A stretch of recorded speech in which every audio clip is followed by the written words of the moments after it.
All right, everyone. Let's get the stream officially started. We are live. Welcome, everyone. Suzaku, welcome. Card Limits, welcome. Liquid Rex, if you're still here. And Mango Jr. on YouTube, on Twitch, welcome. Yeah, guys. It's been almost a week. A lot has happened since then, but I'm good. Hope you guys are also good as well.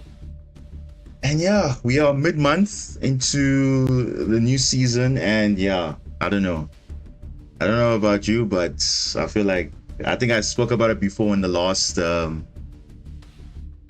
the last stream, but or maybe the stream before that. But I think the meta is just, I don't know, it's way too much. And when I mean way too much, like there's a lot that's happening. Which I don't blame the players. I feel like it's just the way the game is pushing out the content. I think it's not really encouraging at all. Especially playing the game like every day. I think there's no real light at the end of it. Because there's so many things going on. But yeah, we're obviously gonna talk about it. But yeah, I'm sure you guys probably feel the same way. But yeah, it is what it is, right? Yeah, Blues, welcome. I have a confession to make. I've been using 7 Tachyon to access my stun cards on the Flu deck, even knowing that Pure Flu is more optimal. You know what? If that's what the game allows, then that's basically one of the examples, because the meta is so crazy right now. People are playing decks which usually are just like, okay, screw it, anti-meta. I'm either playing a stun version of Kashtira or Exodia Millennium or some sort of FTK or whatever, because everybody's got a gimmick nowadays, like literally gimmick. Try out to give gimmick puppets, of course, but like it's getting to that point now where you're either doing long combos, aka Snake Eye Fiendsmith, White Forest Azamina Fiendsmith, or you are playing a RNG based deck like Tillerman Fiendsmith, which is like they always get the mills that they want, so it's like whatever. Or which is what most is happening. You're either seeing Tempire Dragon with all the board breakers and hand traps in the world.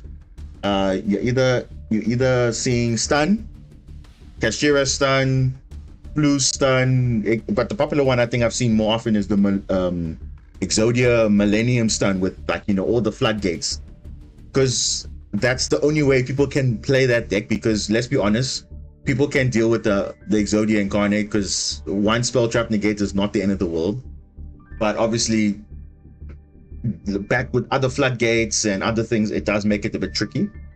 But yeah, that's literally what the format is. And also I don't know what and it's not even just in ranked, it's also in the Duelist Cup as well, because I can tell you this much. You see, currently I'm in Diamond 3. Do you remember the last stream that we had? We were in Diamond 4. We were struggling to rank up. Remember, we were struggling to rank up? Like almost 6 hours, we're still in there. So I went out of my way to obviously play the game, right? And look, and I just want to show you guys something. At one point, I was in Diamond 1. I'm not even kidding. At one point, I was in Diamond 1. But then you guys can see here, just look at this. Loss. And it's not losses like definitively losing. It's legit. I've actually been having disconnects. You see these zeros? These are, some of them are disconnects. Some of these are the game randomly disconnecting out of the blue. So I don't know why it's showing 0 turns, but I know exactly what happened in those duels. So I basically feel like I've been robbed there, because obviously some of those matches were favorable. And at the same time, people are coming off for 20 minutes. They're playing anti-spell fragrance. They're playing all these weird floodgates, which is like, I mean, honestly, if those things were not there, you obviously are going to win the game. But what can you do? Because they draw the one-off cards in the opening hand already. So what are you supposed to do as a player? You know, you have no choice but to surrender. Not because you don't know what's going on, but you have no other alternative to that matchup because they literally have the perfect setup. Plus, they know for a fact this one thing will stop everything. Some players are running, there can only be one, because of course, if your deck only plays one type, you're kind of screwed over. So it came to I've come to realize something, and this is now from playing the Duelist Cup, where like I said before, Mango Jr., you're 100% correct. I was going to talk about the Duelist Cup right now, where literally on some of the matchups, I feel like some of them are literally disconnecting people on purpose, because I wish I had replays, but literally you're in a winning position. Let's say you break their board or whatever, and all of a sudden the game randomly disconnects, which is unusual because everything is literally fine, but then for some reason they disconnect you for that specific matchup, and then you get the loss for some reason, and then life goes on. But this is literally happening in the Duelist Cup. I'm not even kidding. Literally happening in the Duelist Cup, and I'm like, and this is, mind you, I'm at division level 18. So this happened like 3 or 4 times. And I'm like, no man, there's no way. And you know what I was playing against? I was playing against Snake Eye Fiend Smith. I was playing against White Force Adamina. I had evenly matched. I broke their board. Okay, I want to combo off, try and break the board, but they literally disconnected me. I'm not even kidding. And I'm like, no man, game, you cannot be like that, because if that's a rank up game or whatever, that's going to detriment the player. And there's no penalty for the other person who did that, and they literally do it on purpose so that they don't get the loss, but you do. And this is not the first time it's happened. Even on ladder as well, the same thing.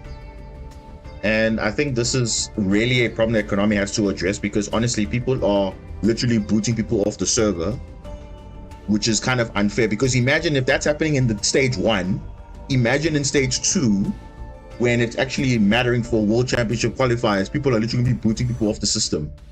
That's going to be unfair for some of the players.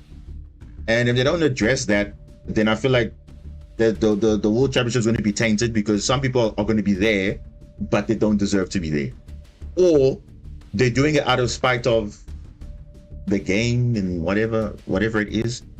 But it's a problem, because now you're not even sure now if you're going to be impacted. Because, as you know, some of you guys have said, now it's happened to you already, and it's not like your internet was bad or anything. They literally booted you off the server, and then for some reason the game sees it as you disconnected, so now you get a loss, which is unfair, I think. But that's one issue. Then the second issue is, obviously, like I said, the meta is, insane to the point where now, like, because I said before, I'm playing different decks in the Duelist Cup, because I don't want to be playing one deck all the time, because obviously I need to refresh my mind a bit and not play the same deck over and over and losing to the same old thing. So I switched it up. I was playing Marincess. I think I played Marincess in like the lower ranks, and then once the things start getting tougher, then I switched to Ancient Gear. Then once it also switching up again, I switched to Blue Eyes. Now I will say this. Obviously Marincess, yes, it's fine. There's nothing wrong with the deck, but the problem is it just has specific matchups which either the opponent has certain outs to it, or we are comfortable. But in most cases, we are literally struggling, because you know why? It's the opponent having a flippin' unbelievable board plus floodgates as well. And the fact that the game literally, and I'm sure you've had this before, where the game literally says, oh, your 6th draw is going to be Nibiru or Maxi, where you needed that in the previous turn, you didn't get it. So it's like, really? You're literally slapping me in the face, like saying, hey, screw you, you're not going to win this game because you're giving me a card which I needed on the previous turn. So it's like, it doesn't even matter. Yes, you try and play the game, but ultimately they have too many things going on, because those decks don't have any restrictions, so they can literally go whatever, in the sense of there's plan B. And I think that's one thing Marincess right now is making it not playable in a format like this, because you don't have a plan B. You literally don't have a plan B, because A, you locked yourself into water most of the time, and two, which is the big one I've been saying the whole time, we're still relying on normal summoning in 2025, which is still not good enough because the meta decks right now are not even doing that. They're doing full combo without even normal summoning. Like, dude, it is just like I can't even understand why it's like that, but that's what it is. And these decks are resilient to hand traps, bro. I promise you. You need like 4 hand traps just to deal with the one, maybe two lines of the deck, but then they still have a third line of the deck, which is just stupid. And no deck can beat 3. It's impossible. Yes, you might say yes, some hand traps are impactful like Duel or whatever, but the problem is these guys have cross out, these guys have call by, these guys have ash, they always have something. They always have something. And it makes you look like, wow, why am I even here? Because I'm wasting my time. These guys are coming off for 20 minutes. And yet you're supposed to break the board for a 20-minute combo. Honestly, I can't say Marincis is a combo deck because it's more of like a mid-range control deck. It's really nothing much.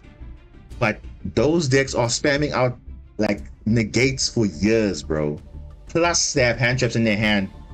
Plus they have follow-up. That is just... I don't understand what kind of design is that, but that honestly needs to stop.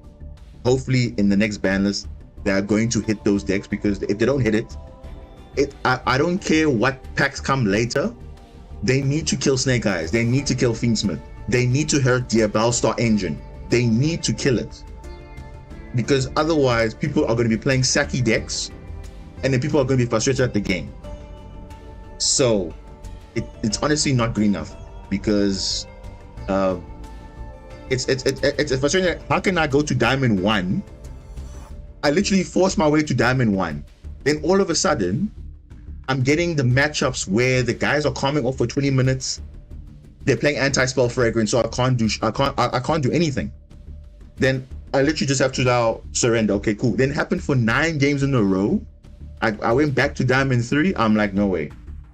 There's no way this game is viable in that state, because it's not like I'm playing I'm literally playing decks which are I wasn't playing Marincis at that time, because I granted Marincis to Diamond 2. Then I saw, okay, no, I was playing these matchups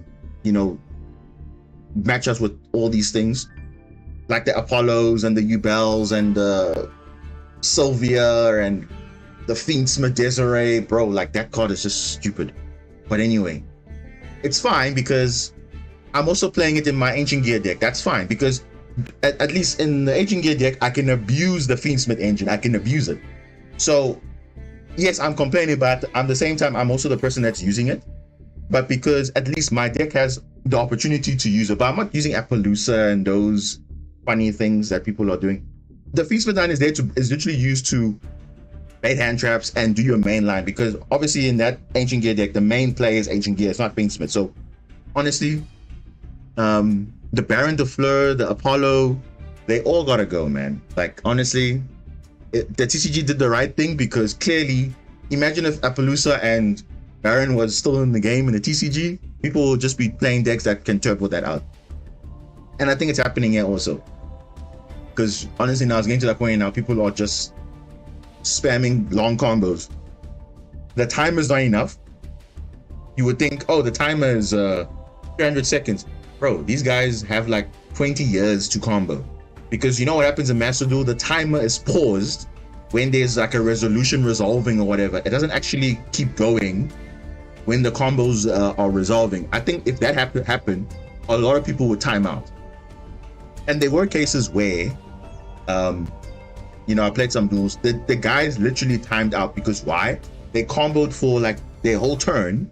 And then obviously when you're trying to negate something or disrupt something, you don't have seconds or whatever to think about all the things you want to disrupt, because I'm just playing naturally, breaking the board, but that's literally it.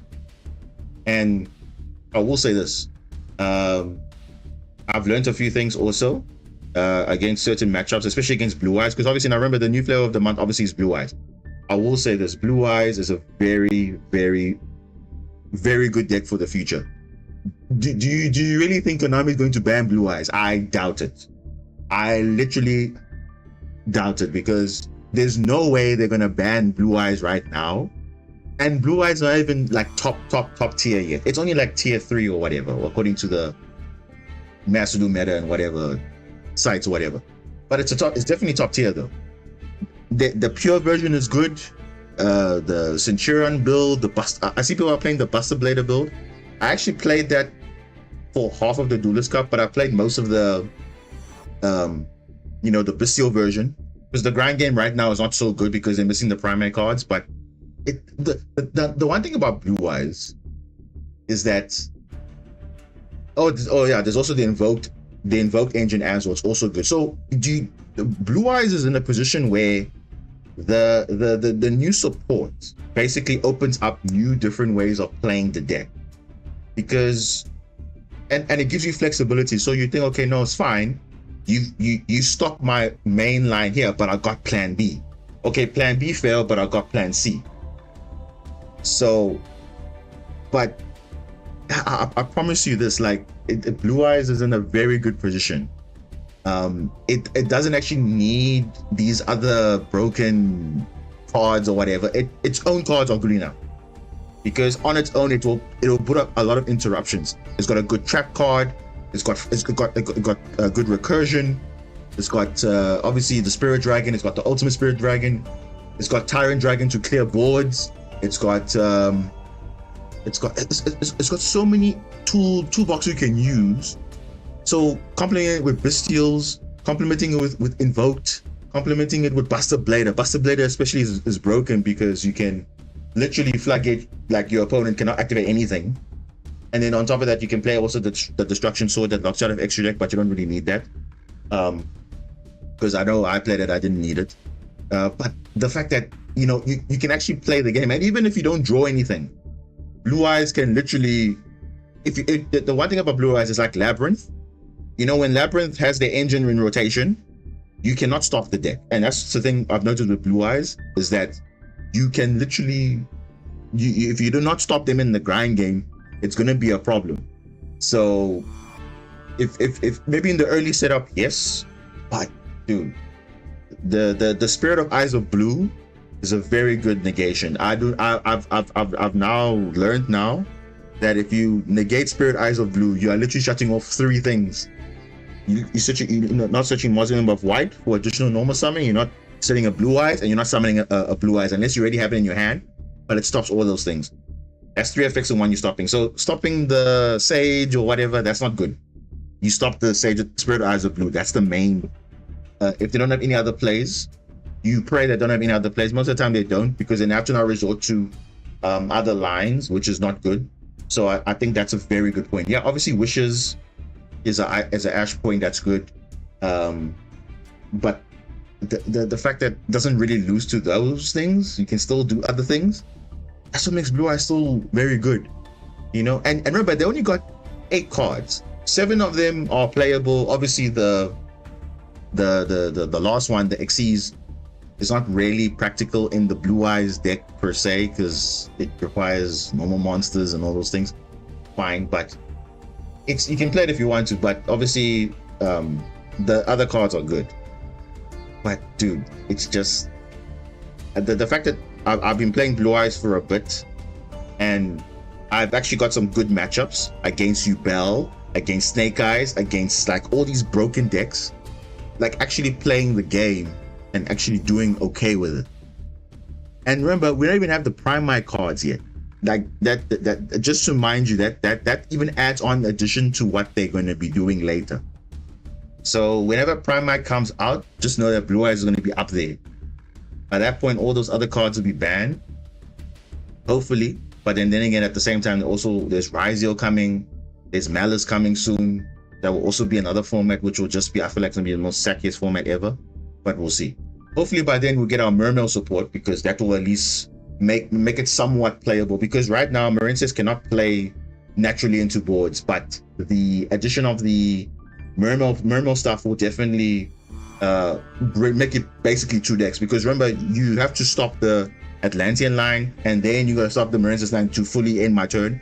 So because there's going to be a synergy, you don't really know what to hand trap really or whatever. So you think, oh, you draw me, okay, cool, I do my Atlantean plays, because it brings bodies.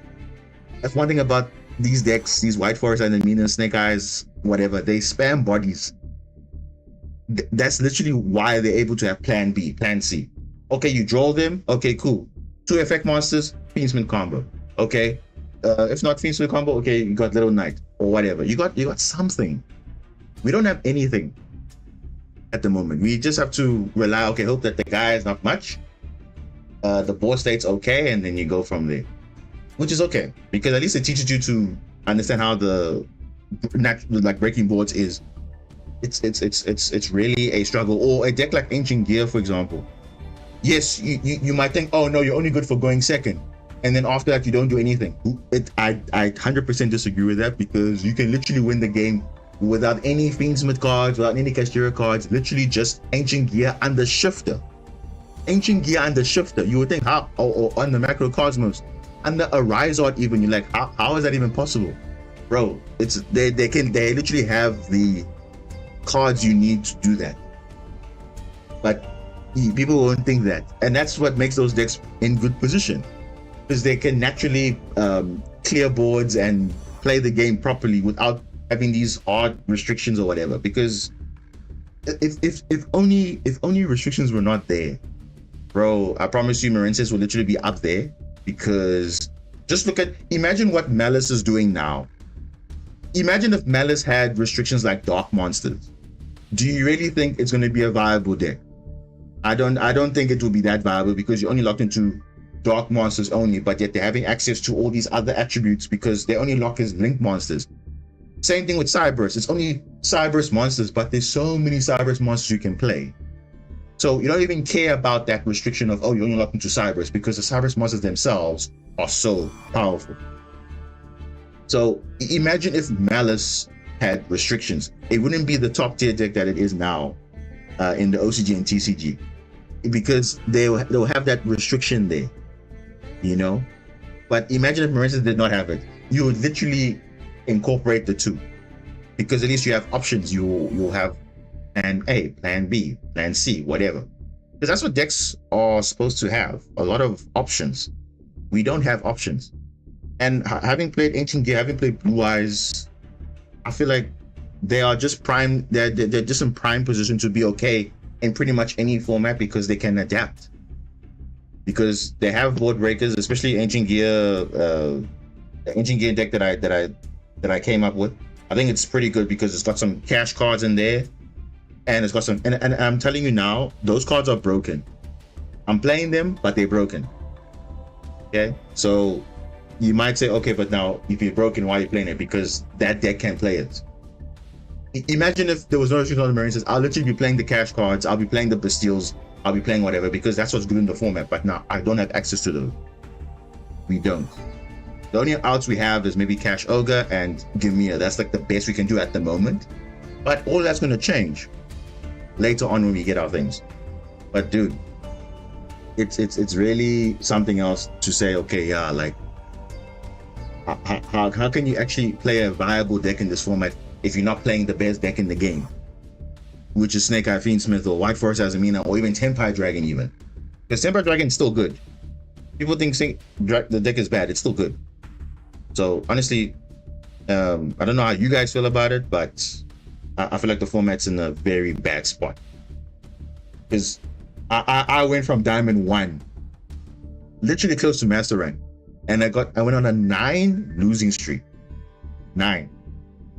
That's like unheard of, because how did I ended up in Diamond 1 from Diamond 3? Remember, no, we were in Diamond 4. Remember, the last stream we were in Diamond 4.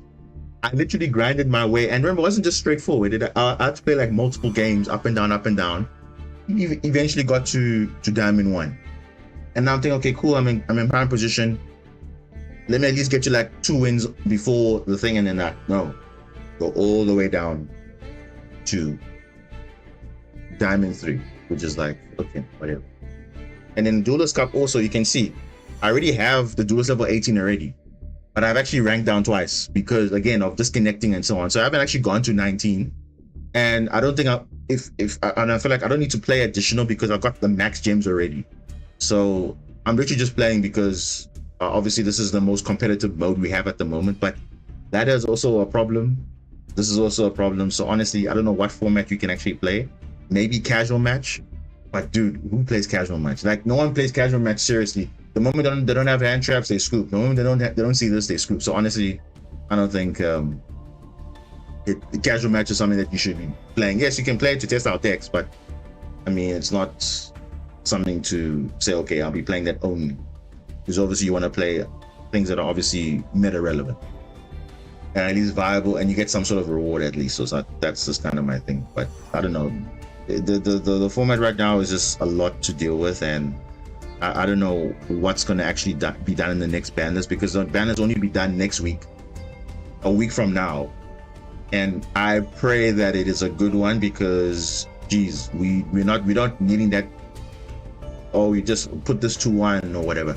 Let's have actual bans, because bans that actually make an impact, not, oh, let's unlimit cards or let's do this. Let's actually ban cards to actually hurt these decks power level, because you're basically giving all these guys their support, and of course, because they have all their support now, they're gonna be full power. Don't know why they're doing that, but it is what it is. But yeah, that's just it. So like I said, as you can see, I've been playing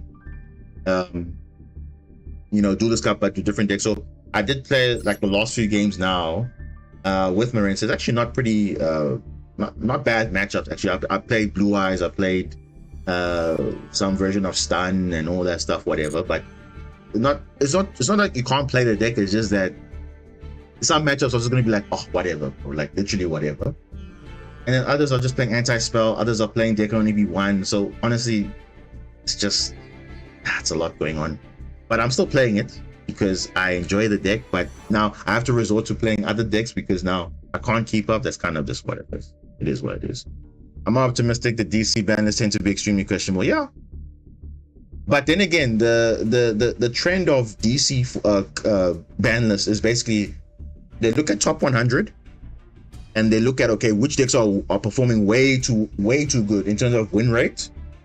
They need to ban these cards. They need to limit the power level of these, because remember with Stun is always in top 100, but how else are you going to nerf Stun? Because you've banned you've either banned or limited most of the Stun cards, but they still have access to other things. So honestly, it doesn't really matter because the Stun will always be Stun. There's just different variants of it. Are they going to hit cash even more? I don't know. Are they going to hit Millennium? I don't think so. People are going to say, oh, let's ban Millennium because Millennium is used also in Snake Eyes and White Forest. No, Millennium is not the problem, because Millennium is giving access to what? Fiendsmith, because Moon equals Fiendsmith. So everything that bridges to Fiendsmith is starting with Moon. So the only thing probably that would make sense for me is to either limit Engraver or to ban Lacrima, or to I wouldn't say ban Requiem, because if you ban Requiem, you basically kill the whole engine completely. And I don't think they're gonna do that. Are they gonna ban Moon the Close Heaven? I don't know. Honestly, I don't know, because literally every deck is bridging to 2 effect monsters. Boom. 2 effect monsters. Boom. 2 effect monsters. No, it's the same thing. Remember, Anaconda was the same thing. Going into DPE, going into Dragoon, 2 effect monsters, same thing. Only difference is Anaconda is balanced in the sense that you don't summon anything afterwards. But with most of these decks, okay, cool. Got 2 bodies on field. That's Fiendsmith line at least. At least you can do some Fiendsmith lines, at least. But obviously you need 3 bodies because they're not really full combo yet. But if you have Engraver in opening hand, yes, then you can do it. But that's just what it is.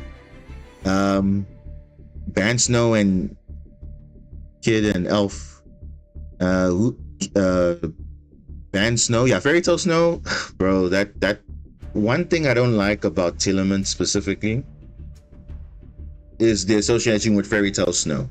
Every time I play Tillerman, these guys, they literally get the luckiest mills ever, because they obviously through the extension they get one card that can foolish cards or whatever, and then they just get the exact cards they need. I'm like, are you serious? You literally hand trap them, Kid Kalos, but yet they still ended up with Baron, SP, and some other thing. So I don't know. It's really, yeah. But yeah, it is what it is. Ban Snow and Kid and Elf. Yeah, Elf. I don't know, Sprite Elf. I don't think they're gonna ban it, because if they ban it, it means Totally Awesome must come back, and I don't think they want Totally Awesome to come back. So I don't know. If Token come back, then that will at least make Marinces kind of playable again, because I think this is probably the format where you would need Totally Awesome, but I don't know. These guys are just so scared of, oh, Elf is going to be a problem if Toad is also there. Bro, who gives a damn, bro? Nobody cares. Like, even in the OCG, Sprite Elf is banned. Literally, no one cares. Okay, yes, people care, but honestly, I don't see a problem. Why are we not trying something different? Let's keep Toad and Elf. Let's see what happens. Is Sprite going to be meta? Not really, because they can't keep up with the other decks. Yes, they can recur it and all that, because there are new cards that can support it, but honestly, no. Especially for the deck that it's supposed to be belonging to. That's like their main power play, and you're killing that away. I don't know. But yeah, all those decks must just get hit in some way. But as I said, the top 100 will determine what's going to be on the ban list or not. So I won't be surprised. Snake Eyes will be there. Fiendsmith is going to be definitely everywhere. And then, yeah, that's it. Toad's not even doing anything in the OCG because it's banned. Remember, Totally Awesome is banned in the TCG and the OCG already. It's been banned for a long time. It's because, and the reason it was banned was because it was being abused by Sprite Elf, because Sprite Elf could reborn it like twice, so it's double negate. But dude, I don't think it really matters, because Sprite's not the best thing right now, because in Master Duel it's not like the best in terms of consistency also. I mean, yes, they're slowly bringing their stuff back, but honestly, no. I don't know. Tempai will be there? I doubt it. What more can you hit Tempai? Chandra is at 1. Kaiman's at, is Kaiman at 2 or at 1? Let me check. How do we check this? How do we check? Because I can't check deck lists in there. Let me just check. What is the ban list right now? Tempai, right? Let's see, Tempai. So Chandra's at 1, Summoning's at 1, and I think what else is there? Let's see. Where's the Kaiman? Where's Kaiman at? Kaiman is at 2. So you're telling me they're gonna hit Kaiman to 1, but it's still gonna be good. It's still gonna be good. If they really want to make a statement to Tempai, if they really want to make a statement, like a big statement for them, they should ban Chandra. If they really want to make a difference, they should ban Chandra, but they're not going to do that. You can ban Sang and Summoning, they don't care. They can still OTK without it. If you ban Chandra, I promise you will see a big difference in Tempai. They will be like, oh gosh, now we have to actually do all our main plays in main phase 1, and then we commit to battle phase, because there's no other play after that. So put other dragons at 1. I mean, you can do that. I mean, but let's be honest, this is not a good card, because this needs other things. This is obviously a good card also, but obviously you're going to be setting a card that could be banned or not, so I don't know. And obviously they're not playing this card. This card is not good. But anyway, but Tempai is still good, because again, you notice with Tempai, they started this whole trend of playing few cards, but they play so much non-engine, and non-engine in terms of like hand traps, and almost 20 plus. That's how broken Tempai was, because they were playing literally like 10, 12 cards, and then 20 non-engine. Who does that? So ban Transcendent, and the deck is more realistic to deal with when they go for OTK. But that's the thing though. You would think, okay, banning Transcendent is going to fix the deck, but then again, what was the deck's purpose in the first place? They are supposed to be naturally, you see, these guys, they thought about it. Tempai is known for being the OTK deck. There's no way they can ban this card, because this is literally the whole strategy of the entire deck to say, no, in your main phase 1, I'm supposed to summon this guy plus another body on field, which means in the battle phase you can't do anything. You cannot do anything. That is the whole point of this deck in general. If they really want to stop them OTKing, they should just limit the I would say the power ceiling of it. That's it. And because the problem with Tempai, you limit their cards, but then what do? They put more non-engine in their deck. So they still become good because you're going to draw them all these board breakers and hand traps, which they're always going to have. And also, it's Master Duel, they're going to draw the one-off. It's a standard. They are going to draw the one-off. It is a given. They are going to draw all the one-off, especially Chandra. They always have the Chandra. They're going to have it. So, yeah. That and hit these board breakers. Reboot should be 100% be banned. Lightning Storm should be limited. And to be honest, either Heavy Storm or Duster should go back to being banned. I mean, you see, that's the thing. Because Konami must remember, if you are banning those cards or limiting those cards for that deck, what about other decks that are using it? So I'll give you an example. So for example, in my Ancient Gear deck, I'm using Heavy Storm. I'm using Lightning Storm, but the one I mainly use is Heavy Storm because Heavy Storm actually gives me combo because my cards like getting destroyed. So if you ban that, okay, fine. But then what about other decks that want to use it? So I think they realize, okay, it's not as popular, because I mean, yeah, you can, it's only a one-off, it's fine, but Lightning Storm, okay, yes, Lightning Storm, I agree, should be going to 1.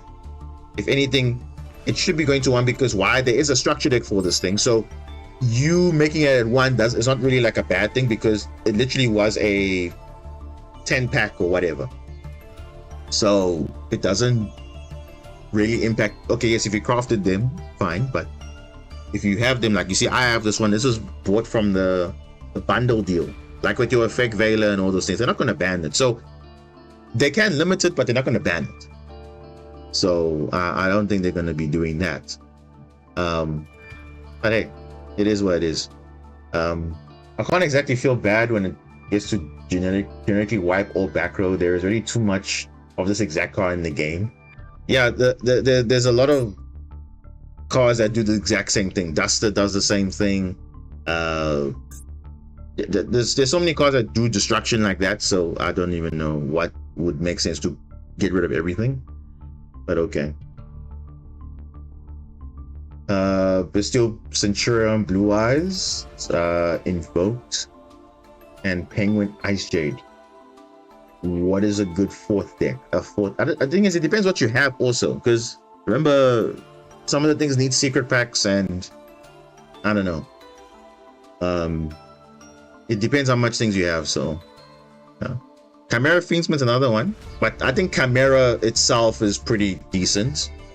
But yeah, I don't know. I don't know. Maxi being banned, I don't know.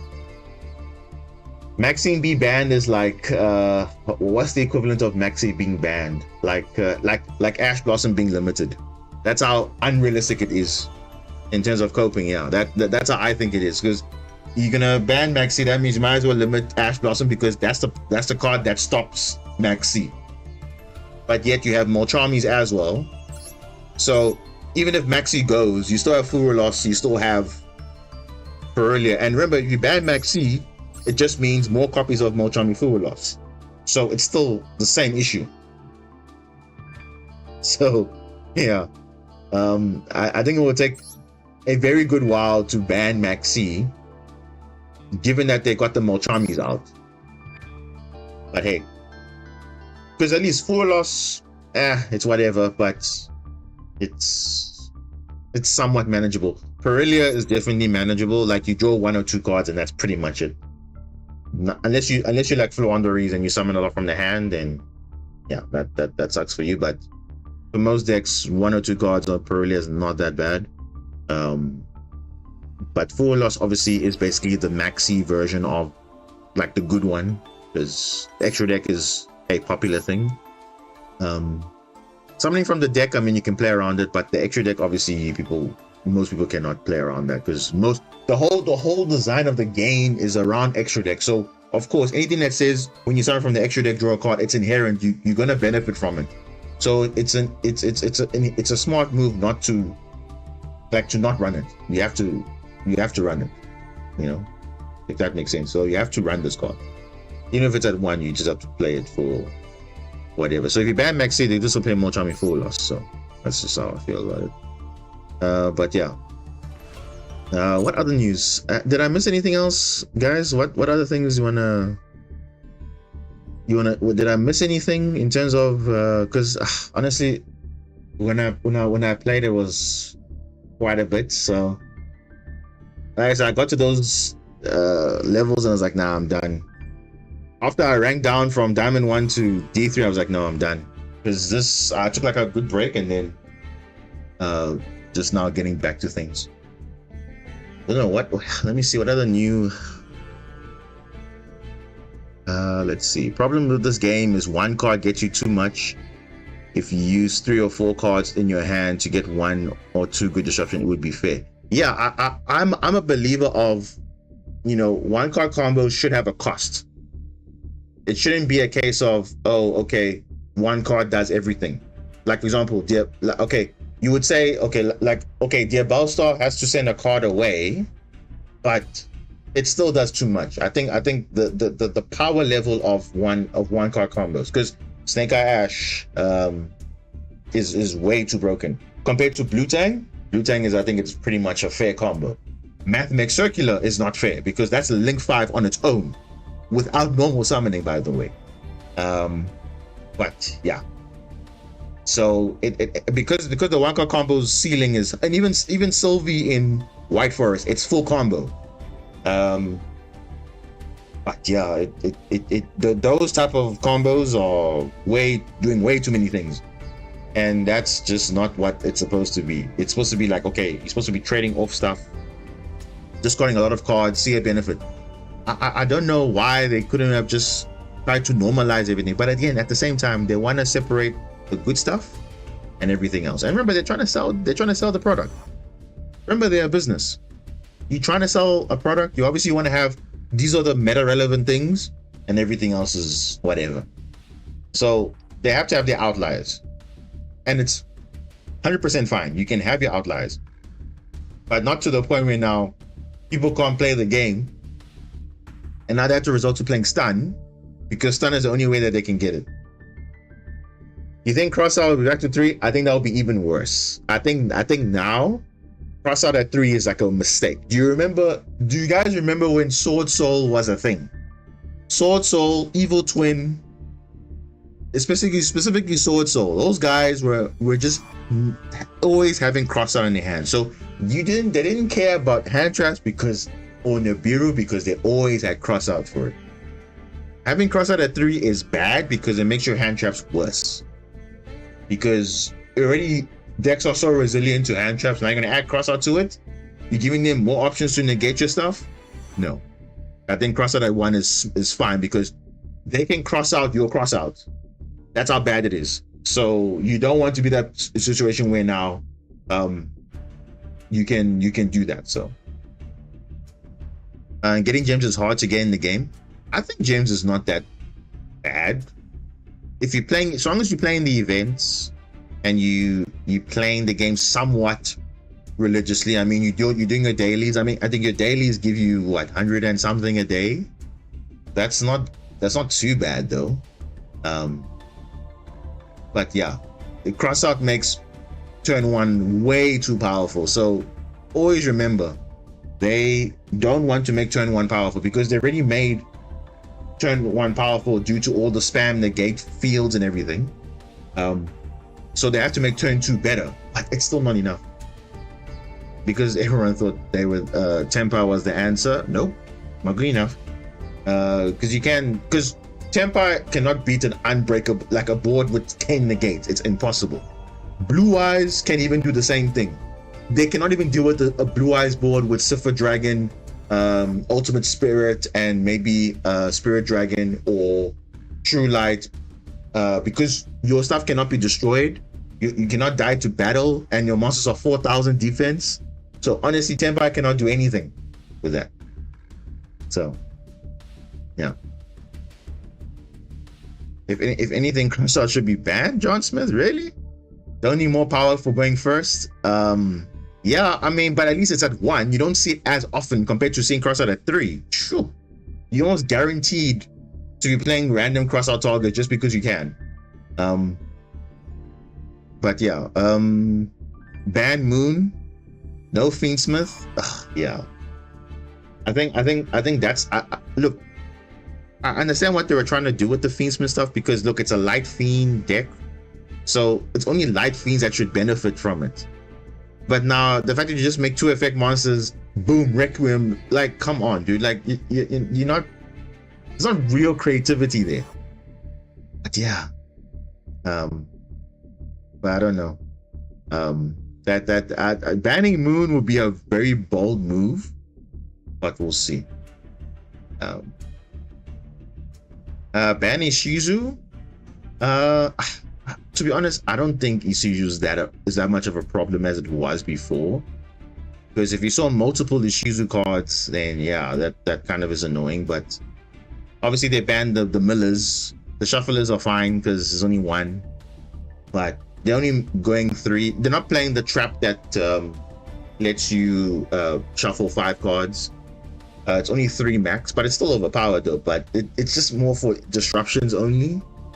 But yeah, if I'm reminding myself of the tier format, like, oh, it's just what it is. What it is. I don't know. I feel like decks should literally have. Okay, so let's assess this, guys. What makes Snake Eye Fiendsmith, White Forest Azamina Fiendsmith good decks? Well, the Azamina stuff gives it a ability to spam a negate for free. Well, not for free, but you basically have right to, to make your play safe. White Forest can just spam bodies also, just naturally. And then all the sinful spoil stuff, there's so many sinful spoil stuff, and some of them are pretty good. And I think White Forest is the deck that probably benefits the most from the sinful spoil stuff, because before they were playing like somewhat as an engine, but now they're actually playing as like an actual deck themselves. So yeah, scary. Because let's think.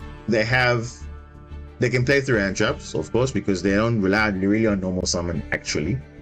As long as they have their engine, the pieces, then they can get going.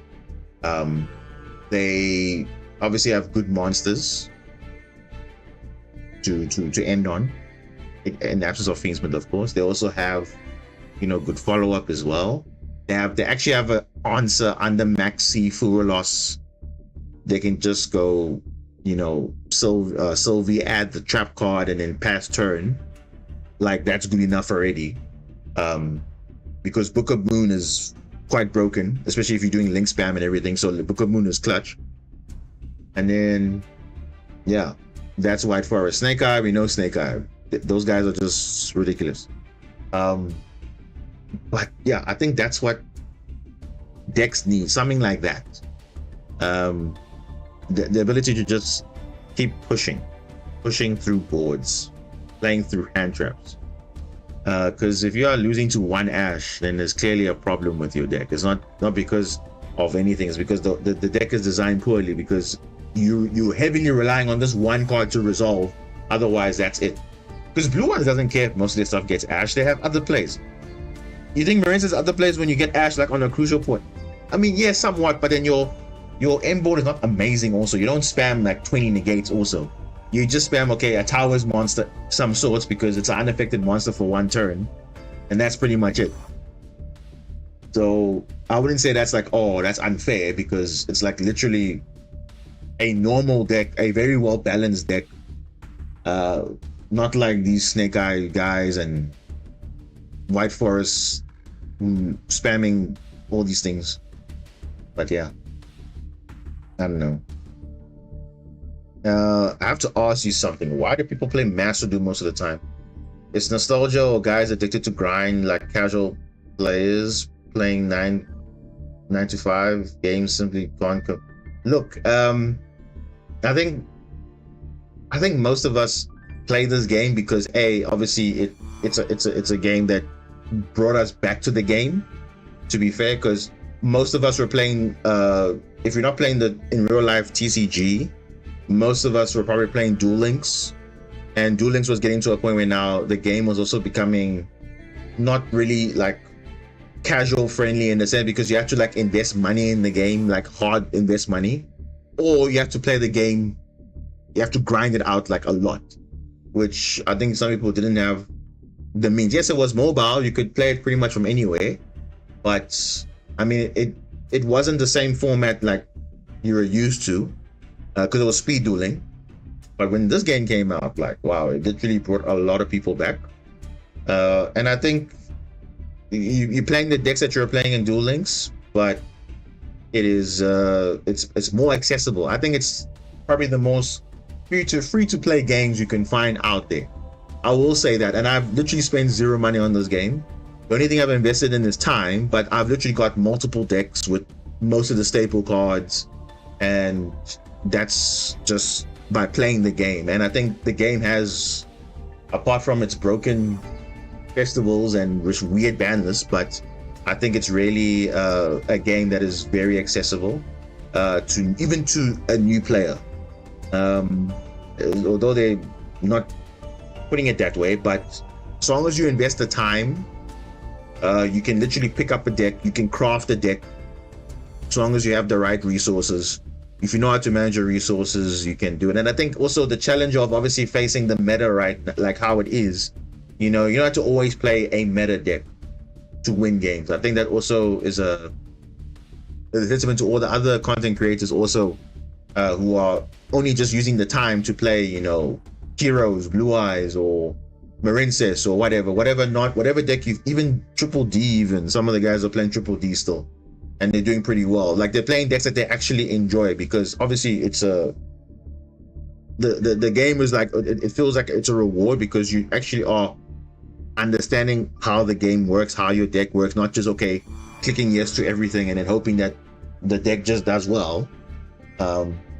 But yeah, I think that's why I kind of got tied into this game. But I understand also most people know the game from the anime, because remember, the anime is obviously different to the real life. Let's be honest, it's not the same, because some of the effects are kind of toned down, some of the rulings are a bit different, some of the card designs are different. But then again, in the anime, did you really have hand traps?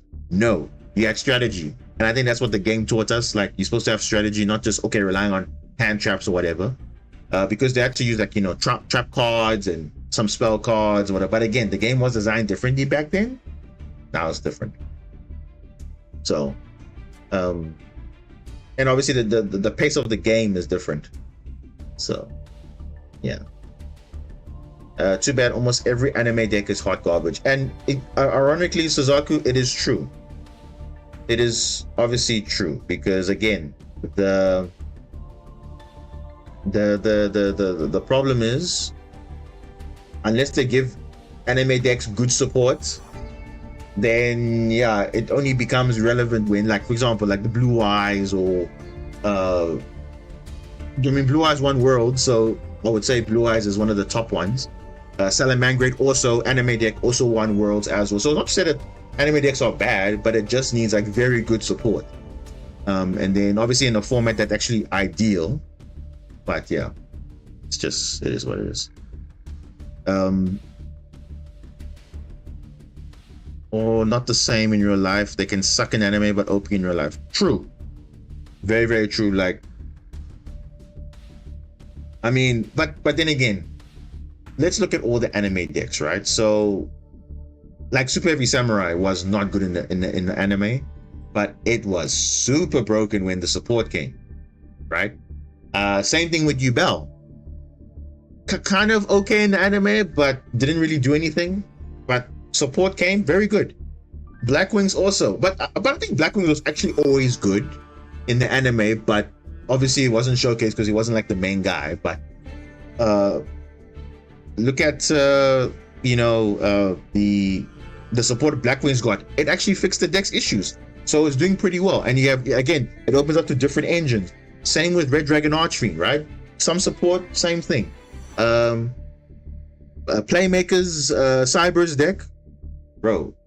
Well, even now, look what happened in the last selection pack now for not selection pack, the last OCG set, Alliance Insight. They literally gave the Playmaker and I crossover in the Adignista support, which bridges basically the Cybers and the Adignista stuff.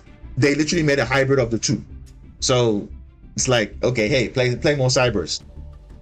So they can do it. And now with Duelist Advance, they made now the Utopia support as well even better. So I think they are trying. Or with the Shark cards, it's okay, it's good. Or Galaxy Eyes, or Tachyon, or okay, Trickstar. I don't know if Trickstar was better, but I feel like they should give Marincess level type support, not like how they gave it there. But I think that's a start. But hey, what can we do? Like now, summoning a boss monster does not actually feel like a boss monster. Yeah, it's kind of unfortunate because again, what are the best boss monsters in the game? Baron de Fleur, Apollo USA, Borrelord, Savage Dragon. It is a fact. It's just a fact. Why would I summon a boss monster that doesn't have anything, whereas Baron de Fleur can do the job 10 times? So Trickstar is still, yeah, it's not. I would say between Trickstar and Marincess is kind of better. I still think it's better than Trickstar, but of course, she just happened to play the Trickstar stuff first before playing Marincess, which is interesting, but okay. What can you do? Red Eyes. Yo, bro, the thing about Red Eyes, I think they need a similar level of support to Blue Eyes if they want to be really good, because right now Red Eyes is just known for being a burn deck, because that's obviously the whole gimmick with, you know, the playstyle of the anime character, obviously. But I mean, I don't know. Anime decks, I mean, they're kind of okay, but they could do something. Evil Hero was played by the Supreme King, yeah, but essentially it's still, you see, the one thing about hero cards, whether they release Destiny Hero, Vision Hero, Elemental Hero, whatever, it's still hero in name. And I think Konami was very smart doing that, because most of their stuff locks them into hero, so they can summon infinite hero monsters, doesn't care what it is. If it does the job, they'll play it. So it is what it is. But I feel 2014 was great because boss monsters were actually boss monsters. But also remember, Rogers, the format was very different back then in 2014. I think that we were just coming out of the Synchro era. So, or maybe, yeah, I think we were just coming out of it. Because I think Blue Eyes won the Worlds just around the time the Synchro era was changing. So, and then obviously we saw the XC stuff. So, that time people had to, there were no Link monsters in 2014. So I think that's kind of made it more, I would say more broken, is that Link monsters were a thing. But what can you do? Now Phantom Match is also another good one too. But yeah. I don't play Dragon. No, so ironically enough, Dragon Link was actually good in the anime. Like, it's just that it didn't have the boss monster Boro end, which is, I think, a definition of a very good boss monster, because that literally does everything that the deck is looking for. Not just, okay, Borrelord Savage, but literally a Link 5 that does something. Cannot be targeted, cannot my monster effects, indestructible by battle, indestructible by card effects. Why don't we have something like that for Marincess though? Imagine if they have something like that for the firewall stuff. They have something for Adignista. What about Marincess? Surely we should have something for Marincess, right? A Link 5 at least. At least give us a Link 5. Then I will not complain. But do you think they're gonna do that? No. They're not gonna do that. The leaks about Lunalight. Is Lunalight getting support? Okay, actually wait, let me check something quickly. Now that we're talking about support, let me check on the site quickly. What's happening here? let's check on masterduel meta. What is happening here? New 10-year cards are good.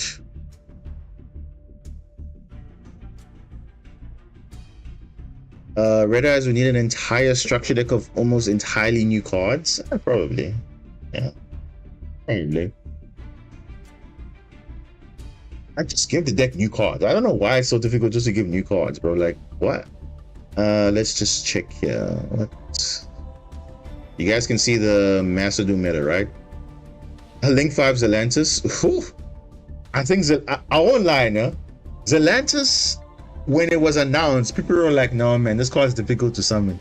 Then people read the effect and then how it works in Red, and they're like, wait, this thing could be broken, but we have to just see how it works. And then they saw how it works, so yeah. Ludenlight stuff is a leak. It has some credibility and also leaked Super Quant. Wait, Super Quants? Why does Super Quant need support? Oh my gosh, what? What are you talking about? Let me check this out quickly. Super Quants? Why would Super Quants need it though? Oh my gosh. What? There is Super Quant right there. Okay, hold up. Let me read this quickly. Now, for those who don't know, I actually play Super Quants also, but obviously not now, but you know, back then when meta was kind of okay. Like one of the OG videos, I made Super Quant during the Swords. I played Super Quant during the Sword Soul format and Tiedemann format. Very, very nice deck. I like it. Yeah, it's a really I like the play style of it. Because obviously it all leads to a big boss monster that's unaffected by everything, but does lose to Kaiju. But hey, I don't know. Let's see what the support is. I actually want to check it out. How actually is it really support that actually needs the deck? Because remember, the only things we have right now is the 4 layers, which is the red, white, green, and blue. We have the field spell, and obviously you have the mech beast, which is 4 of them, the corresponding counterparts, and obviously we have the great madness, which is the boss monster. But let's see what this card does. So we have Super Quantum Fairy Zayton, level 1 Dark Zombie. Okay, so now we have zombies now. Okay, so no more fairies and other things. So it seems like we're just keeping the theme of different stuff. 0 attack, 0 defense. So now it's a Purius map target. Okay, interesting. Also a 1-for-1 target is level 1. If this card's in your hand, you control Super Quant. Other than this card, you can summon it. Then you can make the level become 1. You can make a level of 1 Super Quant monster you control. Okay, that's nice. So if you have another Super Quant on the field, you just level modulate. That's fine. You can enter summon from the hand. That's actually nice extender there. You can tribute this card and send 1 Super Quant card from your deck to the grave. So that's cost though. Except a dark monster. A dark monster. But we don't have a dark monster. Wait, we don't have. Do we have a dark? Okay, let me just continue reading. Special summon 1 Super Quant monster from your deck. Oh. Okay. Interesting. So it tributes for cost and sends a Super Quant card to summon another monster from the deck. Oh, okay, interesting. Okay, so that's actually 2 in 1. It's an extender and a foolish burial. Does it become a 3-of in the deck now? I think so. Literally the next card is a dark. Okay, I read too soon. Okay, because we don't have a dark Super Quant. I was like, okay, let's just check. Now this is the first one. Let's see the second one. Okay, this Zayton is a good card. It's a nice 3-of there. So I think you would run 3 of that because that's very good. Let's check this one. Oh, Super Quantum Black Layer. Okay, cool. So now they're introducing more layers now, which is good. Because geez, we only have 4. Now we have 5. Level 7 Dark Zombie.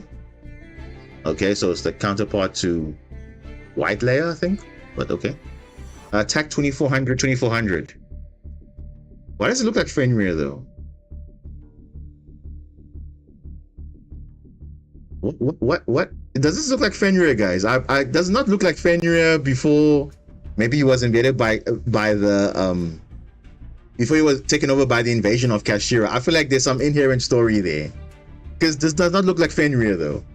But anyway, okay, because he has the same stats. he literally looks like the same, like just with like he has a gun now and everything. I don't know, but okay, let's see how good it is.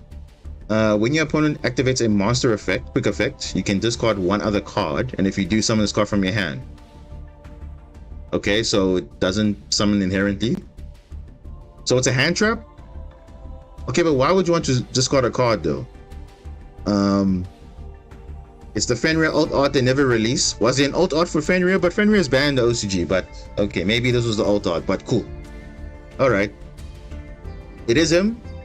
Guys, it literally looks like Fenrir. I'm not even kidding. This is literally Fenrir. I don't even know. It's either Fenrir. It's probably Fenrir before he was taken over by the invasion of Kashtira. Then he became Kashtira Fenrir, but he was probably a super quantum maybe. So this is maybe some lore going on there. I don't know, but I'm just making things up here. So if this card is special summon, you can summon one Superquan Mech Beast Xyz monster from your extra deck by using this card you control as a material, and it's treated as an Xyz summon. And if you do, attach one Superquan monster from your graveyard to it as additional material. Wow. Okay, so this is a hand trap, plus it gives you a Mech Beast Xyz with 2 materials. Provided you have to have a Superquan in your graveyard though, because if you don't have a Superquan in your graveyard, then you actually can't use the effect, because it says you have to attach, because it says and if you do, so you need to have, yes, obviously you summon it, but then the fact that you need to have a Superquan as an additional material in the grave, that means if you don't have a Superquan, how are you going to do that other effect? Because not like that you can, you just, if it said you can, that means it's optional, but that says you have to. That I don't know if that's worded like that, but that's how I'm reading it. But that's still pretty good though. It makes it easier to get into Magnus, because now you're going to get a body on field plus a mech piece, which is good with 2 materials. Then if this card is sent to the graveyard, you can add a Superquan spell. Okay, so any spell, but what spells do we have? We have the Alphen Strike and we have the Field Spell. Oh, that's nice. Another Field Spell Searcher, that's pretty good. So this is a hand trap, and it also gives you a mech piece with 2 materials. Level 7, I like it. I think this is good. There's another 3 of it, because it's a hand trap. This is an in-archetype Fenrir. If I'm putting it blankly, this is an in-archetype Fenrir. So I think this is good. I don't know if it's going to be meta relevant, but for Super Quantum, this is pretty much what the deck needed, because right now there was not a consistent way to turbo out Magnus with 6+ materials. This might be the answer, because now you only have to discard two cards from your hand and then use the field spell to merge instead of doing the other thing. So yeah, that's what I'm thinking as well, Suzuki, because it's when you put activates a monster effect. So let's say on your opponent's turn, you can summon this, and if you have a Superquan in your grave that matches, let's say you want a Book of Moon, you want to pop monster, or you want to do a spell trap pop, you have to have the or even a monster negate. You can do as long as you have the corresponding Xyz monster, it becomes a quick effect. So obviously the white one is the negate, the red one is the pop monster, the green one's Book of Moon, and then the blue one is the spell trap pop. That's actually not bad though. So on your opponent's turn, it could be basically a disruption. So yes, they could ash you or whatever, or what. This potentially turn 0 play, provided you have another Superquan in your hand though, obviously. So it just depends what's happening. So I think that's actually pretty good, depending on what the situation is. But let's see. Good card. Then we have level layer 19, preventing the invasion, the pitch black super quantum. That sounds like an episode of, like, so if you guys watch Power Rangers or Super Sentai specifically, the way they reference their episodes is like this, where they would say, okay, episode 1 or whatever, then they say what the episode is. But this is basically a reference to how they word the episode names in Super Sentai, so it's actually a nice throwback for that. And also, isn't it like 50 years of Super Sentai also? I just realized now, because 1975, 2025, 50 years, that's a lot. So that's, I don't know, maybe that's why maybe they dropped the support, but okay. Quick play spell card, okay, it's okay. quick play spell, but let's see what it can do. You can activate one of these effects, but you can only use each effect of layer 19 once per turn. Okay, so I'm just gonna call this layer 19. You can so when they say you can activate one of these effects but only use one of them each once per turn, which means if you have 3 of them in your hand, it's not a brick, because you can actually use all 3 different effects in the same turn, which is actually nice. So target attack position monster change to defense. Okay, that's kind of like econ, but not really practical. If you control a supercon monster, special summon one supercon monster from your deck in defense with a different original attribute than monsters you control. This is basically E-Tele, but now for different attributes. And also it reminds me of Casterethiosis, where it also summons a monster from a different attribute from what's on the field though. The difference is it doesn't target, it just says if you control a supercon. So it's actually not bad, because the Theosis says you have to target the monster. So if the monster's not there, then it doesn't resolve. But this one will resolve, because this one works like, with Battle Ocean and the field spell.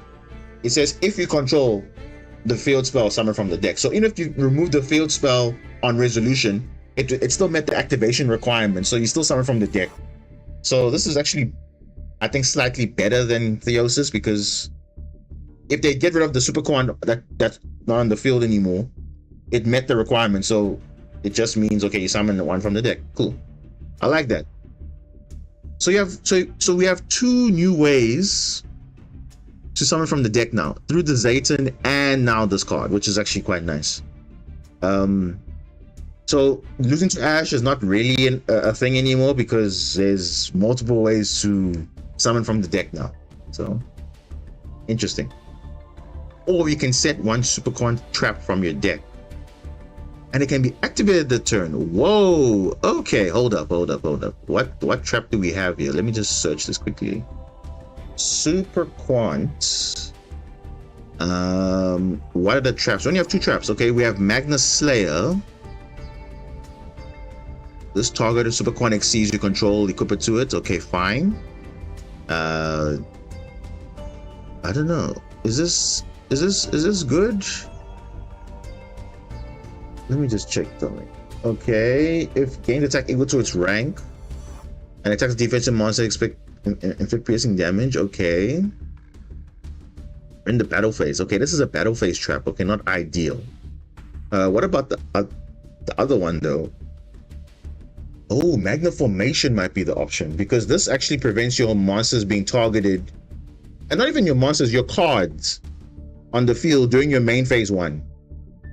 So it actually is pretty good, because on turn 1, if they have Vela Imperm, it literally doesn't matter, because they cannot target you. So almost like, purely gives them their targeting protection for that turn. I think that's actually pretty good. And obviously it's for every time main phase 1. Your main phase, not obviously theirs, but your main phase. So it's actually pretty nice. And you can target supercon you control, attach present monster control as material. I think it's actually a pretty good trap card to set, especially turn 1, because it'll make yourself untargetable for that turn, and then obviously you can still do your plays comfortably.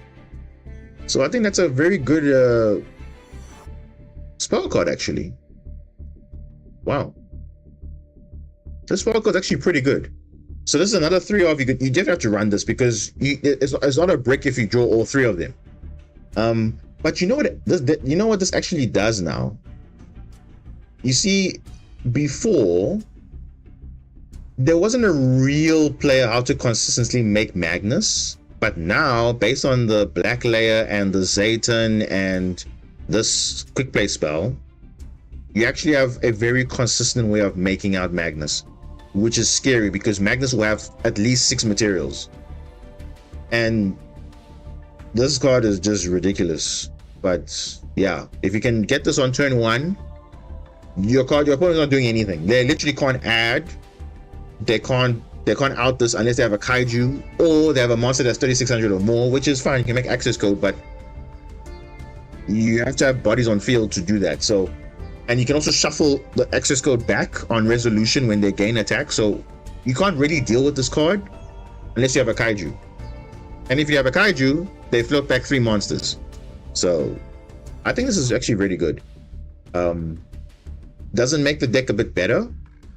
Well, in the meta relevant sense, not really, but in a pure Superquan deck with maybe some dangers and some discard fodder, I think this actually will be a really nice deck to play.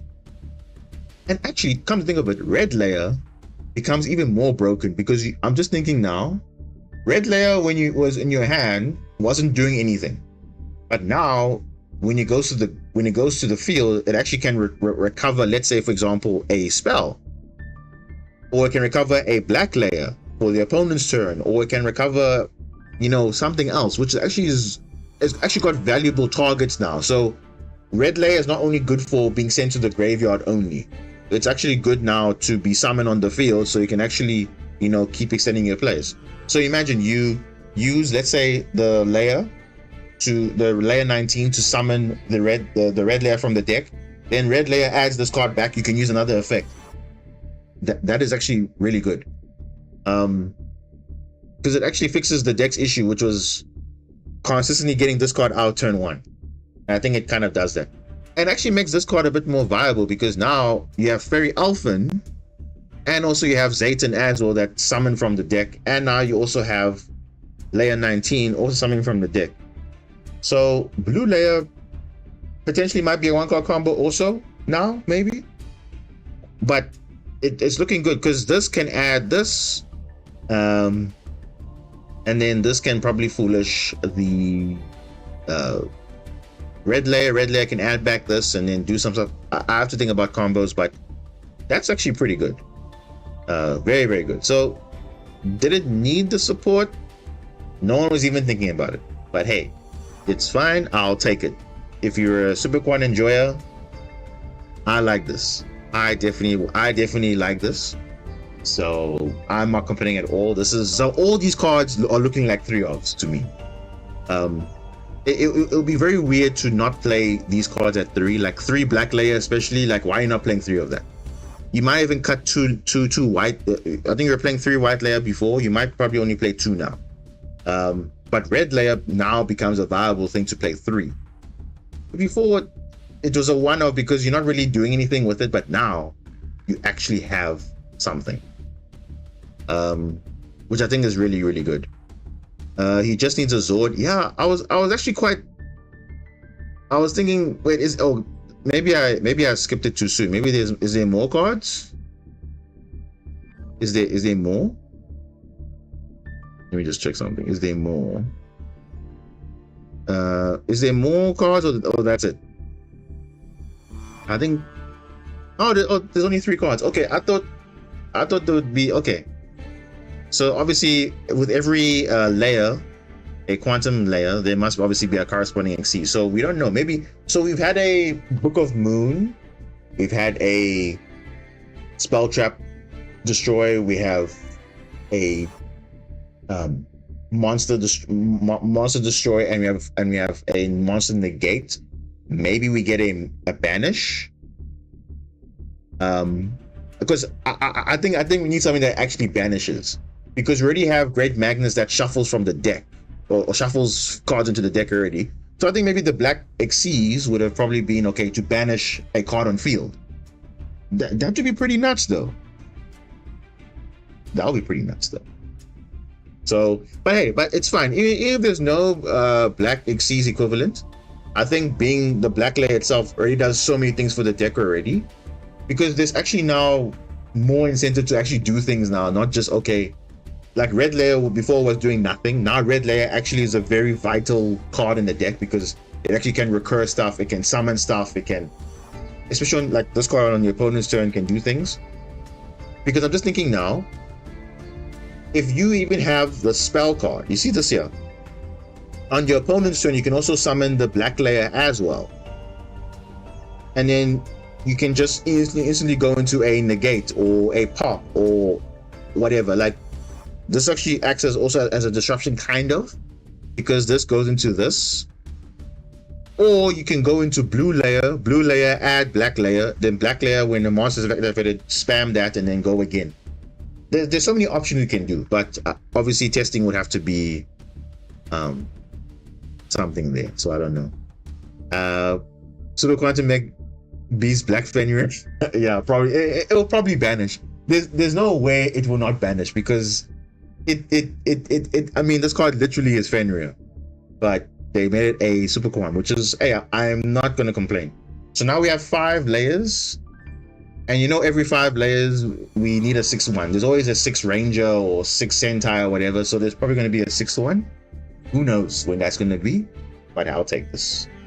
This is good enough. So yeah, super coin enjoyers, hopefully this will be the support that we needed to kind of make the deck a bit more kind of somewhat viable in a, like, you know, locals or whatever. But I don't think it's gonna be meta relevant at the moment, but we'll see.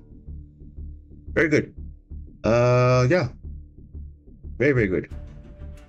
Okay, anything else that we missed before we hop into some duels? I think we chatted for a bit now, which I think is good, because I had to let out all the discussion points out, because like I said, the format's crazy. So I thought before we go into the dueling, let's rather get this out the way so that we know, okay, we all feel the same way.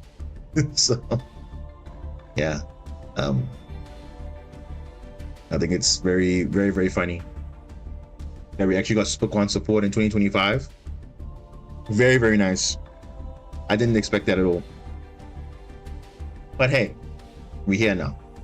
Okay, so we have a choice. You want to go ranked or we're going to go Duelist Cup? Because honestly, if I can be honest with you guys, the Duelist Cup is pretty much done for me, because if I keep going, I know what decks I'm going to be facing, and I don't want to put myself through that, because the only purpose of this was to get gems, and I'm not pushing for World Championship at all, so I'm more worried about it. So we can play Duelist Cup, but there's nothing like, okay, yes, I can get to 19, I can get max, but I can do this like naturally over time, because there's still some days. But ranked, like, I really want to get myself back to where I was, because yeah, it's really something that I don't understand how I was in Diamond 1 at some point, then I got like a 9 loss streak back down to Diamond 3. I could not understand. But hey, Tricky Time says ranked. Okay, we'll do ranked then. The question is which deck, because I know Marin says like it can play, but like, just to give you a sample, like, look at this. Tempai, bro, 13 turns. Only because this guy drew hand traps, and he literally was passing turn. He summons Phaedra, and then he does nothing, and then he's just sitting on dead cards. I don't know what he was doing, but he was probably sitting on too much fuel loss, or I don't know, but he was not doing anything and probably draw. But I wasn't doing any play, so only until like turn 8, then yeah, I don't know. But you see 13 turns, I'm like, nah, that's not. Even this one, look at this, 14 turns that I lost. Kashtira stun. Can you see what I'm saying? These are the decks that I'm playing against, and I'm like, wow, bro, like, look at this. Anti-spell, skill drain, triple solemn judgment, love to see it. Macrocosmos, you don't need it, but hey, you Kashtira, right? You don't care. Maximum anti-graveyard is anti-graveyard. So I'm even playing Necro Valley also. And then even, bro, I don't even know, like, half of these duels just didn't make sense. Like look at this, guys, look at this. White Forest Azamina, Millennium Fiendsmith, full combo. Like, honestly, bro, like, I don't even know. These guys have way too many things to do. And then obviously looking at this again, look at this 60 card Tenement Fiendsmith pile, whatever garbage it is, but bro, like, just whatever. Like, all of this just doesn't make sense. Like, just look at all these matchups. Millennium Stun with Fissure, Cosmos, Skill Drain. I don't know why Skill Drain is there, but this Exalt card is just stupid. It just destroys cards, and obviously you can't really answer it because, like, whatever. And then, bro, I don't know. These are the matchups I'm dealing with. So, I don't know. What is the deck we're going to play? Marine sets? Or we're going to play Ancient Gear? Or we're going to play Blue Eyes? So it's a choice. What should we play first? And then we can switch it up if we feel like, okay, no, we're tired of this, let's switch to something else. So what do you want to do? Because I'm not going to sit here and play Marinces for 6 hours. I think we're getting to that point now where we have to enjoy ourselves. And if I want to enjoy myself, I'd rather switch up the decks, because it will only make me sane. Otherwise, no, then I won't be. Because some matchups I just can't play because they either have skill drain or they're going to be one. And obviously, I don't have the exact outs for that. But unless the matchup is favorable, or if it's not, then I can't do anything. So at least Blue Eyes, Ancient Gear, it will give me some options to say, okay, if I can break the board, okay, cool. If I can't, it is what it is. But at least I know there's somewhat playable things you can do. But Marinces is up and about, and especially for going second. So what do you guys think we should do? Should we go? What deck we can play Marinces now and then switch it up later, or we play Blue Eyes now, or we play Ancient Gear now? So what do you guys want me to do? I'm giving you guys an option. While you think about that, I'm gonna go grab water, and then hopefully by then you guys have a decision. So it's between Blue Eyes, Marinces, and Ancient Gear. So, and remember, Ancient Gear is with Fiendsmith and Cash is also there, but it's mainly Ancient Gear. And then Blue Eyes, I think it's Invoked, Bestial, Buster Blader, Blue Eyes. Yeah, it's all like mixed in one with Magia too. So think about it and I'll be back.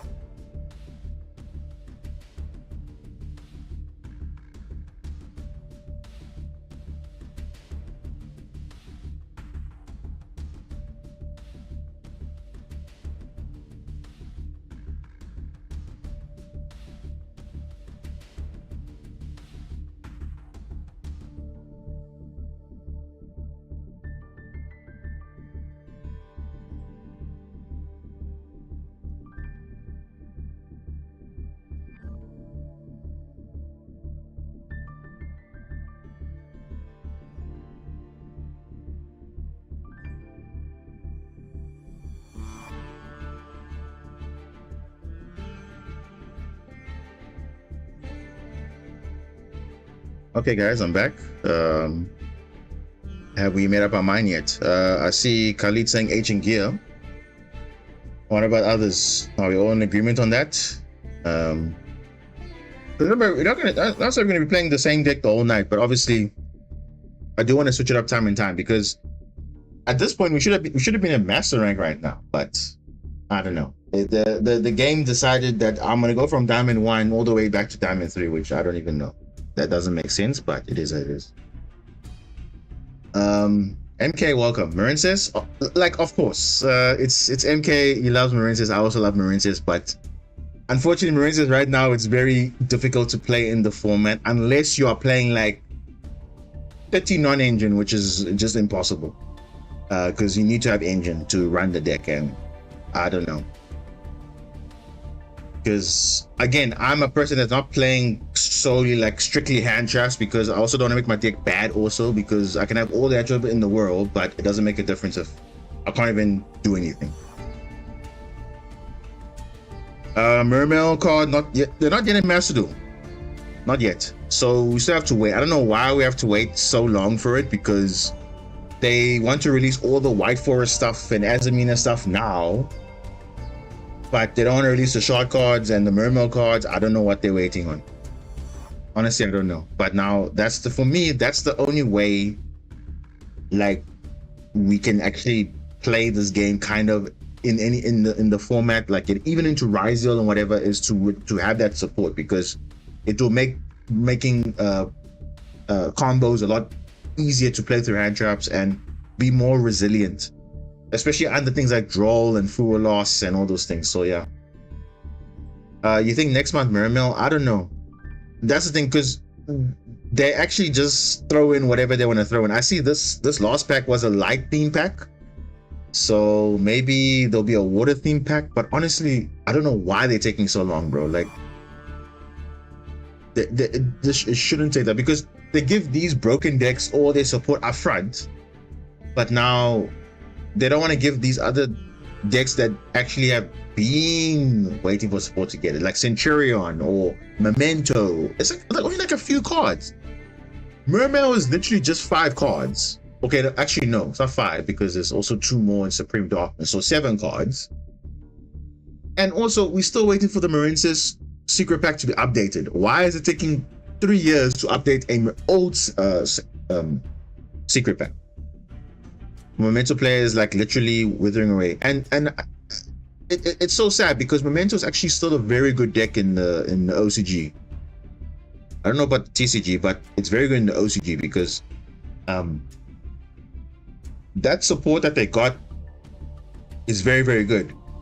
And I think they're still missing some of the old cards still. I don't know why they're taking so long. Even Centurion actually gets better when they get their other stuff. But I don't know.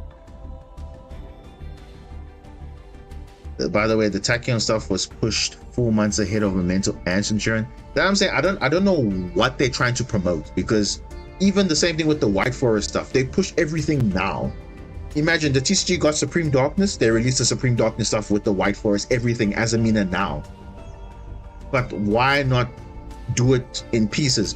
And why would they on purpose leave out Fiendsmith, no, not Lacrima the Crimson Tears, which is a Fiendsmith card. They left that card out because they knew that engine would be broken in Master Duel, so they're like, nah, let's not put it at full power yet. Let's give people a chance before we kill Engraver, and then you throw that in, and then we fix the deck. Oh, yay. But no. It is what it is. Okay. I think let's play Ancient Gear now, because I think we've the majority has, from what I'm seeing in the chat here, I see some guys are saying Ancient Gear, so we'll switch out to Marinesis when we feel like, okay, no, we're not winning it with Ancient Gear, but let's switch it up. Where is it? It's over here. I think this is the list. Yeah, this is the list, so let's run with it. Because honestly, at this point, we should have been in Master Rank right now. Because if we were in Master Rank, we would literally play any deck we want. I literally couldn't care less. Oh, someone's ranked down game. Oh. Alright. And I always and the nice thing about this deck, I always pick second. I don't, if I go first, it means I'm playing against Empire. So if I go second, just know that, okay, I'm banking on whatever I open and I play with it. Oh, okay. I like this hand. I like it.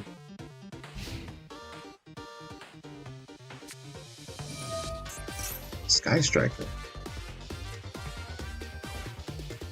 Ooh, okay. Nothing like this because my stuff can be untargetable though.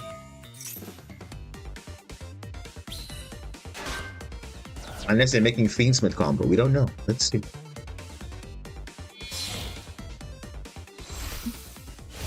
Because remember, one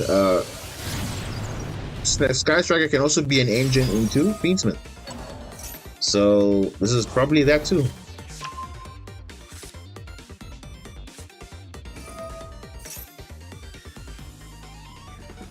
Or maybe not. Widow Anchor? Yeah, it's probably a pure Sky Striker deck, probably.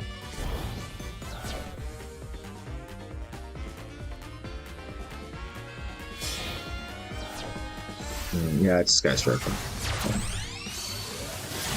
Shizuku with the bit. Bro, how can Shizuku get an animation but not Aqua Argonaut? I don't understand that. Because people love Sky Striker. It's fine, but now, come on, dude. The main monster is Kagari, obviously. But no, they won't do that.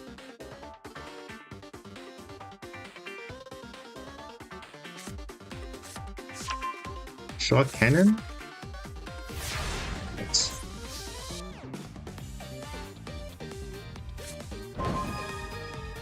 Cruise out. So we have anti-Nibiru basically, but we don't. This doesn't care about Nibiru. We don't care about anything. All right, Lightning Storm. We need a monster on field, so yeah. Look at that, Imperm and Widow Anchor. Yeah, that's okay. All right, let's set the Ancient Gear Fortress, and this should be GG, right? There's nothing that can stop this deck, literally. Because we can go Advance, get the Catapult, And yeah, we literally are going to go full combo here. Yeah, this is... Okay. Destroy this.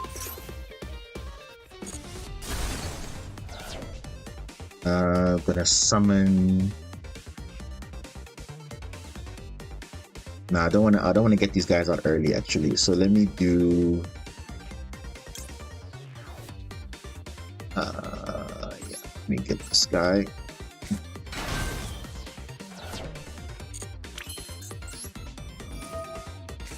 Statue gonna go into tanker.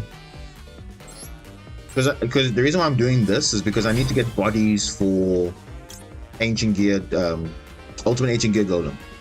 So if I just summon the dark golem without any materials, then it's not going to be as effective. So I need to do this line like this.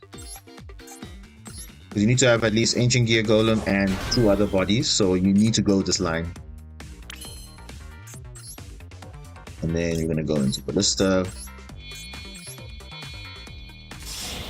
I mean, this should be able to get, like, I don't see how we're gonna lose this game. It's impossible because we do have cross out as well, which is for Nibiru, and he can't target anything, so it's pretty much okay.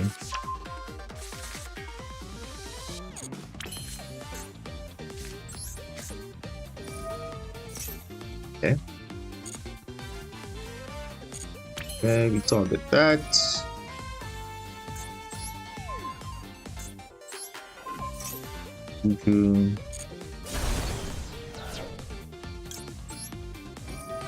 Now we can summon Dark Golem. Doesn't look like he has anything, which is good for me. Okay, Dark Golem, it's fine. Get Duel and Amanda. I mean, that's the. I feel like that was the whole purpose of the effect, was to make sure that this happens, because I don't see you adding anything else. But yeah, it's fine. And let's say these guys had Nibiru, right? Ancient Gear Duel says we don't care, because if you have Ancient Gear Golem in your name, you're unaffected from the activated effects of monsters. So. Okay, battle phase, no Nibiru. Okay. Yeah, this is easy.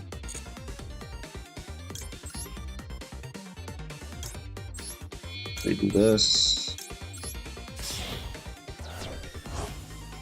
That's why you need to go to that lines of spamming more bodies, because if you don't do that, you're not gonna have enough material for alternating Gear Golem.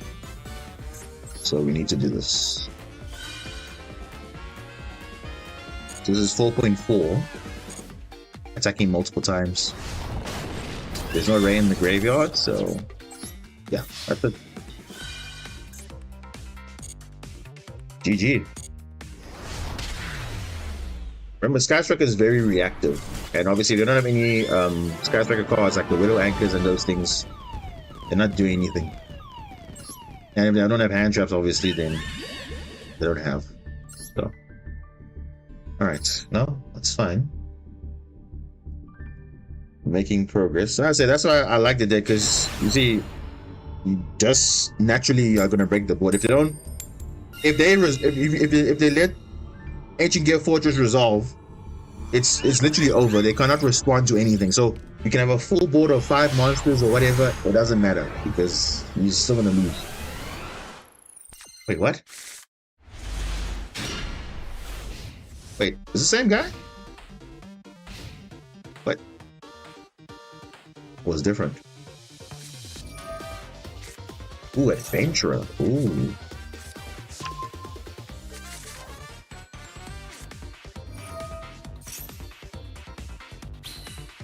Is this a winnable matchup? Let's see.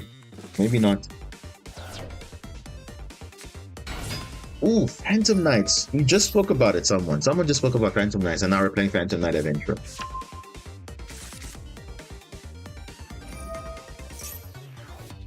So which means they're probably playing DPE also. Because I remember this deck when it came out, like, it was literally scary, because it will just spam, obviously, the adventure stuff and also the DPE.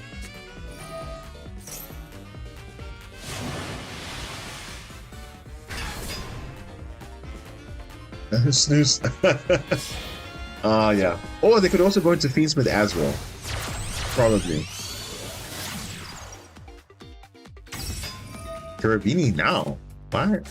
Oh, okay.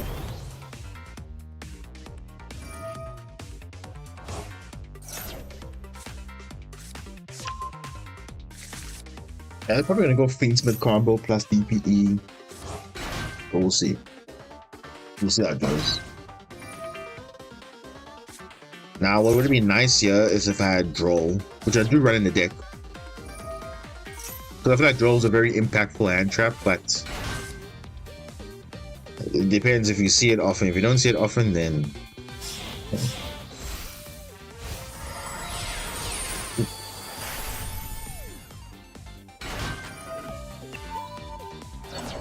But Maxi would have been very nice here.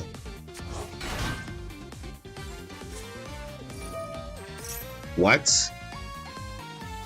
You're playing Tillerman as well?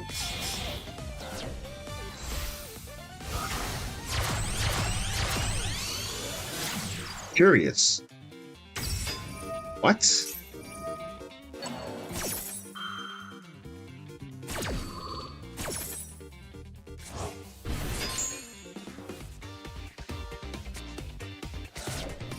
Bro, you playing Tillerman also?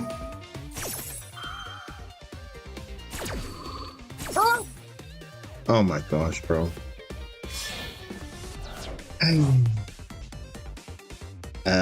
Okay.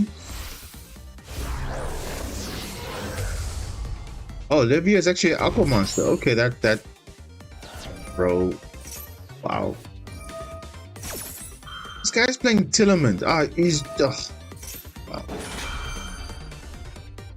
He's literally playing Tillerman, bro. And he's just, you see, they did all of that just to bait hand traps.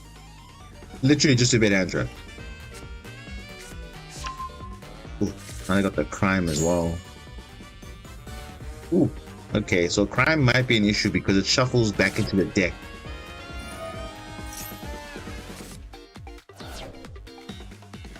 You see, if Fortress resolves, it's if I get a way to get Fortress, I'll be fine. But if not, then I don't know.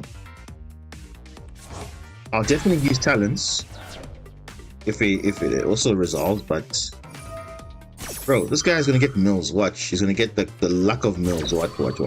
Let's see. What does he get? Fairy Tale Snow, bro. Like, and look at that, bro. Look at that. The guy literally had nothing, and now he's gonna go full Tillerman combo also.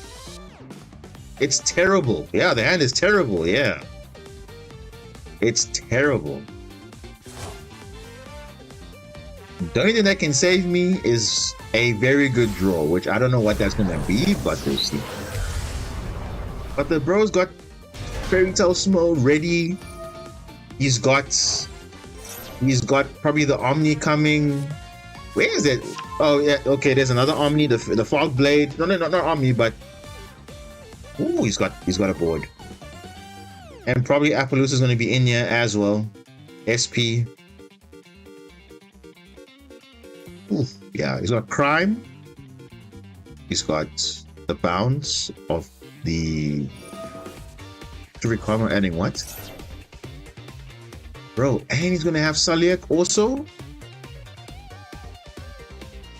Wow. Okay, Meta Noise, bro. Like, this guy's got everything lined up.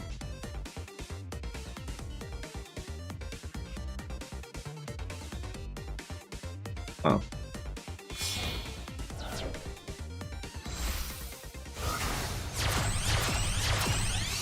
Yeah, that's the thing. If Fortress can somehow be resolved, it's literally a GG because he can't do anything. But I don't know. With Crime, and I don't know. I think what we need is a cashier. Okay, we definitely need a cashier card to kind of. I want talents to resolve somehow.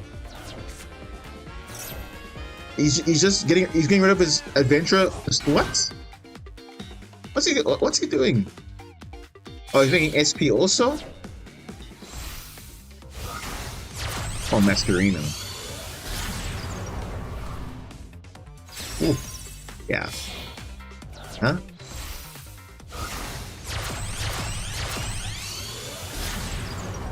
Rusty Bordiche.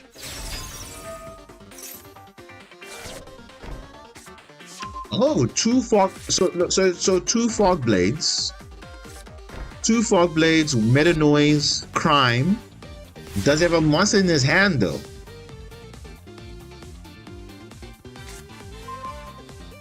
Bro, Fortress, are you kidding me right now? Bro, oh, that's not good. Because if crime, yo, bro, that is insane. What? We literally were talking about it. Literally, we're talking about it. But damn. The thing is, how do I bait the crime though? Because I don't know if he probably has a monster in his hand though. But the thing is, Suzaki, I was literally saying the only way I can win this is if I have Fortress. And if I have Fortress and Statue, it's GG. I don't care what his board is. He cannot target me. He cannot respond. But I don't know. Let's see. I have to bait the field because at the moment I don't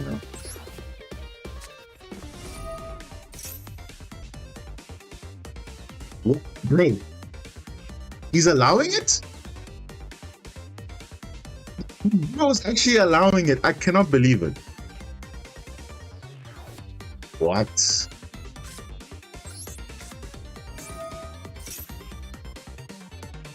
Bro is actually allowing it. Bro, do I just win now? Bro. The only way you can win if you draw if you get shadow monsters or whatever. What is that? Griffin Rider. I don't think he has crime, but remember, crime requires a monster to discard. And you can, bro, he cannot target my monsters. What is he doing? Bro cannot, and he's triggering talents as well. He's making talents live. He cannot target my statue. Oh. He's just playing into talents now, literally very hard. Bro, you cannot target me. What are you doing? Bro, you're making Chaos Ancient Gear Giant more viable now because you're giving me more bodies to destroy now.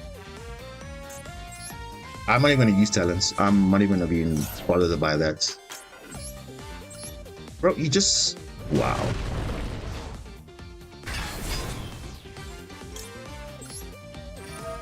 Wow. And remember, 4,500 and 4,000. That's a lot. I literally only added one card. I couldn't care less. You can't use Meta Noise. You can't use Fog Blade. Bro, you can't do anything. You literally can't do anything. You cannot respond. It's literally game. Because it's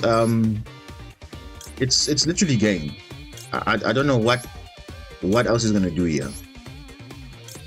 But there's nothing else he can do.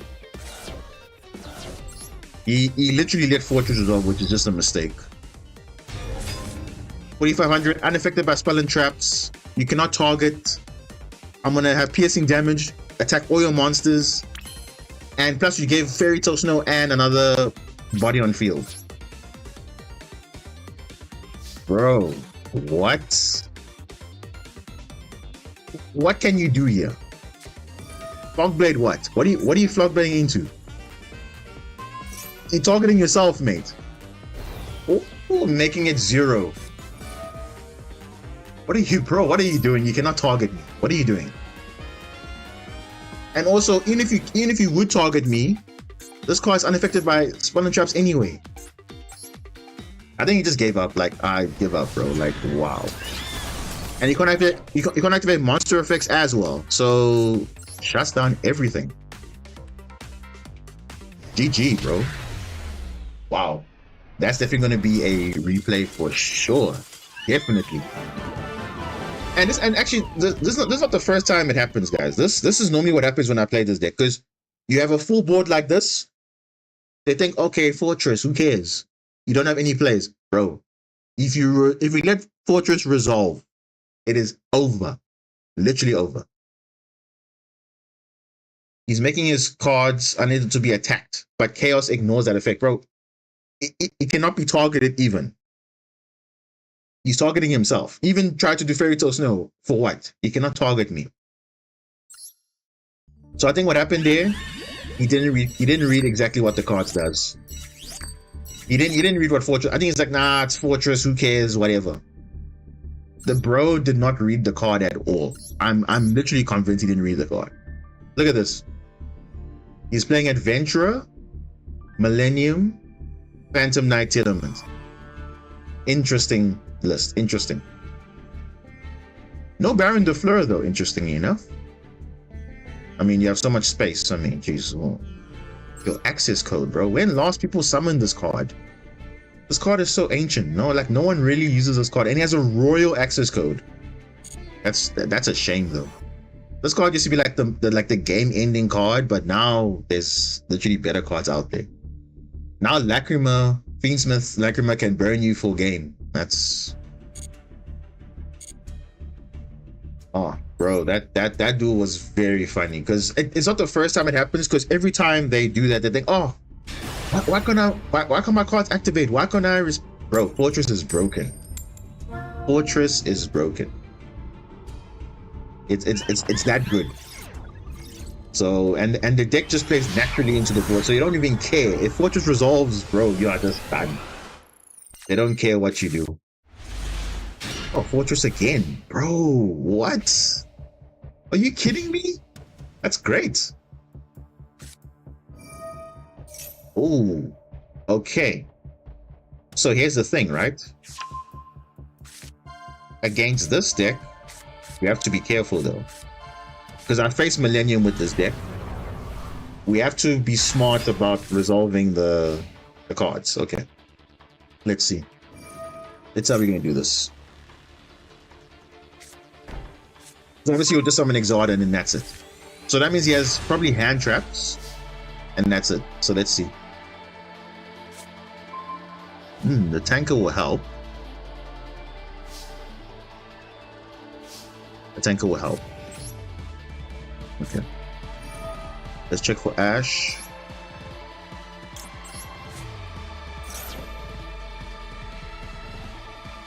We negate though. Okay, he's got Ash. Okay, we check the Ash. Okay, that's fine. The only problem with this hand though is I don't have another ancient gear to extend further into, so I feel like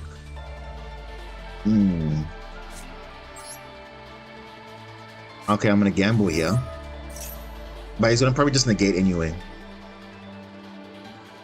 because I don't have another thing to extend into. I mean, you can just negate this. There's no other. Bro, he's actually allowing it. Bro.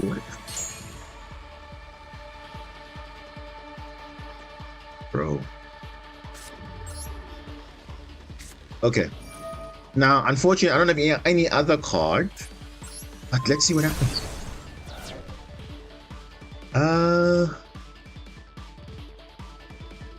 To find a way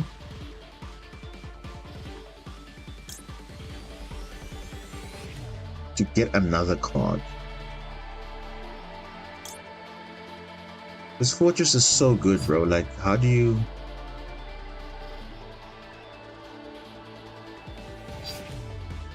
See, my only option is to go Ancient Gear Fortress.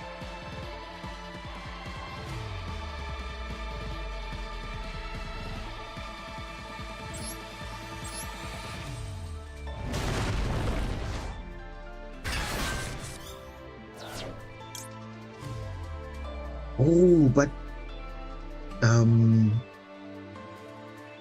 I could play her on Ash though. I could play her on Ash, but then I don't want to lose to...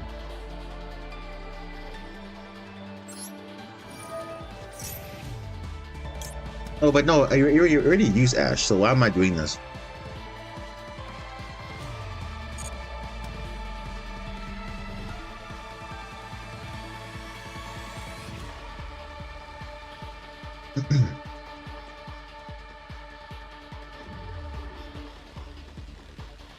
Because I want to revive back the golem with the tanker. I think that's what that's what I'm gonna do. I'm gonna bait out the. Oh, he's got the Veiler. Okay. Yeah, I see. It's unfortunate because I didn't have another card to destroy. I think that's the issue now.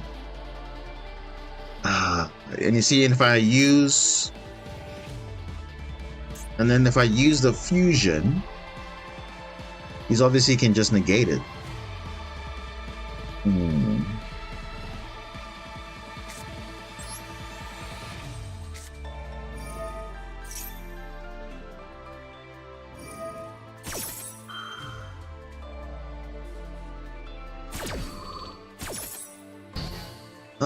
Yeah, because the thing is, the hand was not proper though, because he had the setup, but I don't know. Because the thing is, that Exalt card will just blow out everything.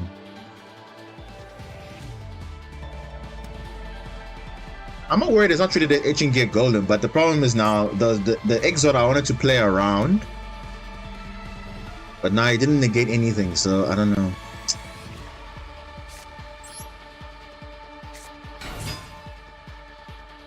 You'll just wipe everything.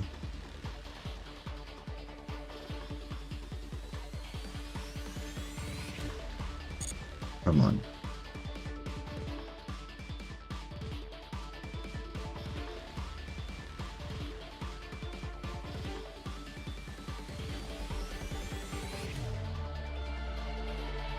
You just destroy the monsters, bro. There's nothing you're gonna lose. Come on. You see, the hand was okay-ish, but him having hand chest made it a bit trickier. No, the thing is, I didn't want to. The reason why I didn't want to activate Fortress was because then that means I have to summon Tanker, which I wanted to play around the Exalt, because if Exalt destroys everything, then I bring back the Golem with Tanker. That's what I wanted to do. But this also works too, because if he pops the Gear Town, then everything comes back. So it should be fun, I think. But I don't know. And now Max is also playing into it as well, so I don't know. Oh, we'll see. Lexi, welcome. So that's why I didn't want to activate the Fortress, because I didn't want it to think that I had another Ancient Gear in my hand, because Tanker literally would play around the Exalt. But now, that was my fear though.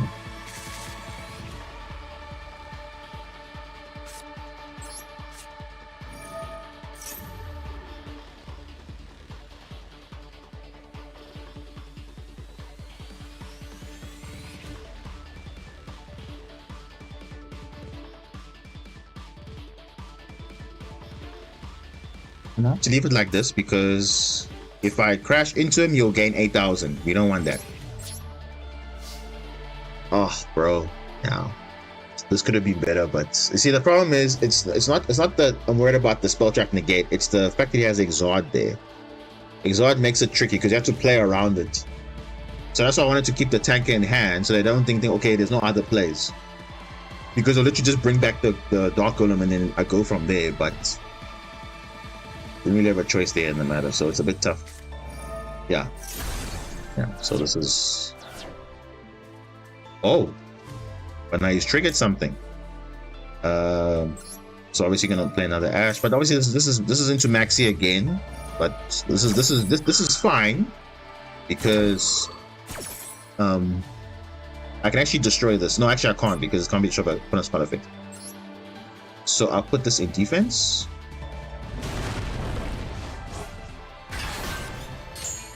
This is bad. Yeah,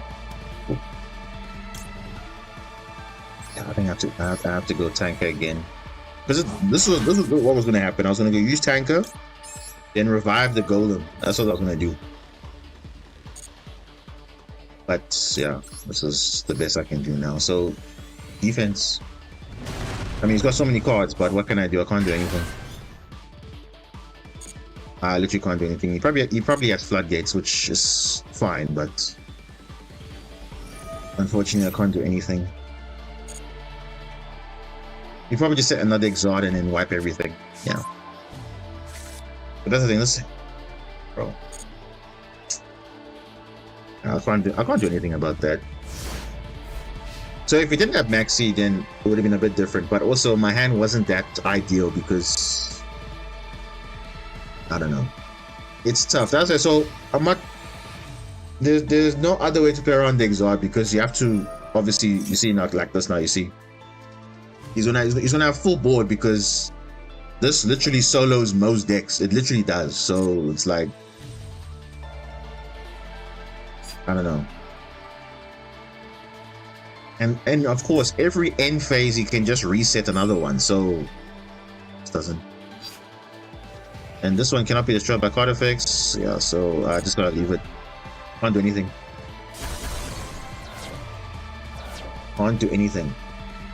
He just happened to have hand traps. He's just lucky to have hand traps. That's all. And normally the fortress should not be popped, but unfortunately we had no other option to pop. So yeah, it is what it is. Yeah, this is GG.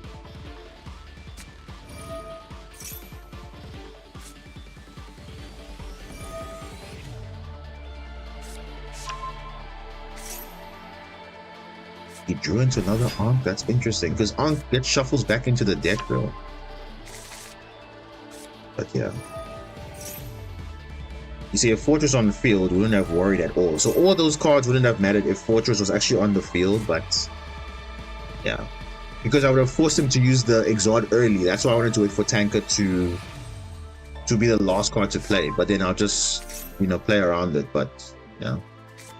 Because you can't respond. Only to afterwards.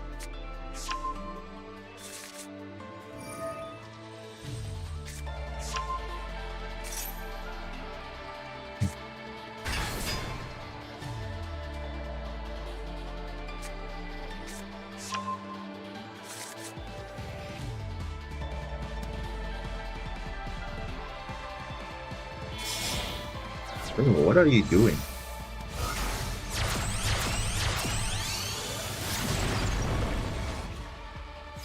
Bro, I don't like it when players do this because you know you have game, but you're just doing too much now, honestly. Come on now. Really? Did he really have to go into that? Placing True Light is dangerous when you don't have Jet Dragon, yeah. Again, in Blue Eyes, having Jet Dragon is good against Exodia because they can't pop anything. Only Jet Dragon itself will get destroyed, but nothing else will be. Bro. And that was the rank up. You see what I'm saying? Like, of course, in the rank up, you get cheesed out because of that. I had the perfect card combination, but this is that the hand traps made it a bit tricky because now the fortress was not on field. Because all those things wouldn't have mattered at all. So, and obviously playing around the Exalt, I mean, you can't really play around it because it will just destroy everything. The only way to beat Exodia really is talents. Okay, like you see, like this hand is better. You see, this hand is way better because now I have advance. So if fortress is on field, then I'm not popping the fortress, I'm popping the advance instead. So it would have been much better. Wait, what? Soren, what are you doing? Oh, this would have been perfect though. What? Okay, I just win now. You can maxi all you want. Maxi all you want.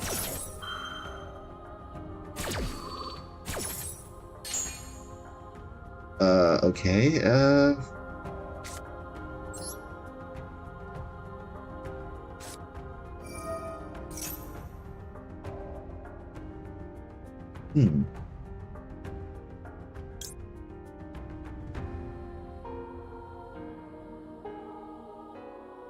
I'm thinking about getting another fortress just to make plays here. Let's see. Okay, let's see, because they don't have a monster, so I don't know what.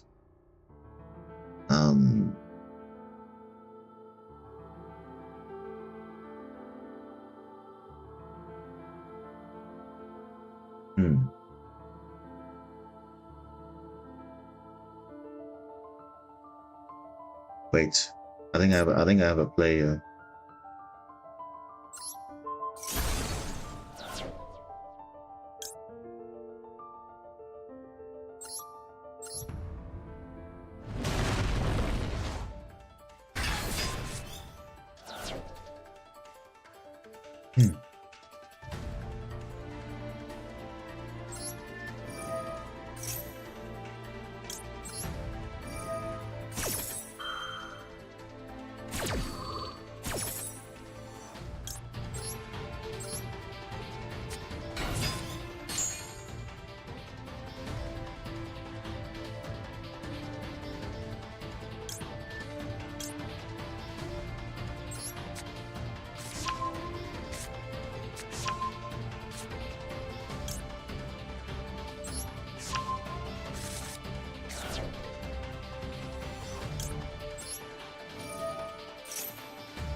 This is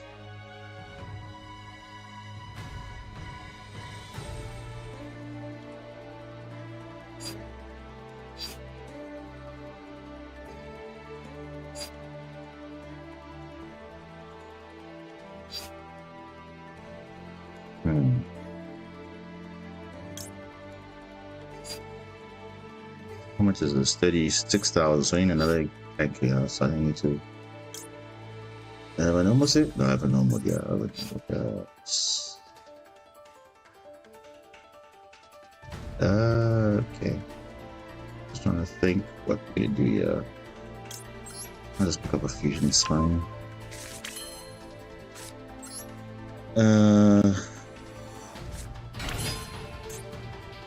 Okay, this is gonna be in the bureau check.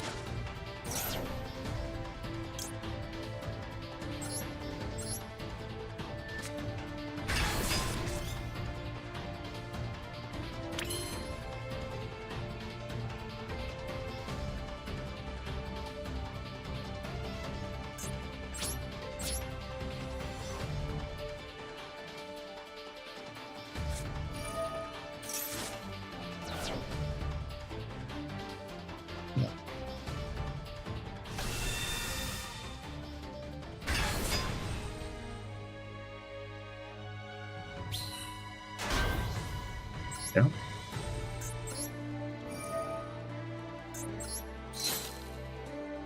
Oh, that's not good. I don't know. The nib check, that was exactly 5 summons, yeah.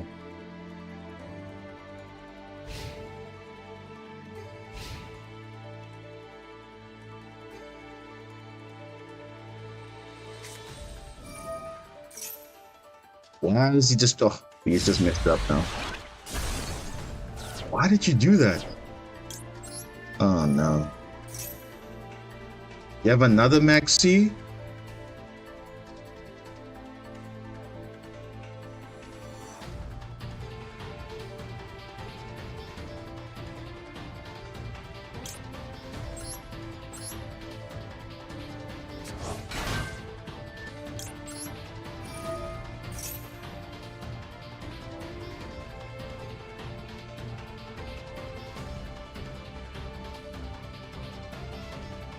No, the thing is, we can deal with it, but obviously, if he had the Nibiru, he had it, but it is what it is. I can't do anything about it. I wanted to make sure, because he didn't have a monster, so I had to make sure I didn't have lethal before. So, it's fine. If he had it. And also Maxi made it easy for him to get it, so I'm sure you drew it. So I'm not surprised at all. Because it can happen also.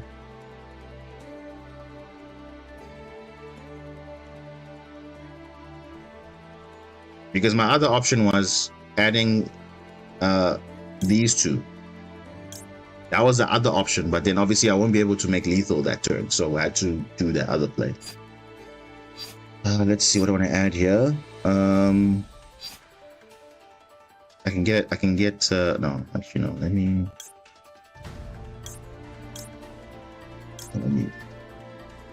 get this. My follow-up here. Because obviously if I did that, I wouldn't have got lethal, because I would have been unaffected from the Nibiru, but I wouldn't have lethal though. Which means I would have gone for the other play. But yeah, I guess it is what it is.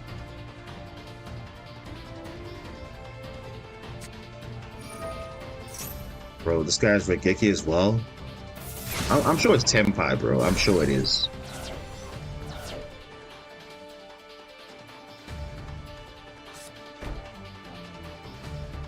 Huh? Set 1. This bro is joking, right? He's got nothing? What? You gotta be kidding me, right? You got nothing? No way, bro. What? Huh?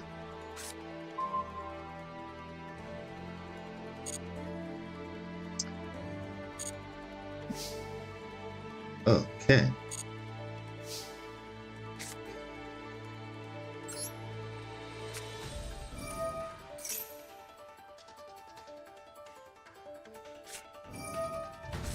Oh, let's see again.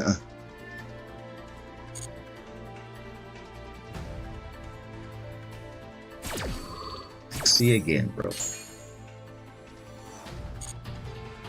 Okay, this time I have enough materials, so now I don't have to generate anymore. Okay. Does Marble Rock effect work in battle phase against Ancient Gear? Well, if you have Chaos Ancient Gear Giants, then and you're not unaffected, then no, it doesn't work.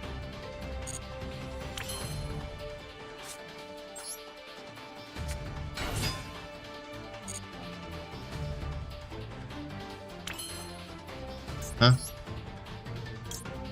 Are you main decking? What?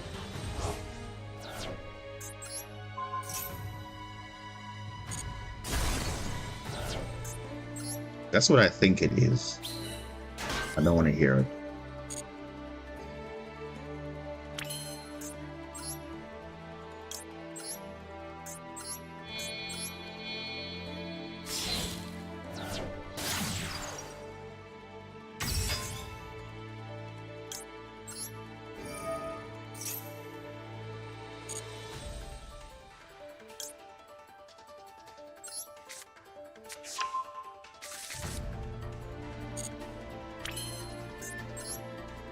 Let me do this before. Now we actually have something now.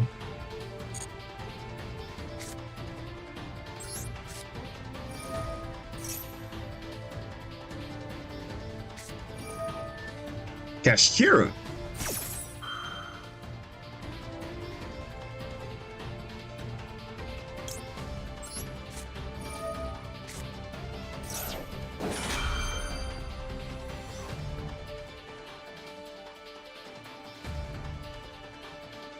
Okay, an Argonaut can still shuffle Fortress card. Shuffle. Remember, it doesn't. There's no actual effect on this. It's just.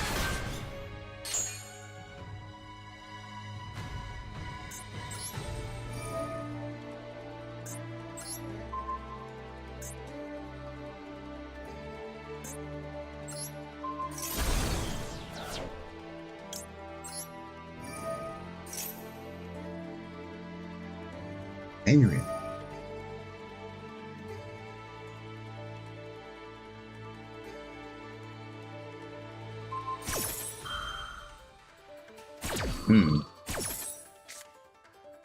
Okay. We're gonna fall back to this now.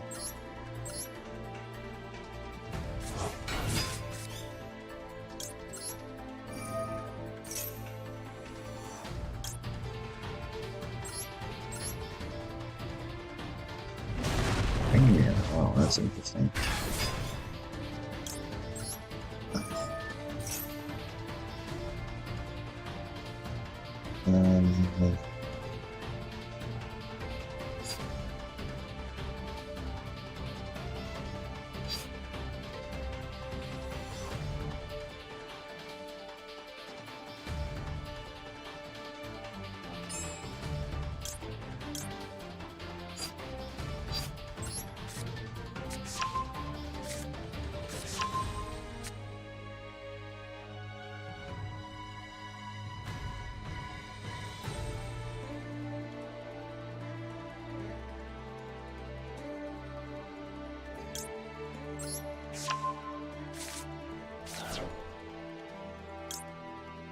Every time I play against the Ancient Gear deck, I was able to remember Rince's deck.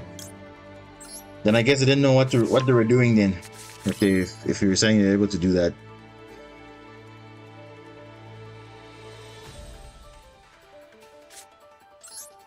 Bro, this guy's getting carried, bro. Like, ugh. Preparations, of course, bro. Like, what?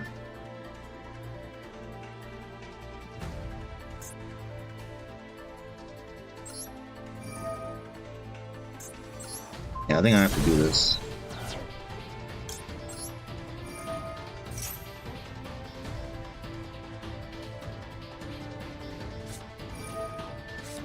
It's fine. It's fine. He doesn't have this deal. He's just running that. It's fine.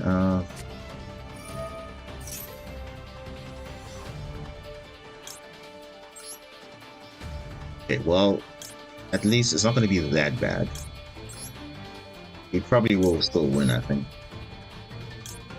Wait, hold up. I think I'm saying the right monster. This one.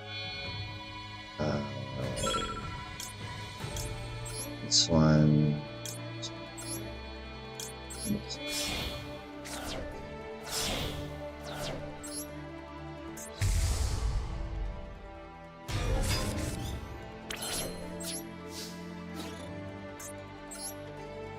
At least, yeah, this should be, yeah, this is enough. Yeah, this is enough. Bro, like, what? This guy's just getting carried by Maxi, and literally Maxi is giving this guy a chance, but whatever. Like, okay, but that would have been easy anyway, like, I'm not even complaining, that is what it is. Let's see, he only plays one Nibiru, right? He's only playing one, so I'm just giving him all this nonsense. Look at this. Macrocosmos, bro, like, come on, bro. You have to be that bad? Alright. It's the rank up game again, let's see.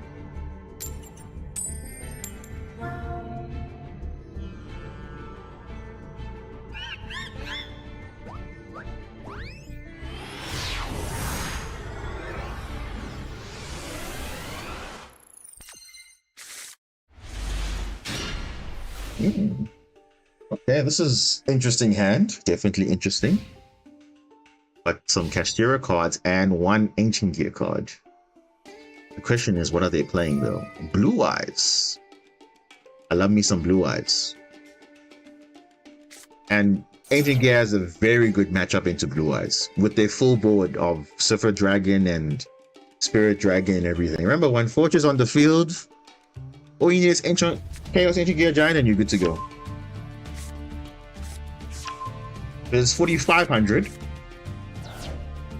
And you can potentially make it 9,000 piercing damage.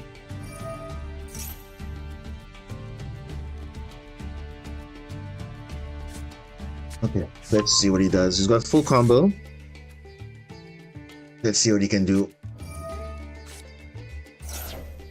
Let's see what board he can make.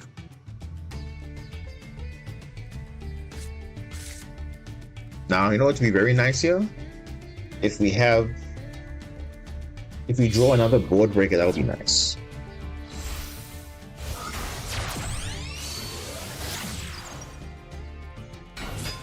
Spirit with Eyes of Blue. This is, if I had an Imperm or a Veiler, this is a very good negate because that does a lot of things. You see, it searches, it foolishes, and special summons. That's 3 effects basically in one. That is very, very good.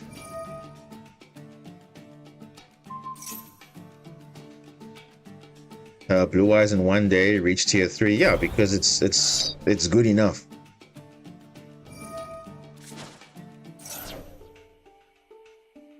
Because it's very popular in the community, especially since the support's been out for a while. I mean, people have been dying to play it, so it's naturally good.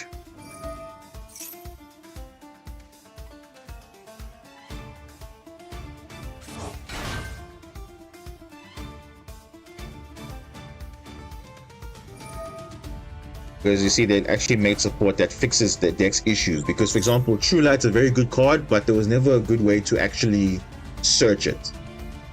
There's Maiden of White that literally places it. The keyword is place it in your spell and trap zone. You don't even have to even set it. You place it. So you play through Droll, you play through anti-spell. You don't care, bro. And nowadays, if you can play through Droll and those type of things, setting cards or placing cards, that's beautiful. That's what you want. That's exactly what you're looking for. And they gave that to Blue Eyes, and now look, now it's a meta contender again, back to its glory days. You know?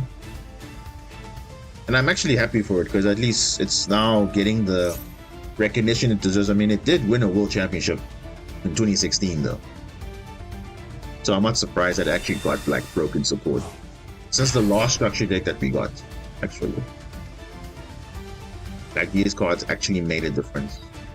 It actually catches up to modern Yu-Gi-Oh actually, so very, very nice.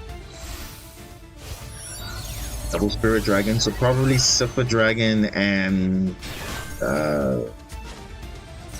but Cipher Dragon and Ultimate Spirit probably. I just want to see another good board breaker, bro. Like, because obviously Cipher Dragon can protect him from being destroyed twice. So we have to see. This time the deck is legit. The last time I won Worlds was due to them slaughtering. Yeah, that was true. It was true. I think, yeah. But that's when you know Blue Eyes was good at that point, because when all the bad decks, like for example now, it's the same thing happening right now in the OCG and TCG. If Ryziel and Malice get hit, then Blue Eyes becomes a #1 deck by a long shot. But of course, Blue Eyes is not really that great compared to Ryziel and Malice, because naturally they just have a better answer to it. But yeah, it is what it is. No, not another Ancient Gear Fusion. Okay, what did he say? Did he say Majesty? Ooh. That's a free, if he can negate this if he wants to. But why would he? Why would he negate that? Because obviously I can't core buy, because this allows you from targeting their graveyard. So that's actually quite smart.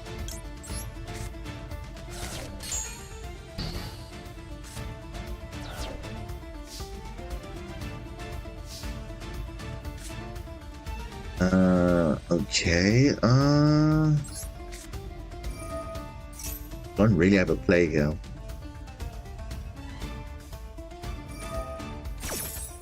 Okay, that's good. Fender is probably gonna get negated by Cipher Dragon.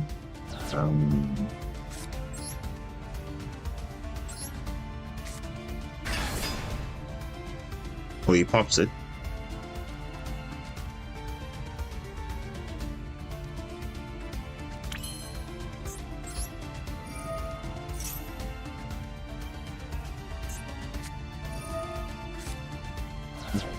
Did he? Oh, I think he searched it of wishes. Yeah, I think he did. I think he did. Yeah.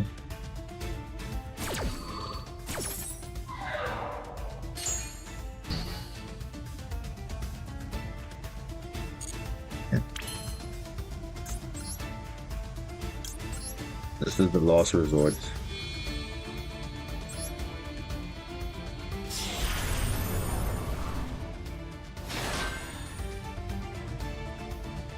He has to pop with Majesty if he has it.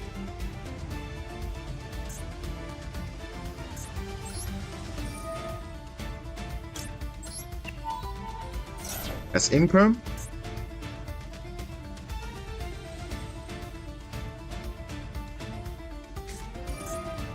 Bro, it's too late. It's too late, bro. Like, why would you wait till I activate the effect, bro? You must use it immediately when I summon it. Come on, bro. You can do better than that. I already resolved the effect. Oh gosh, bro. Like, that is such an amateur move, bro. Like, why would you wait for the resolution? Wow. I already used the effect. Now you want to use Majesty. Wow.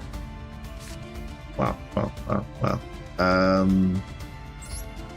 I'll just set pass because you don't have anything else to do.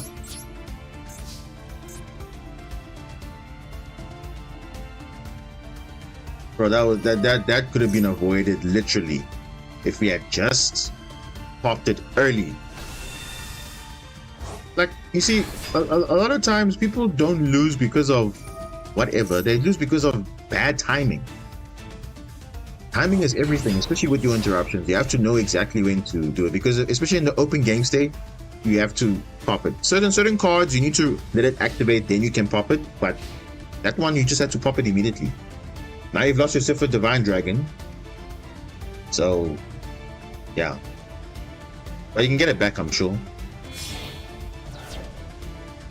I mean, you are playing 3 Spirit. Yep. Which is correct. You must play 3 Spirit.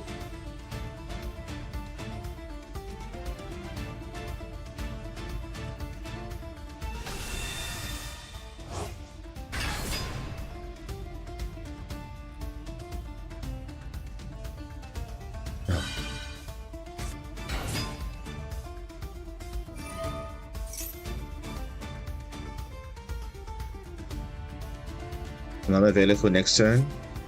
Yep, probably.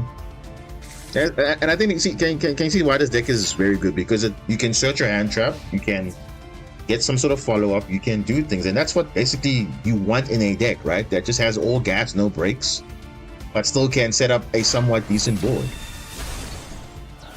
This is not lethal though. What? This is not lethal. What are we doing here?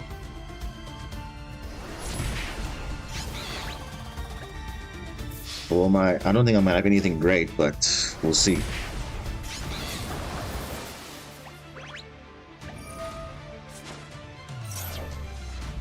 Bro, summon in defense. In defense. Is this guy?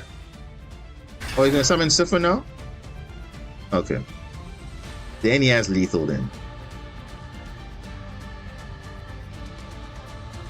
Bro, what's wrong with this connection? What is wrong with this connection? Yeah, exactly. Finish. Let's go. Finish up the game.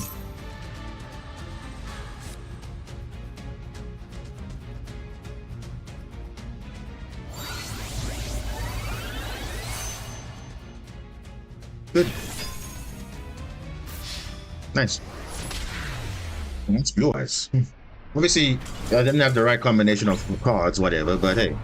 But he did make a very bad error there by not popping the thing early, because he would have kept this thing on field if he had just popped the thing early. They didn't have to commit to a board now where they have to not redo it again, but then again he can make it again, so it's not really making a difference there.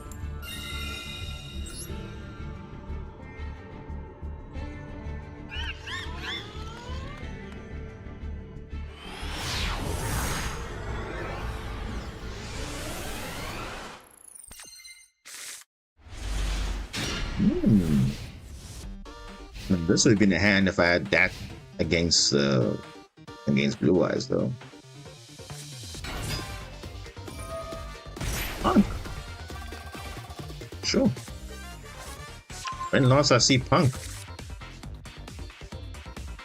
Gold Pride Punk, probably. Wow.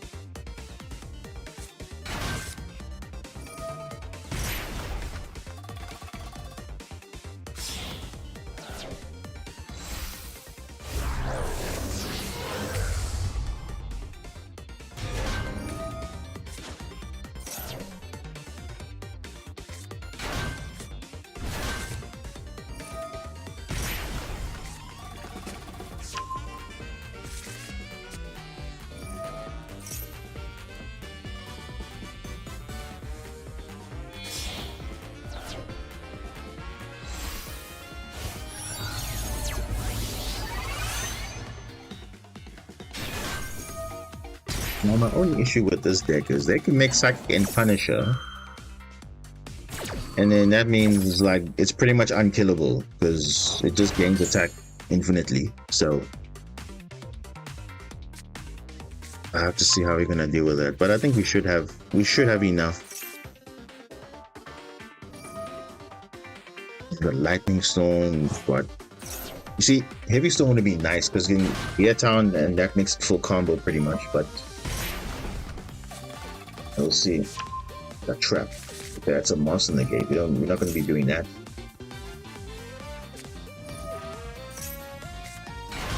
Oh, this should be straightforward, I think. We'll just do the back row and then, yeah.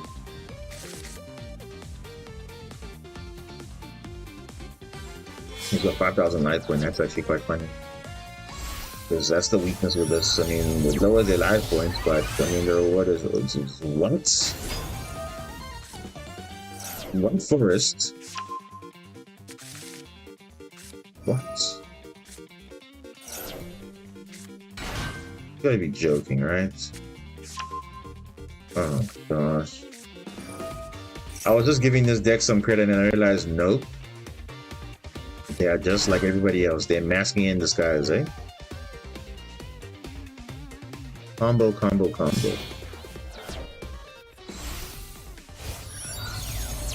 I'm probably gonna go Azalina next.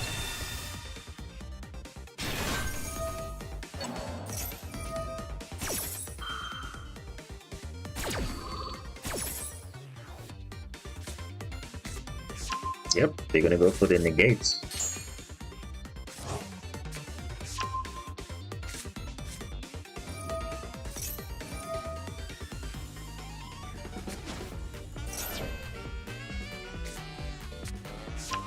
Yep.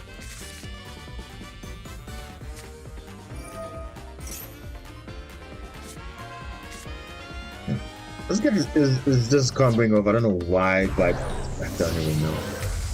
Like, why are people so obsessed with this line, bro? Like, it's just okay. I want to add this. Let's add this. Let's add that.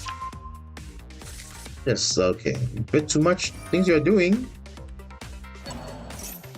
And can Konami add a feature where we can see the opponent's timer? Because how do they have all time for this? How?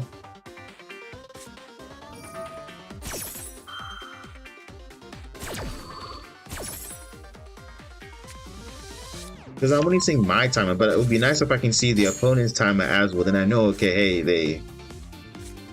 Oh, Saint Azamina, are you serious? Oh no, silver, okay.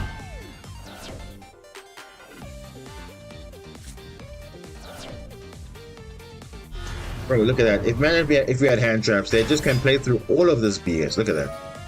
They still have Duel stuff. No, they can't. They probably won't. Yeah. Wait, what are we still missing here? Masquerina? Silhouette Rabbit as well. Sure. This guy really has full setup, eh? He's got the belt. Oh my. Bro! Are you kidding me right now? What is this, bro? What? Ugh. Gosh. Wow, bro. Like, luckily, Diabelzi's not that bad, but the thing is still, why? Why though? Oh. Wow. Look at this. Look at this end board. Look at this field. 6 monsters, 6 back row, and I'm gonna get imperm. Hey. That's not bad, right? That's not bad, actually. That's not bad, because you know why? This is actually a good thing, because he pops this, Gear Town pops off. He might probably use Ash, that's fine. Bait other things, but my stuff is activatable. Imperm sucks though, because I can't use it, but hey, it is what it is. Yeah, let's set this.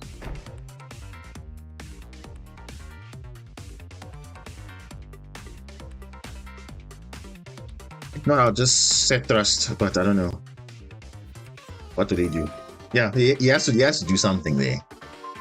Yeah, this is a no-brainer. You just pop Gear Town, boom.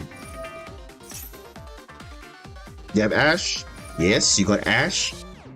Bro, this is perfect. This is literally perfect. Okay, so we got the only thing we have to set the spells though, which is unfortunate. But hey, this is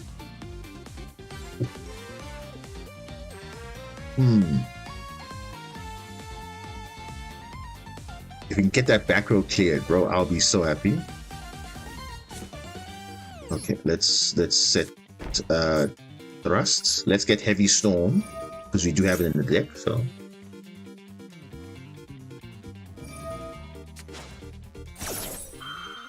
oh, come on, bro. Does he have space for monsters? Like, what's going on here? Lightning storm.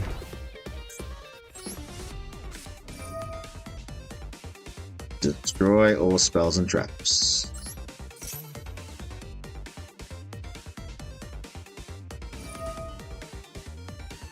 For what? Okay, it's fine.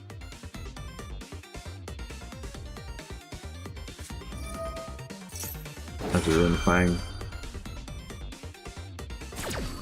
Wait, you activated Duel, but you want to summon Azurin, bro. What do you want to do? Oh my god, look at this nonsense, bro. Look at that. Oh my goodness. Bro, like, he summoned as... okay, what's the next threat?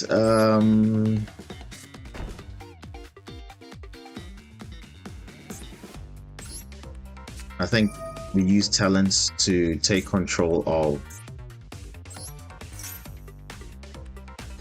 somebody.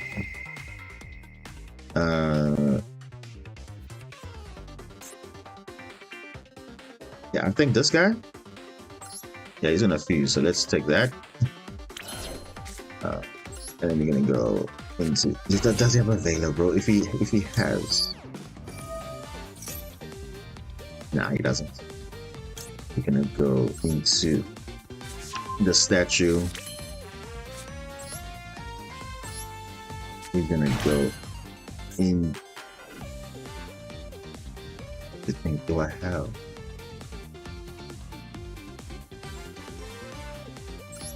I think this is fine. I was thinking, how do I? No, I need to go into chaos, but I need a monster into 0 though. 4,503. Would I go straight into it though? I think I do. I think I do. Yeah, I think I'll do that. Dark Golem. Actually, yeah, I'll go straight into it. Yeah, what am I doing? Give me this. Give me that. Imperm is dead, so it's fine.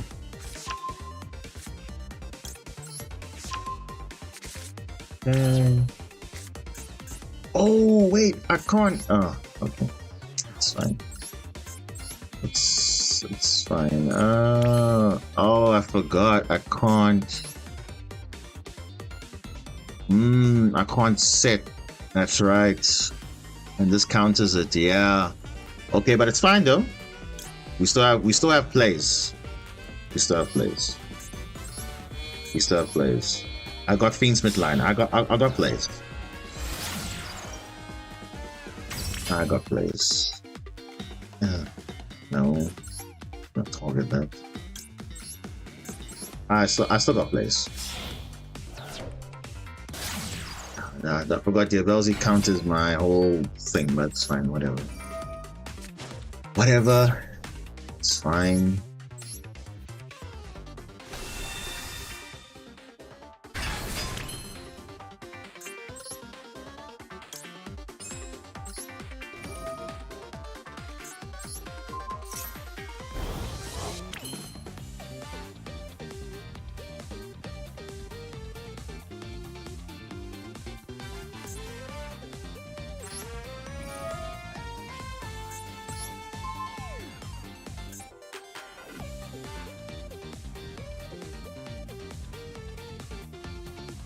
Hmm.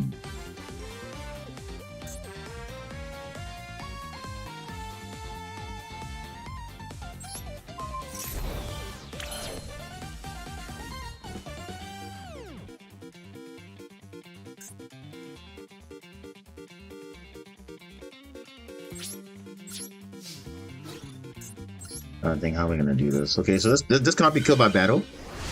Okay, that's fine. I think we just have to go into the some stuff, yeah.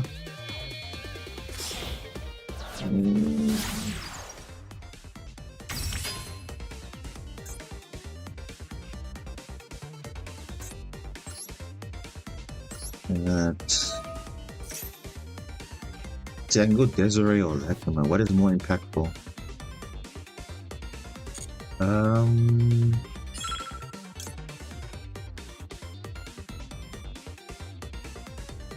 I'm thinking, should I go into Desiree? Desiree will be kind of good because I can negate cards non-targeting though, so I think it would be a good shout.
It's the best I can do, but that was quite insane though. That was actually quite insane. If it wasn't for Diabalzi, I think I would have probably had it.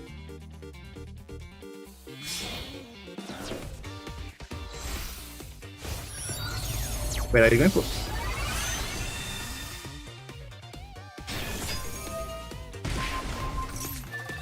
Oh. Ooh. Oh, actually, no. Why did I activate it? I shouldn't have done that. Why did I do that? So I'm giving him more boost now. Okay, no. I'm actually not going to activate anything. I'm just going to run out of time.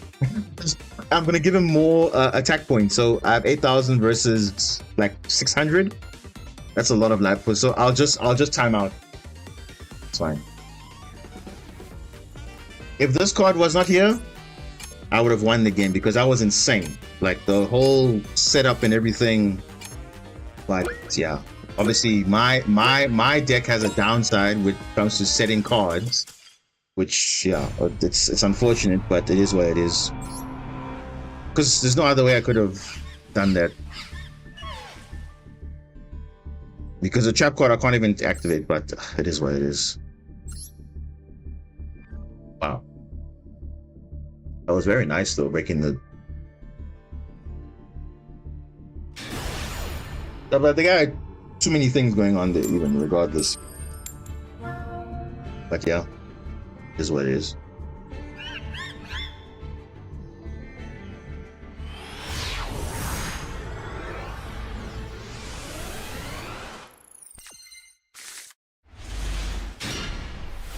Okay, this is somewhat playable, but it depends what my 6th draw is going to be. And what they are playing also too. Because Droplet's good, but if it's anti-graveyard, doesn't matter. Duster's also good, but if they're playing Exodia, another problem too. Ooh, Tachyon. Okay, oh my god, I was just talking about it. Oh my god, bro. This guy is not. This guy's not. He's not. He's not serious. He's gonna sit on.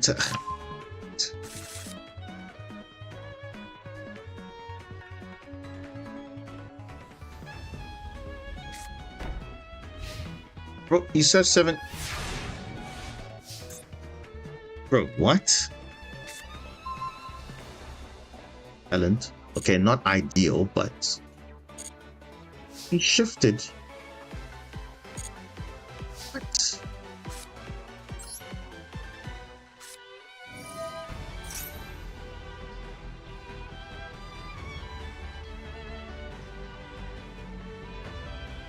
Bro, why did he shift them?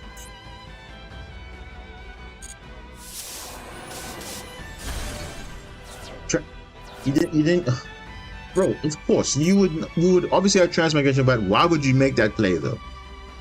I don't understand. Also,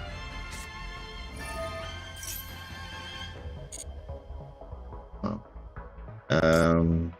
Yeah, I gotta go for the maximum damage. Yeah.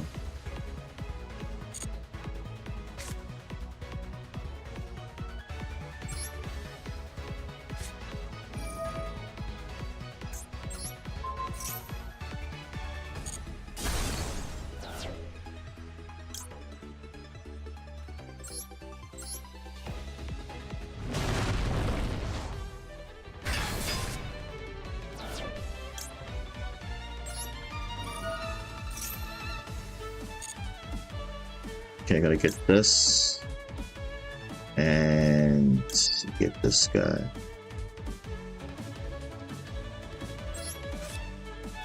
And droplet's useless, so get rid of that. Get rid of that.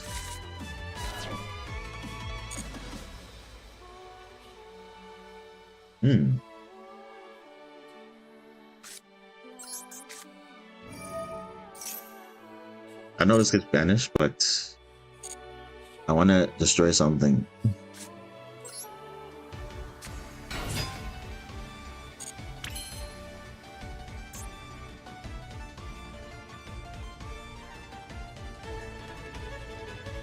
Actually, you know what?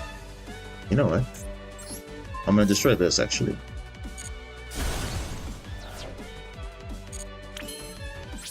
And then I'll make Ancient Gear Howitzer next turn. No, main phase 2.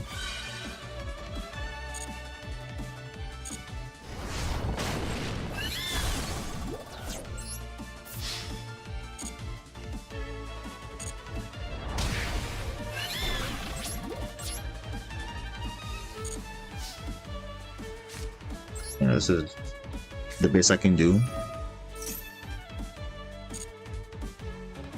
I mean, I could make this, and I could make that, but it's not. The setting's not ideal because it's main phase 2, and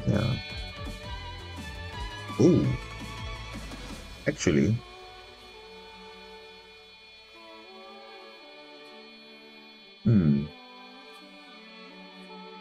yeah, no, it's fine. I'd rather keep the bodies in the deck though.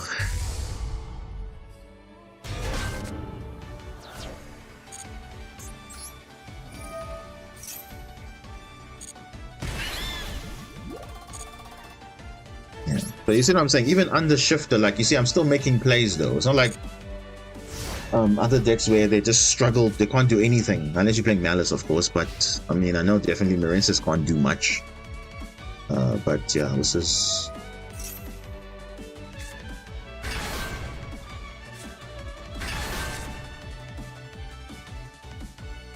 It was like he knew he had full combo, but I don't know, because he thought I was gonna do nothing. I mean, he's probably still got full combo, probably, but okay.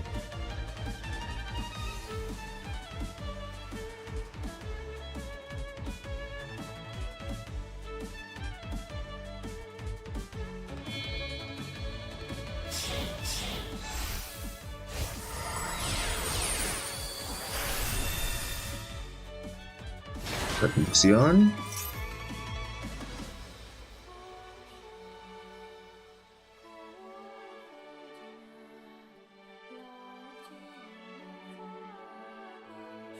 It's a tricky one.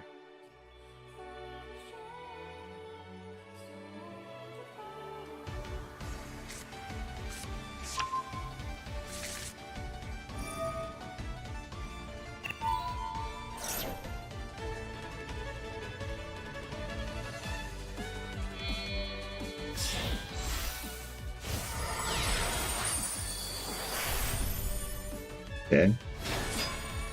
So transmigration is live, alright.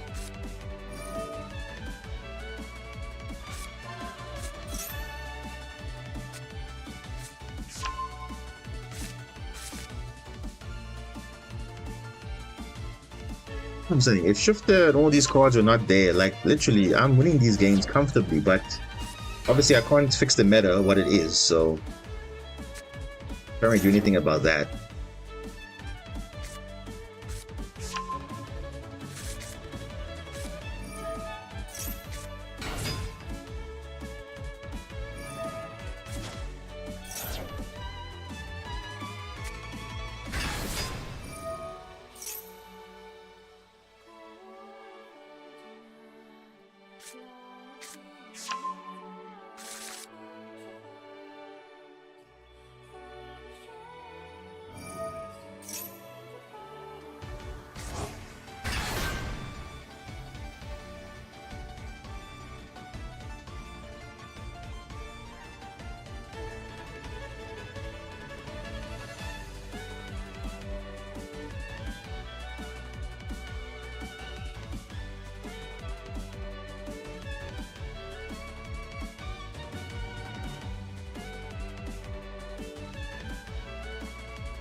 Wait, what?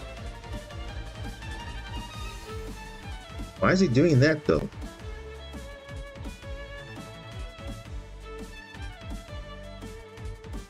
Like, what?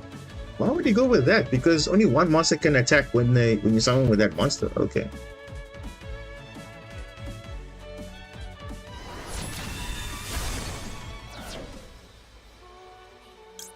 You probably negate this with migration, which is fine.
Ooh, wow. This would have been such a good resolve, but this isn't getting negated by Hope Harbinger. Ah, that sucks. And even Transmigration also.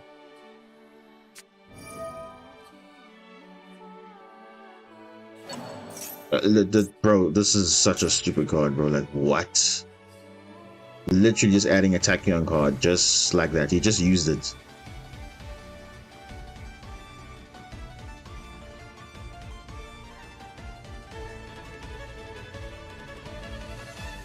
Oh. Do I really have a choice?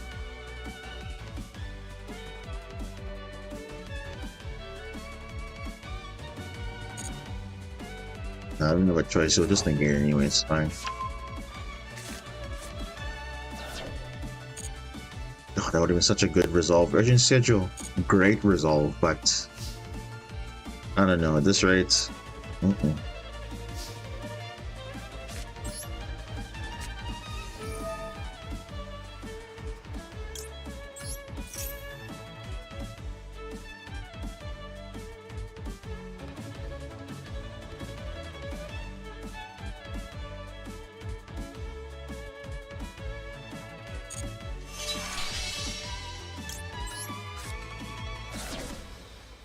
dude, this just this would be nice earlier, but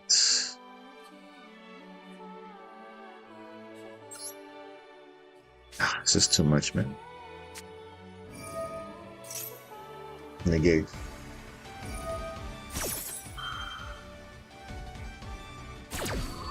And obviously Talons gets negated as well.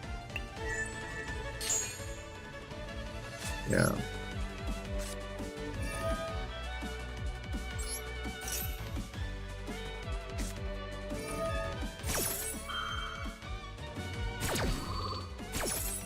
Wow. And you see again, I didn't lose because of, I lost because of Shifter, bro. Literally, that's it. Because obviously all the cards were getting banished, so I made some sort of a play, but if Shifter wasn't there, it would have been a different situation. It's the same thing. Take all those things away, I'm pretty much being comfortable in the game.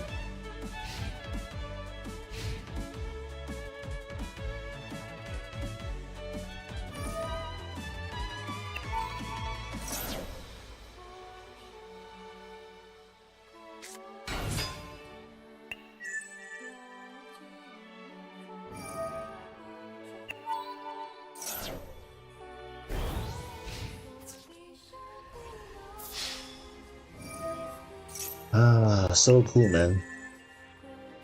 Yeah.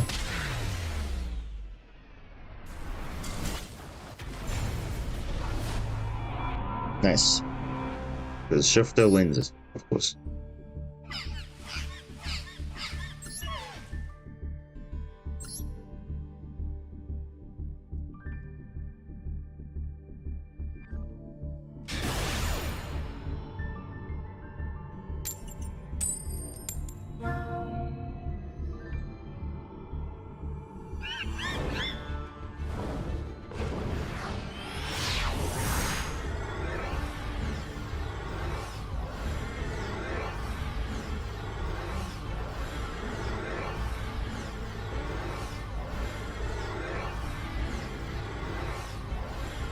Oh man, what is this now? Come on, what is this? What is this now? Why is it doing this now? No, game, come on, bro. Like, you guys have seen this on stream, right? You guys have seen this on stream. Why is this happening? Why is this happening again, bro?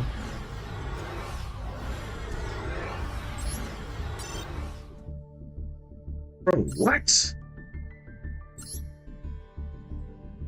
Bro, how do I get the loss? Someone explain that to me. How do I get the loss, bro? What is even going on? You guys saw that? Bro, that is so stupid, though. The guy won the coin flip. It's not like I won the coin flip. He won the coin flip. So now what? I don't even know. Nah, dude, that is so now I got a loss for no reason, because that doesn't make sense. How can the connection time out while matching? No, bro, that doesn't make sense, because even in the Duelist Cup, it's the same thing. Because the guys are booting me off when you're in a winning position, and then you get the loss still. So that's not because of your connected timing out. They literally, how do you explain that one? Because I did not win the coin flip, but I still get the loss for it? Nah, dude, they need to really fix that, because now I'm now in a losing position now to D rank because of that. And you see how annoying that is. Because now it's like as if nothing happened. No, it does matter, because the thing is, it happened even last, I don't know, it happened, I think it was some seasons back, where literally it was a rank up game. I won the coin flip, but then it went to connection timeout again.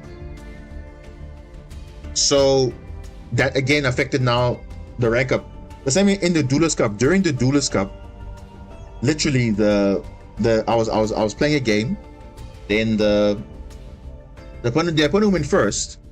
I broke their board, and then while I'm breaking their board, the game disconnects. I'm like, there's no way I would disconnect if I'm setting up my combo for the follow-up turn.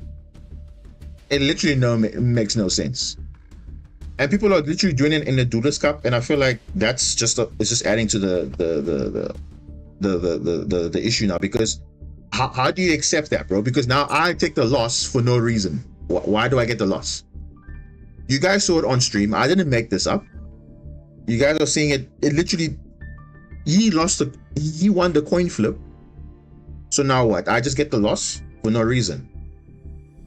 And now I'm in a rank down situation because of that, because I have one loss which I didn't deserve. No, bro, I can't. You can't accept that. My connection is fine. There's nothing wrong with my connection.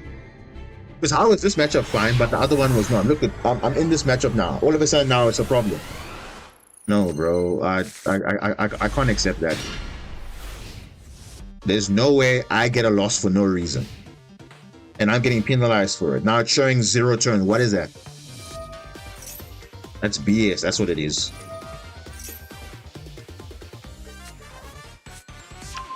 It's literally happening in ladder. It's happening in Duelist Cup, and I feel like people are just, I don't know, bro. Like, what? How is that even an issue? Why is that even a problem to start off with? Because I do feel like it's the coin flip. Because if you feel like, okay, no, I'm not getting a favorable coin flip, I just disconnect people. But nah, dude, that's not right. First turn Horus is probably Horus with something else, so they're probably going into the engine just to get their main line. So, but then again, it could also be stun also. But yo, bro, that is pissing me off now, because already in Duelist Cup I was getting it on my rank up and rank down matchup, but now I'm getting it in ladder as well. Come on, dude.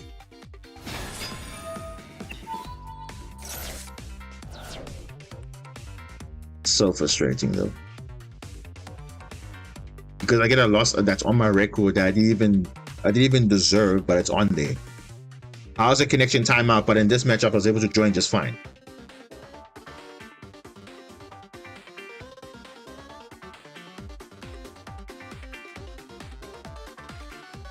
Exactly. The thing is, why are we getting punished though? Because it's not like we disconnected. It's different if you close your if you close your game. That's different. If you close your game during a matchup, that I understand that you literally are surrendering, like through rage quitting or whatever, but not like that though. That doesn't make sense to me at all. It literally doesn't make sense.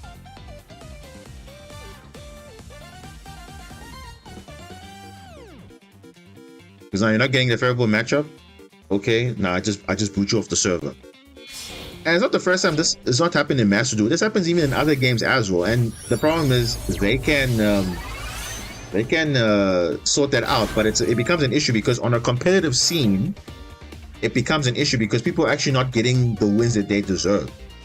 You know, I'm not. Obviously, I can't do anything about it, but it actually highlights an issue because it's happening in the Duelist Cup where people are qualifying. So in stage 2, people are going to be doing that. So it's not just in Master Duel or Yu-Gi-Oh in general. Most games have had that issue in the past, and it's really annoying because how can someone just randomly boot you off the server? Then it's like, okay, you got the loss, but did you really lose? Nah, you didn't. And I think it's the issue with Konami servers, because someone should not just have random access to just, or have ways to boot you off your own servers. That doesn't make sense. It really doesn't.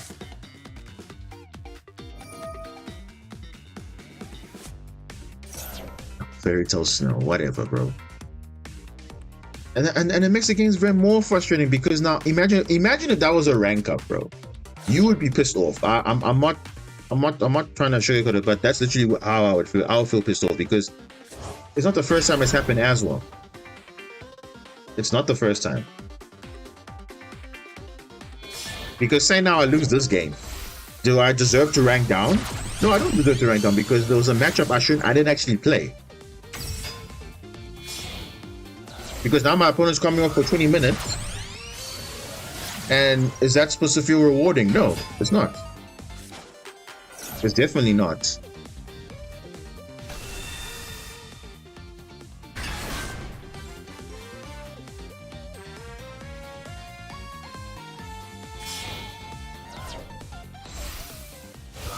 Smokey, hello, welcome.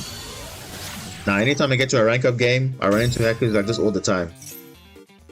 Nah, dude, I just feel like this game is rigged somehow. And also, randomly, guys, just out of interest, have you noticed every time your 6th draw is sometimes a card that you should have had like in the first turn, like a Maxi or a Nibiru, and it feels like a slap in the face, like, wow, bro, like I needed this turn 1, like, hey, look at this. This guy's coming off for 20 years now. You know? No, dude. Wrongfully disconnected? No. This guy threw away Havness. So he's playing White Forest as a White Forest Fiendsmith Tillerman. Yeah. Yeah, just get better, as they say. Yeah. Get better. Yeah. It's one thing to say that, but yeah, we all know what that means.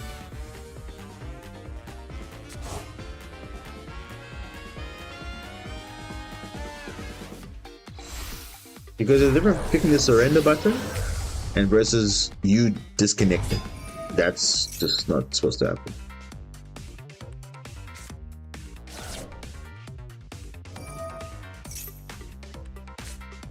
No, I know you're joking. I know you're joking, but I mean, that's just someone's gonna say, oh, but now, what?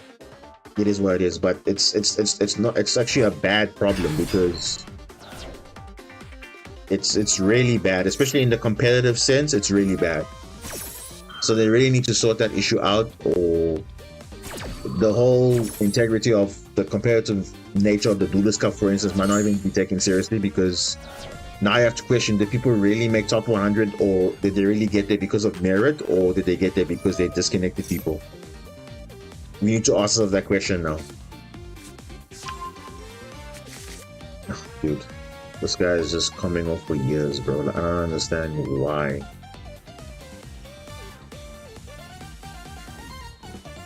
At least the hand is okay, but I mean, this still shouldn't be everyone's favorite monster, bro. Appaloosa, this card must just get out of here, bro. At this point, like, wow, dude. People have nothing else to summon these days.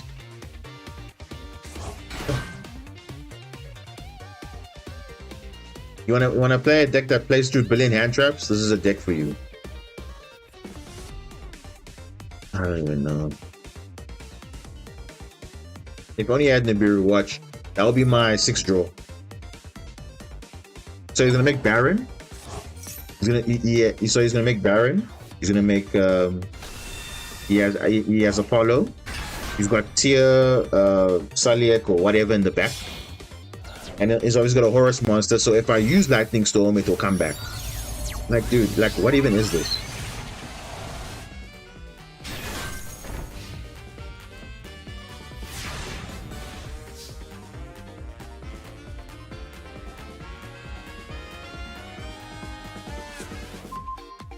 Bro, where was this Ash, bro? Like, at least something could have been stopped. Like the zombie vampire, for example, bro. Oh, God, dude, can you see what I'm saying? The zombie vampire would have been stopped by Ash, but no, the game decides, no, you don't need it now. You need it next turn. Like, what even is that, dude? You guys saw, he literally had zombie vampire. If I just had an Ash or a Veiler or something, it would have shut down the turn. You know, just sit on Horus monsters. But dude, I love this game, right?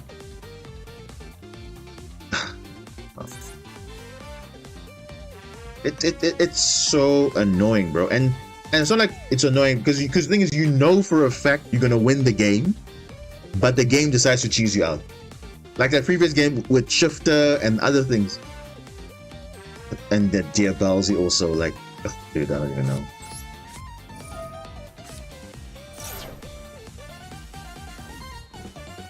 Bro, you think evenly makes a difference? There's freaking Baron de Fleur on the field. No one gives a damn about evenly. Or if not, Baron de Fleur is Desiree.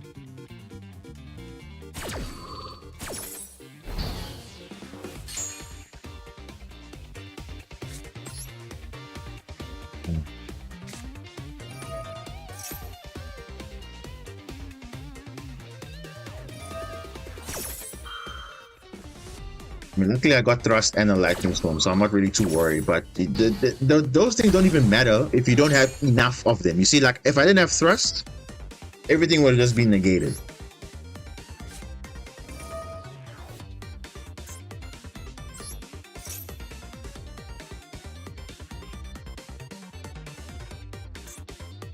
Now, fortunately, I do have an Ancient Gear in my graveyard, so I'm not going to be stressed out too much because at least I have that. But this has to resolve. Yeah. Oh, he's got Saliak and Horus. Oh, jeez. Okay.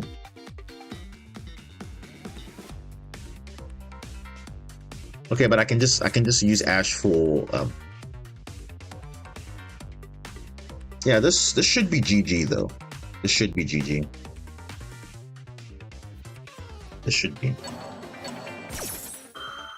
Oh, but he's only gonna add back Ash. Oh my god, bro.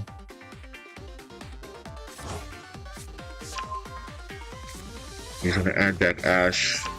Of course, bro. You see what I'm saying? Like, the game just is rewarding this player because, like, you see, the out I would have had, I don't have it because now he's got Ash now. He's gonna Ash this.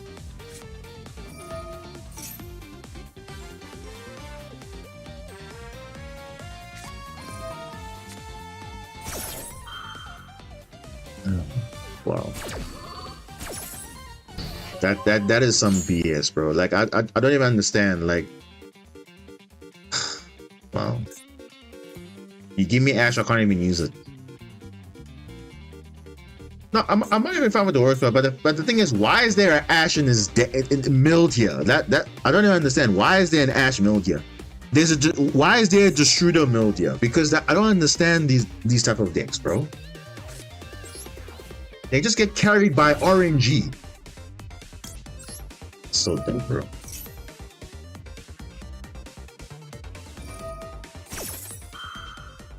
And now this Ash is basically a dead card because, dude.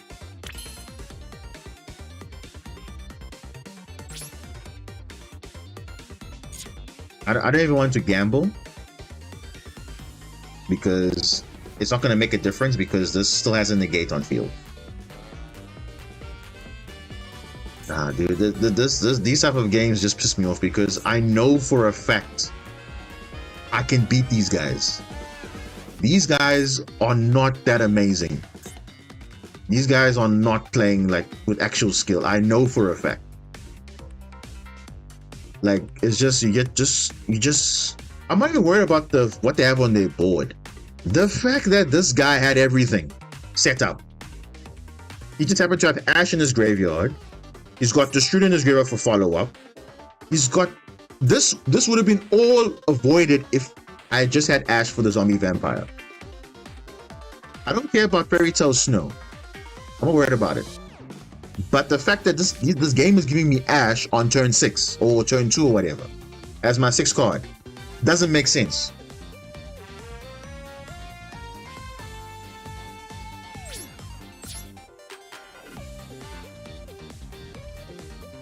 At all, bro.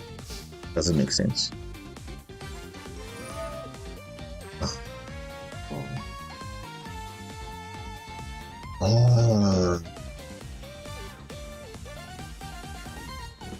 You see, normally I don't get annoyed like this, but the fact that, we're coming off a disconnect loss and then this BS is happening. You're telling me this is okay?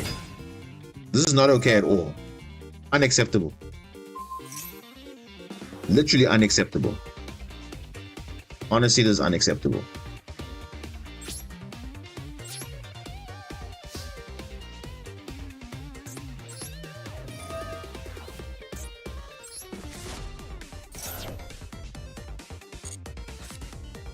Oh, wow. Droplet. Wow. What's Droplet going to do? Nothing. Absolutely nothing. Wow, bro. This deck would have been just... Oh.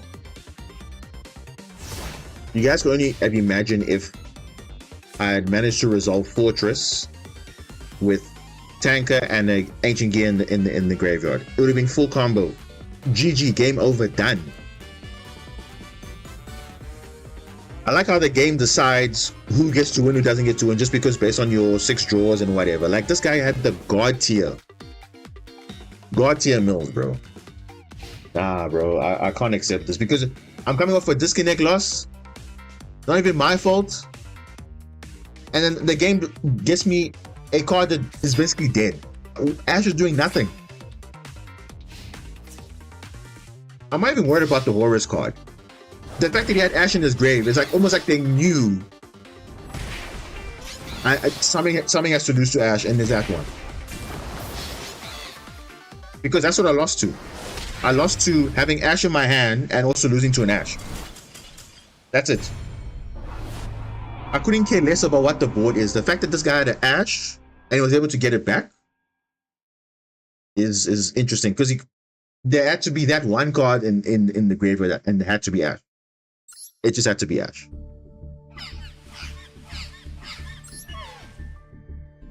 Nah, bro. Can you see all those games we're looking at now?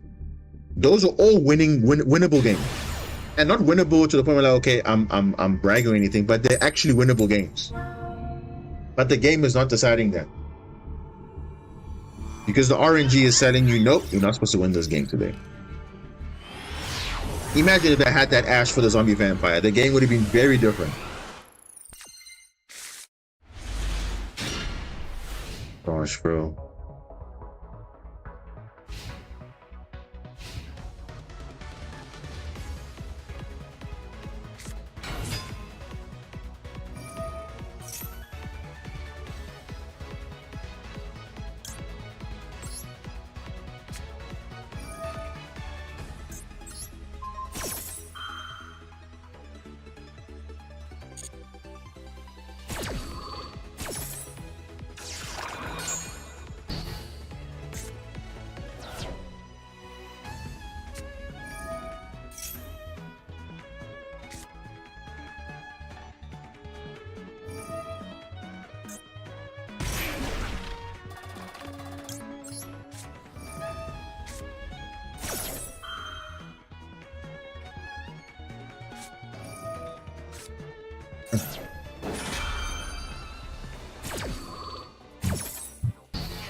Yeah.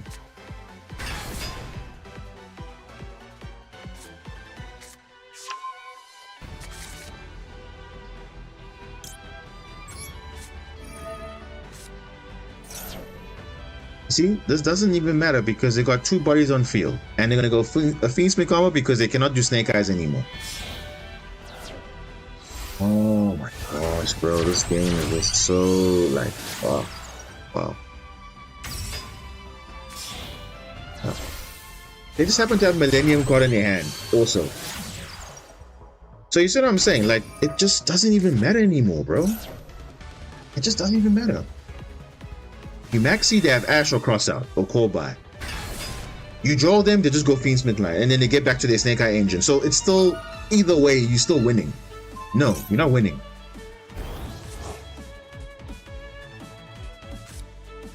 Oh my gosh, look at this guy, bro. He already had Sinful Spells in... Oh my god, dude, this game is very interesting. Very, very interesting. He already had everything set up. He had the perfect hand to play through hand traps. The perfect hand. And why am I surprised? Because it's the best deck in the game.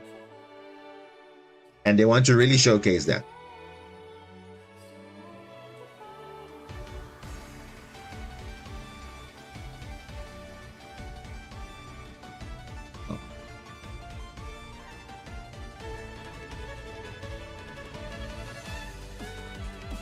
Konami really can piss people off, I won't lie.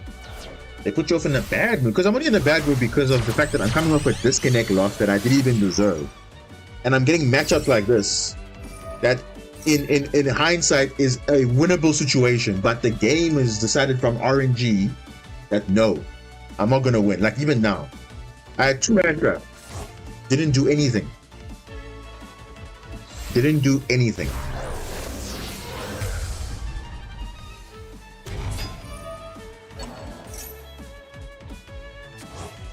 So stupid, bro.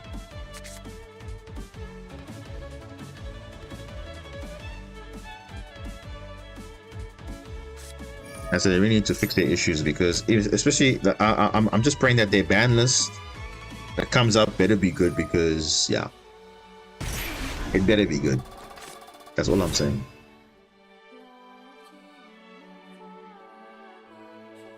Because I think some things have enjoyed their stay for too long.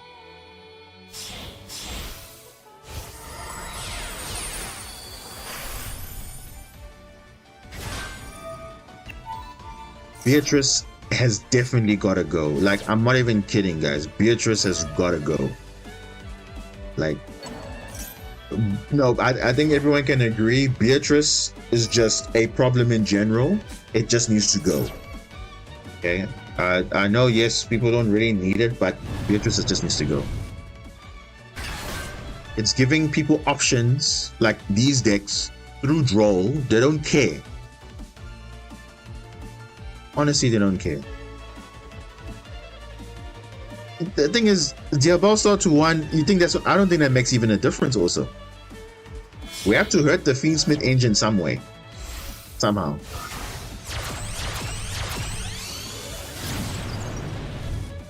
Bro, if Apollo don't get banned, fine. Don't care about Apollo. But all the other cards gotta go. Because if Konami really wants to make Master Duel a attraction for best of 1, by the way, best of 1, they need to make better hits. You know, because these guys have been enjoying themselves for almost a month now. And I don't know why they want to wait till Duelist Cup to make hits, but she gotta go. If it means it makes the game a bit more playable, then that's what it is. Yeah, Snake Eyes especially. And I've been saying this the whole time. They need to ban original Sinful Spoils. They will not do it. I don't know why they won't do it. Because in the TCG, they did a very good thing by banning original Sinful Spoils, and guess what? No one's playing Snake Eyes. No one.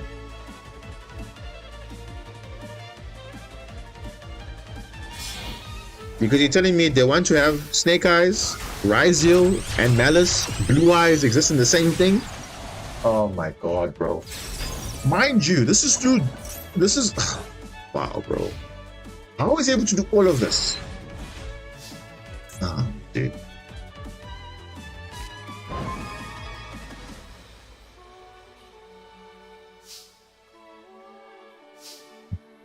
Yeah, well...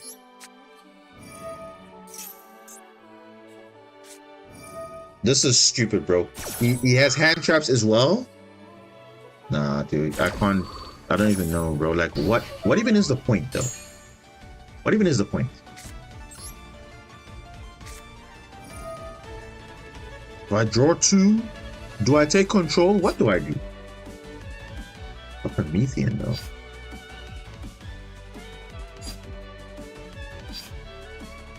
The thing is, I take Appaloosa and do what with it? I can't do anything with it.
This game is so dumb, bro. Like, I'm getting punished because of a disconnect. Is that what you're telling me? Because of a disconnect? Really? A disconnect loss, which wasn't even mine, though. I'm just getting the most unfortunate matchups, not because of anything. That's because the game has decided they should win, I should not. And now I'm gonna rank down because of that? Wow.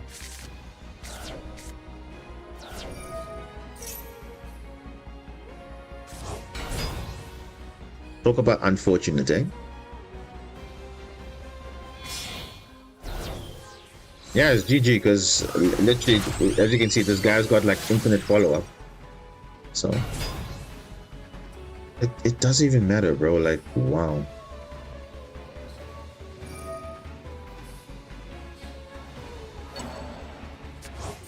Because I'm better than half these guys, bro. You guys know this. I'm not like I'm better than half these guys, bro. But of course, the deck is one thing, and then the player, of course, you got to separate that.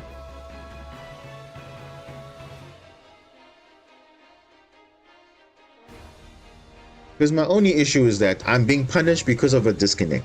Let's just put that into perspective. That's why I'm annoyed like this, because I am being punished for a disconnect loss, which was even mine. And now I go on a 3-4 win-loss streak just because of what? Mind you, I'm already coming from Diamond 1, by the way. From a 9 losing streak back to Diamond 3, and now I'm gonna go down to Diamond 4. You gotta be joking. Because this game's algorithm is trash. Literally trash.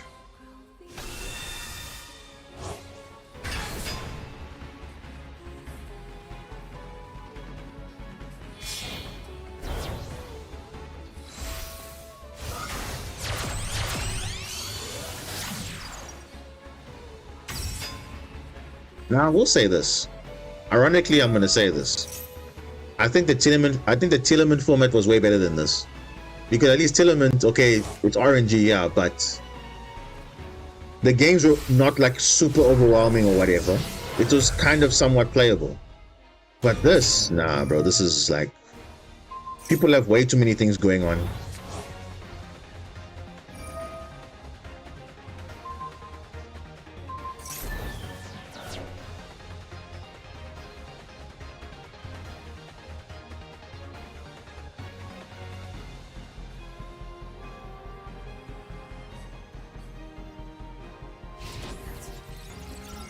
Exactly.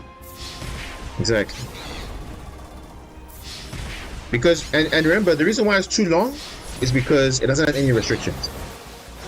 If it just had restrictions to say, okay, no, you can only summon this, they won't be playing this mashup, whatever. The only thing that makes sense as a synergy is White Forest as Amino only. That's it.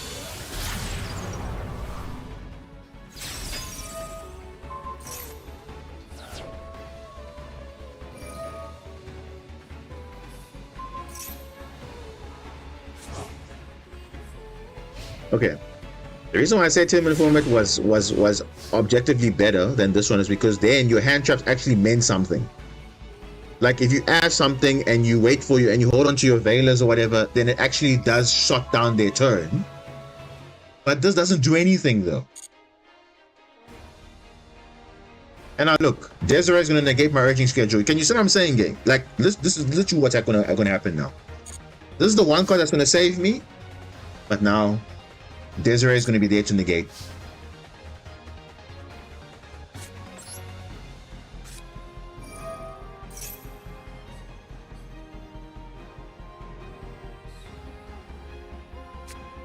Oh, yes, another Ash. Even worse. Another Ash. And he's got the negate ready for Desiree if I have other players, but I don't have other players. Because that's what the game decided. That through a draw and Lockbird, he still has the perfect hand to play through draw. You would think, oh, draws. You see, now he's BMing now. Now he's literally BMing at this point. He's literally BMing now. And that's not good at all. Because he thinks he's better than, like, he's actually skillful. I don't think so. Where was there any skill here? He's just clicking yes to everything. Whereas myself, I'm playing Ancient Gear. You guys saying I'm actually using my brain to actually play the deck. I'm not like, oh, I'm just clicking yes to everything. I'm actually thinking. But but it doesn't matter because the game is rewarding these players. Look, now I'm D-ranked now. Diamond 4. Coming from Diamond 1, by the way. Wow. Very interesting, eh? And they're flexing because they're playing the best deck in the game. Because that deck doesn't require skill.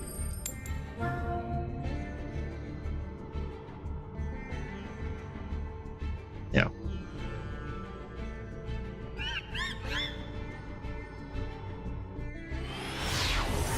Yeah, it's interesting. This game is very interesting. Oh wow, now I'm getting stuff. Now after I've D-ranked, that's a bit late now.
What?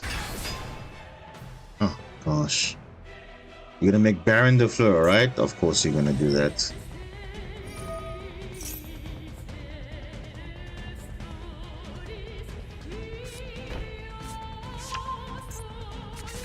Hmm?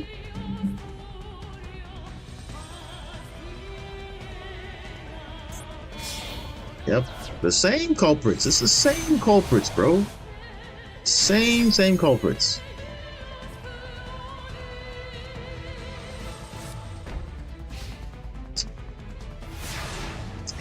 Sometimes.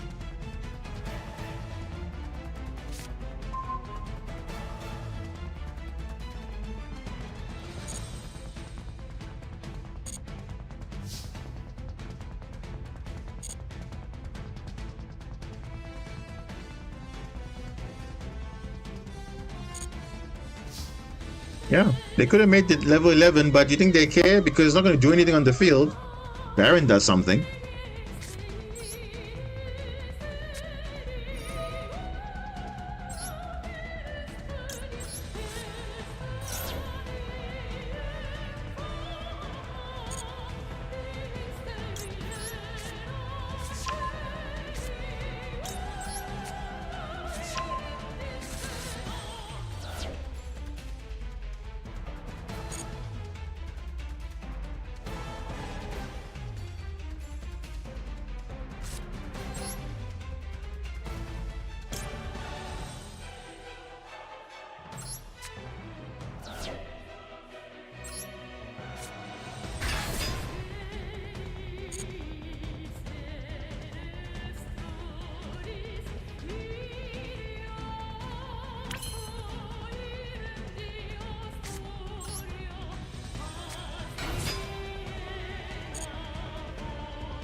Thank goodness. Oh.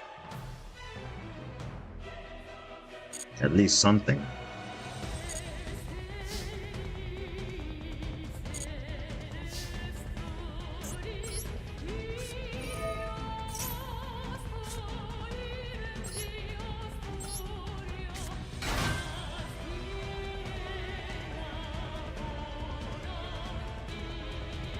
What is that?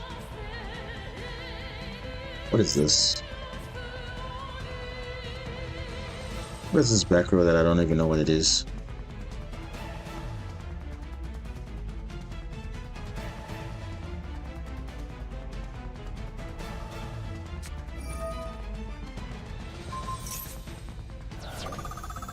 Oh, are you kidding me?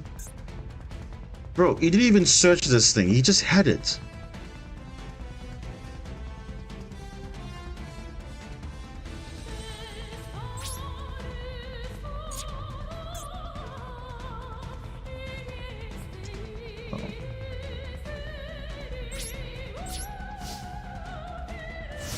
All because of what? I don't even know. I don't know. I feel like I'm being punished, man. I don't know.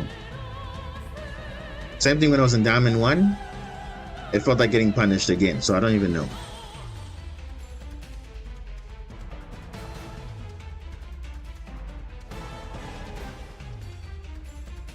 I don't know, guys.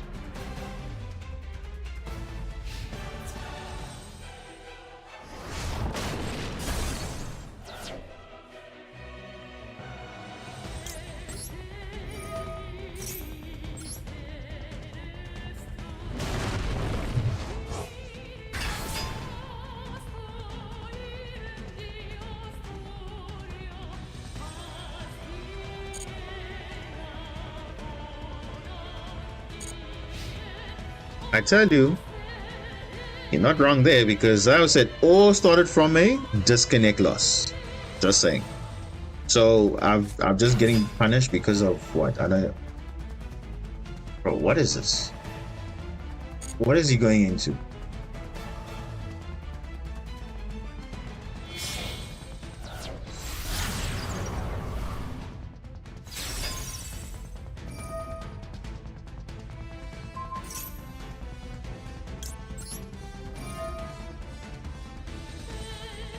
Playing to SP.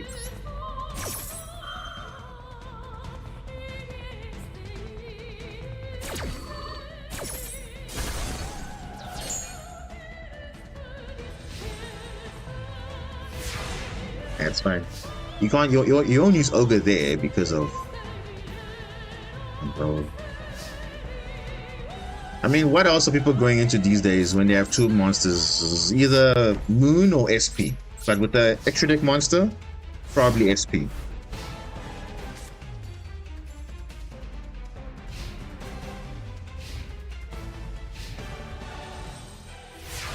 Bro, I'm getting a lifeline here, and just give me something. Okay. Not good enough though. I mean, yes, I can go into this, but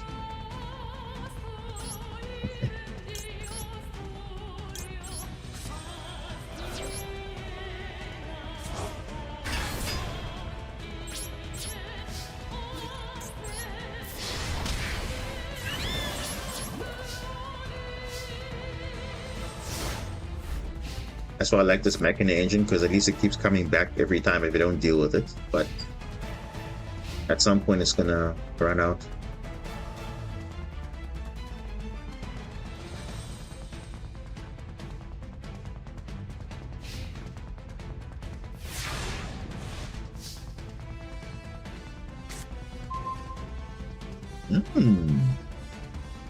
Greensmith and Graper. Okay. How much do I need? I need 500. Probably as F.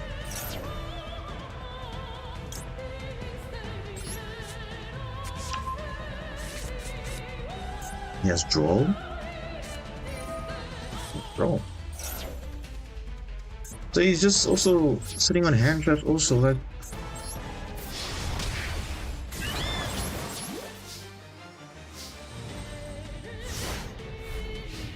Watch him have a opening god tier or what?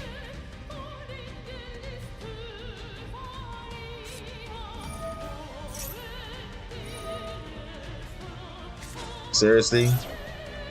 Deception?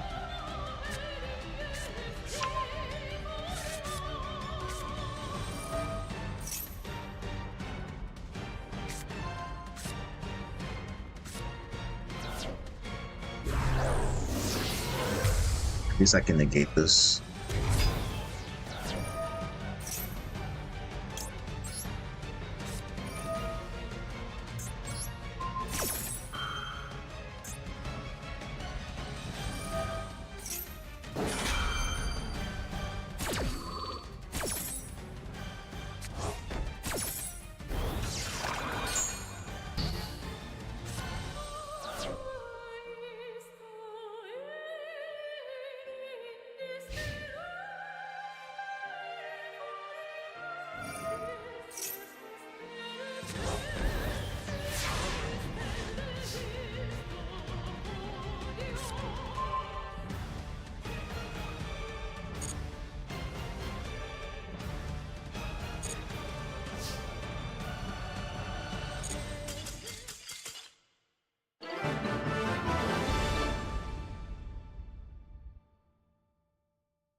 Bro, whatever, man. Like, I'm not even at this point. I just don't even know, bro. Like, wow, how are we in Diamond 4, bro? Like, what even is this? All from this stupid disconnect. Gosh, bro. Wow, bro. That is just so dumb. That's not even the point, bro. The fact that I went from a 9 losing streak, now I don't even know. Huh.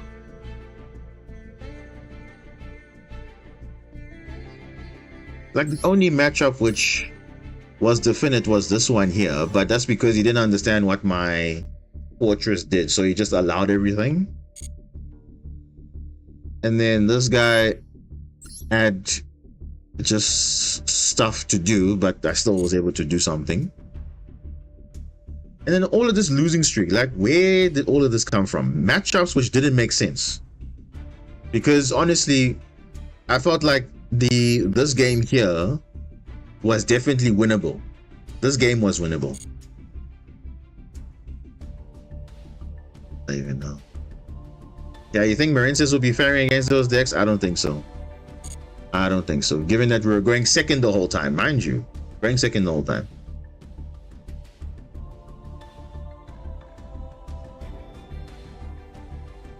No, because Marinces is not viable into this meta. It's just not good. It really isn't. I mean, yes, in some situations, yeah, it's okay, but unless you're going first, what are you doing?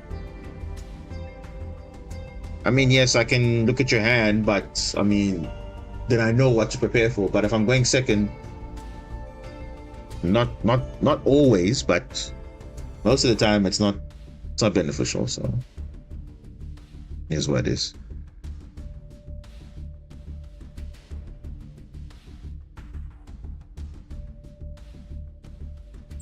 I don't even know.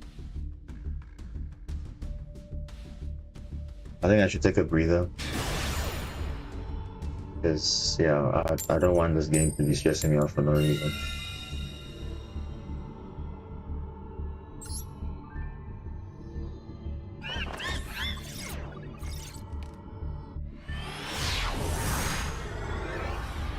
Marince's turn is not great because why? It doesn't naturally play into boards, and that's the weakness with the deck. The deck can play 30 non-engine if you want to, but it's not. What? Why are people?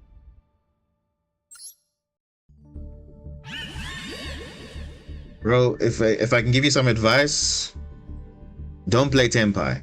Rather play a deck that's not going to get banned, and that's Ancient Gear. So, you see, Marinces is ideal for going second, Although there were certain lines where I just shut down, my opponent would just want imprint. Yes, and the thing is, it will soon be able to play through boards once we get the mermill support. I'm telling you, once we get the mermill support, we don't care about what the board is. We're going to break it. Tempai, which means he didn't open any hand traps, and he's like, I'm done. He probably opened like Duster and I don't even know, nothing useful. Probably just open 1, 2, 3, and 4. No hand traps, nothing. So don't know why you would scoop, but it is what it is. Okay, I think let's switch it up. Let's go back to our good old Marincis, right?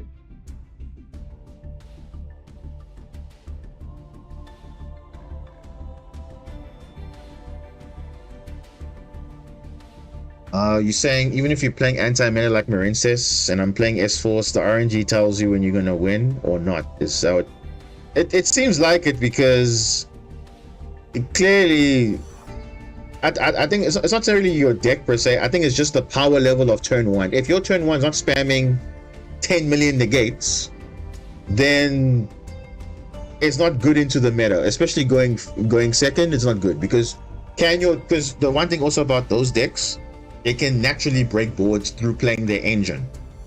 You don't have that. The Marincis does not naturally break boards through their engine. You have to allow them to climb and then they break boards. But that's going to change when we have the mermill stuff, because the mermill stuff is our bridge that will allow us to break boards going second and still do our combos still.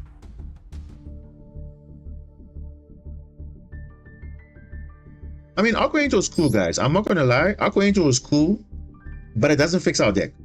It honestly does not fix our deck. It's just a cool extender. You can pick at the hand, but when you see your hand is like flipping God tier going second, what do? That's my thing. So yes, Aqua Angel's in the game.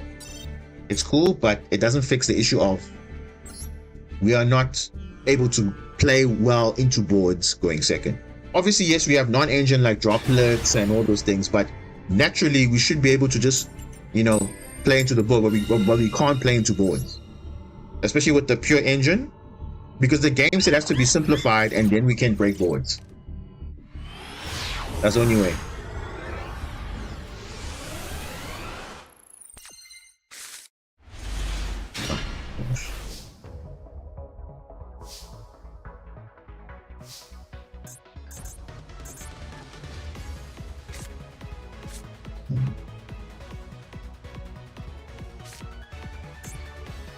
I wouldn't say questionable, but I mean, it's better than most. So the thing is, I don't want to play into an imperm, which I don't want to. This is actually a very good summon. I don't want to kill my normal summon.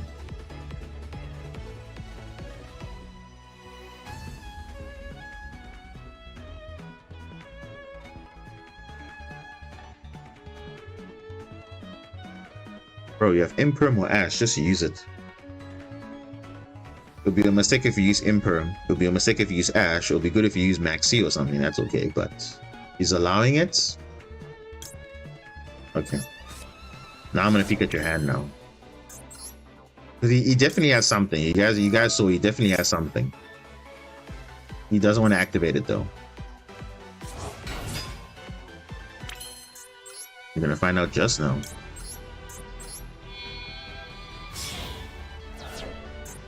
Maybe he has impermanence. So then I know if he has it, it's fine. If he doesn't have it, cool, whatever. But we do have extension. Luckily, we do have dive and wave already. So even if we don't have stuff, it's fine.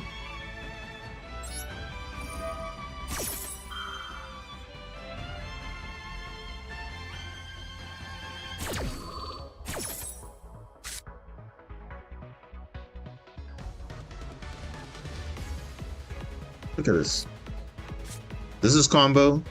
This is combo. That's a board breaker. And that is another hand trap. So you see, he has a Veiler. But the Ogre, though, is the one that I'm worried about. So, yeah. Okay, this isn't really combo, but this is combo, that's combo, that's combo. Oh, wow.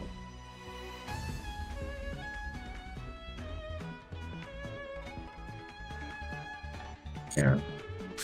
Yeah, okay, it's fine. I'm not worried about that, but the problem is the issue is going to be Effect Veiler, though.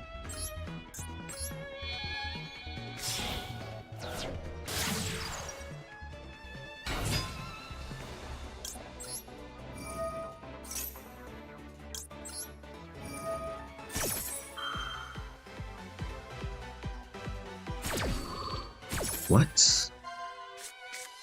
There's no way this guy's allowing it, bro. What? Oh wait, I'm searching. This game is so weird.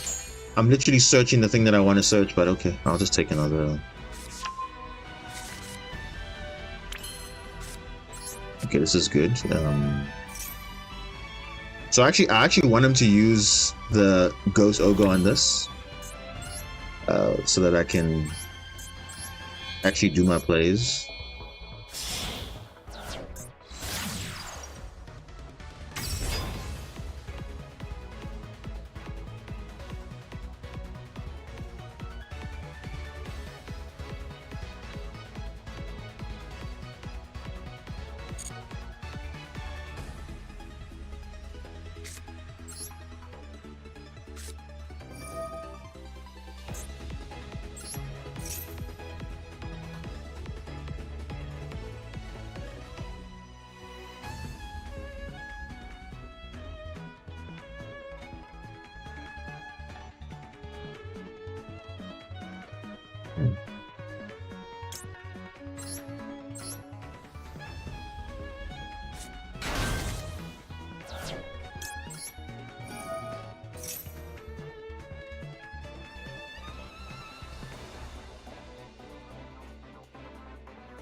Problem is he's got Fiendsmith combo and he's got White Forest combo as well.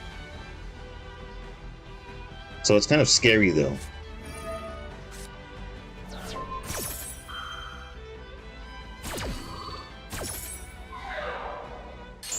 Yeah, at least you beat out the Veiler, that's good.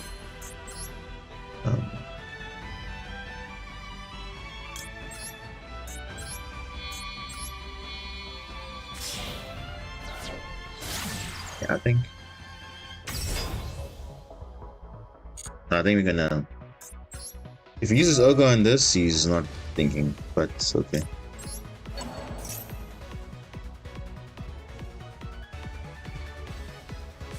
Yeah, this is fine because now we can chain block now. I think this is what we have to do. I mean, we have to forego triangle here because based on his hand, we need to negate that tails. Because unless he opens up some God tier, but I think this is better. Use this, chain block that.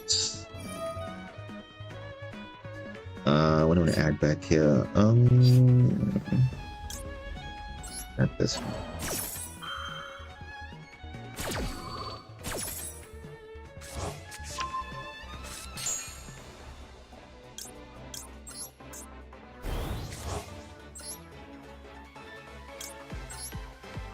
Yeah, so do some unaffected. So if he wants to use Ogre, can't really use it.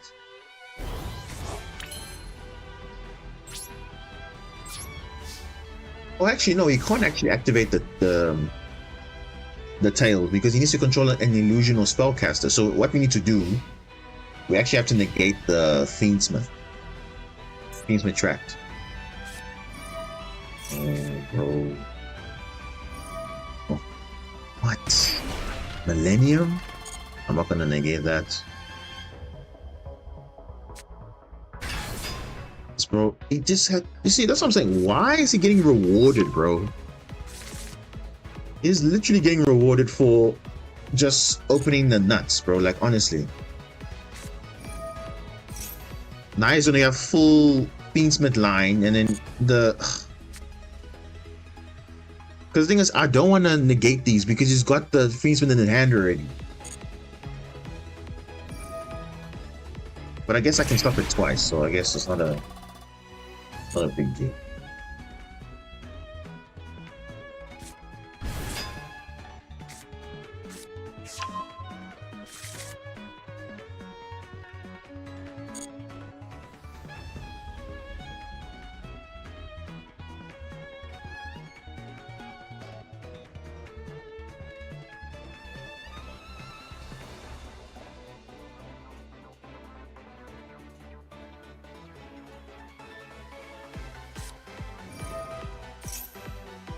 Oh, I'm not gonna negate that also. You can go Doom Dragon, whatever. Don't care, bro. You can do all of that.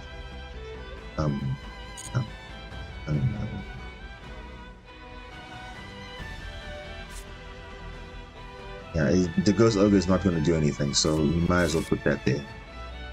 So you're doing this to go to Doom Dragon. Doom Dragon's like, oh, not going to work. Okay, Fiendsmith. Because again, Konami makes a stupid card that just allows you summon for free. Like, I like how they just bypass the normal mechanics and they just allow it to just summon like that.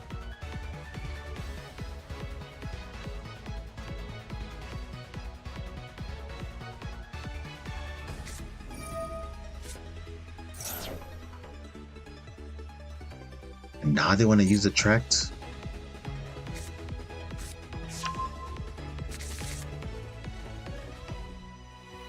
I mean, they will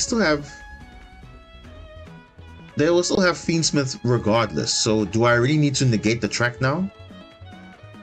Because if they didn't open this, they would have used track first. Then obviously that would be like the only play that they can do. But now, whether I stop this, they're still gonna have Fiendsmith line anyway. So the best thing is probably just wait for sequence in, and then hope that they have no other plays. But they probably will. Nah, I'm not gonna negate this because now he's already got the Fiendsmith line, whether I negate this or not. So there's no point trying to commit to the board.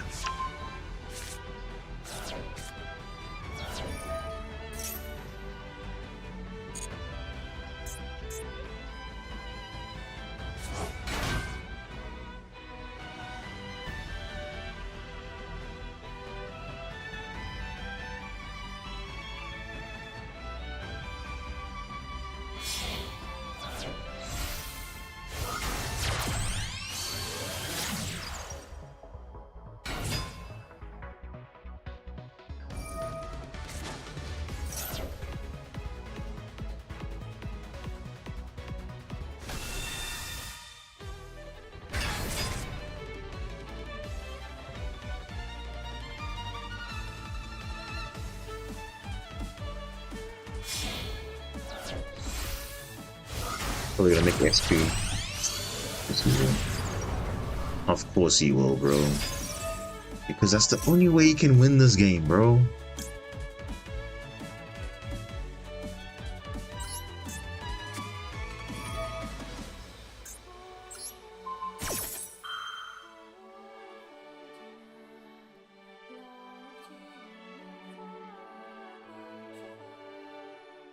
That's the only way you can win, is just spam bodies and then just make... Because it's so generic, bro. Like, yo. Wait, he's allowing it?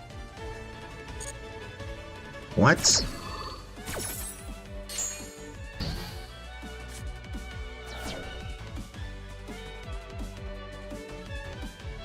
He's actually allowing it. Why is he allowing it? Well, the sequence now is gonna go full combo now, so... What is this? Moon of Close Heaven?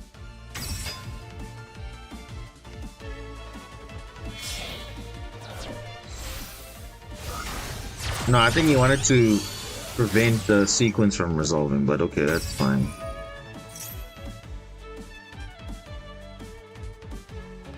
No, but he already had his other body already. You didn't need to go into that. You only wanted to go into SP just to try and do something. I don't know.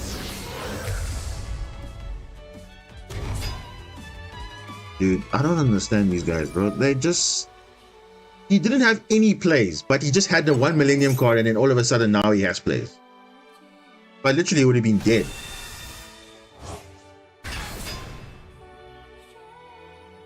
Because remember, if he makes Desiree can...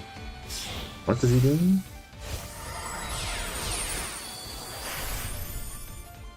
Oh my gosh. You see, he's making plays out of nothing. No, no, remember, he wanted to banish the field spell. I negated it with Wave. So now... He just allowed it? I don't know. Or maybe he's going to revive it with SP, that's why. Maybe he knew because of that.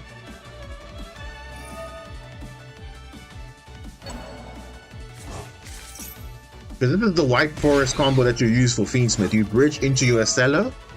Estella will send a spell or trap, and then now since you can... Yeah. This is literally what you do.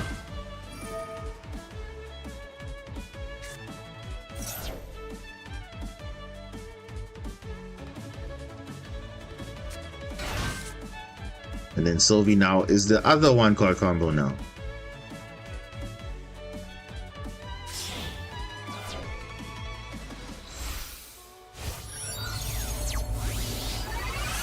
Synchro 6.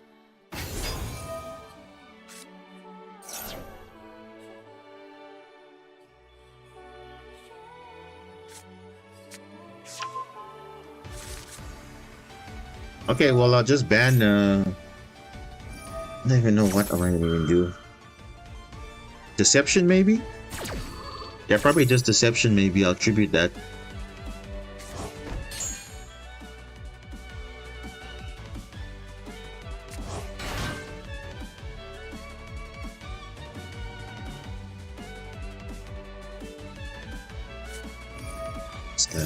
You see, he literally got... You see what I'm saying? He got literally everything out of nothing, bro. Just 1 Millennium card.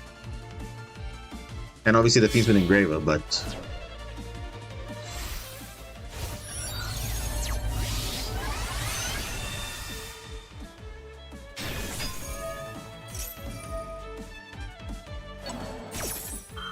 And Interact.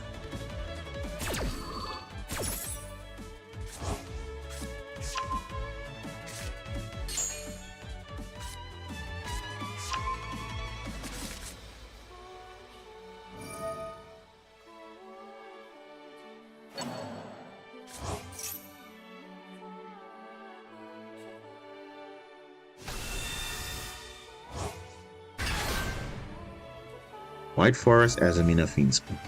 You see, and this is Baron de Fleur, bro. This is so annoying.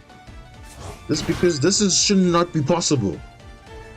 It should not be possible, but because of this thing's lack of restrictions, they just make anything. Wow, bro.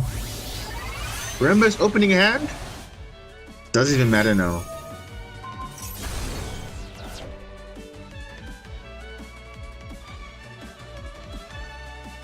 But at least I'm unaffected because I use Marince's Wave. But the fact that that's still a problem, though. It's still a problem. And now I can get rid of it now. So bye-bye my negate now. You see, this game is just so stupid, bro. Like, wow, bro. Honestly, it literally is it's so stupid. How did he just end up with a full board with just opening the perfect card? His hand was literally doing nothing, bro. His hand was doing nothing. But no, the game decides, no, let's clear his board, because why not?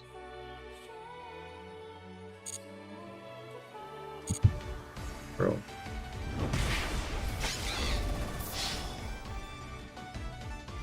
And he still has Deception. He still has plays, though. Oh, bro, you see, that's what I'm saying. We don't really put up a presence, and that's the thing. It's very weak to just the most obvious things. Dude, this would have been such an easy negate, but no. Dude, this game is so weird, bro. I don't understand. You see what I'm talking about, Mustafa? The RNG. Look at that. Of course, he gets the 1 card he needs to kind of do to make sure, okay, yeah, he can play through the game. Now it's like, What even is the point now?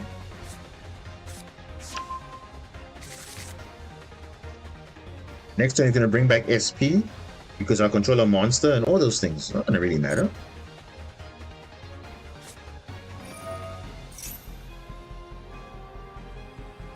And you have a negate as well.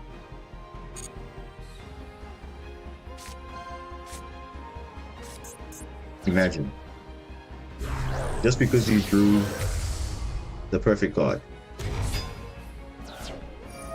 Imagine if you didn't draw that Millennium card. You wouldn't have had those bodies on field just for that. And I don't want to negate that because I knew he had the Fiendsmith engraver in his hand. There's nothing better you could have done but wait. But then obviously he had other plays.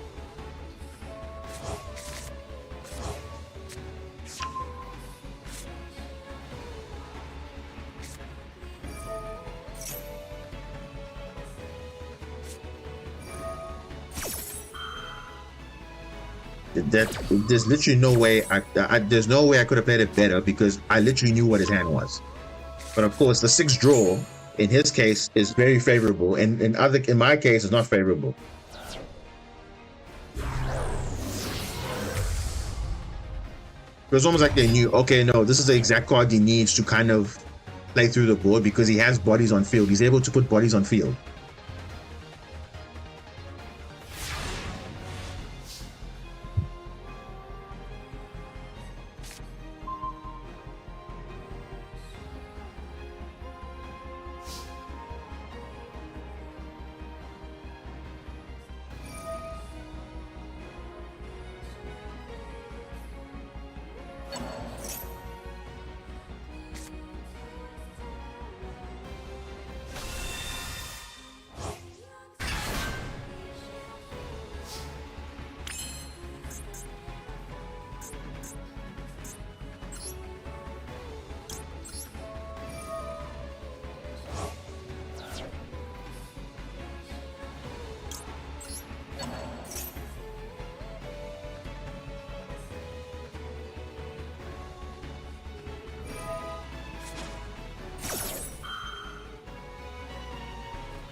There comes SP.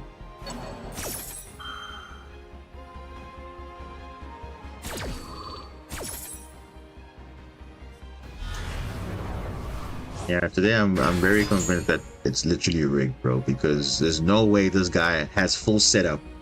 And his hand was literally garbage, bro. Literally garbage hand. But of course, he has the one card that kind of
Wait, is he out of time?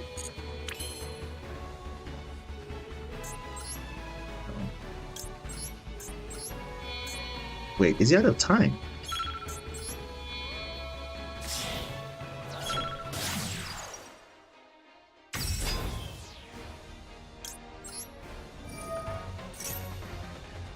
He's not.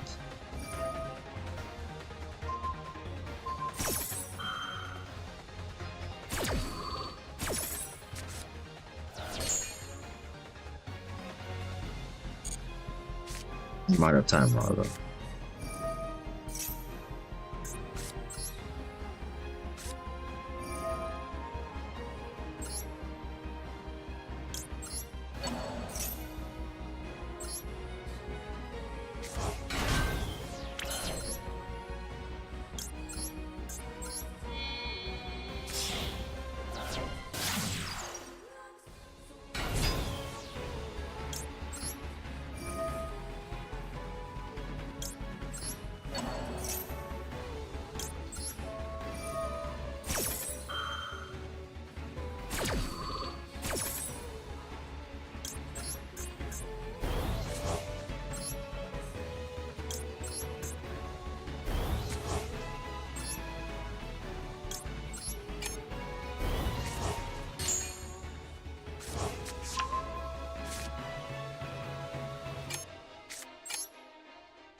Whatever, bro. Like, this RNG is just so stupid, bro.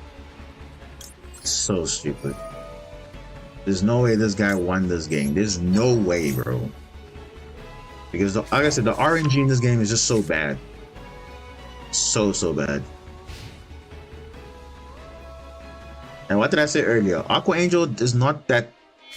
doesn't do anything. It just, okay... Like, look at that.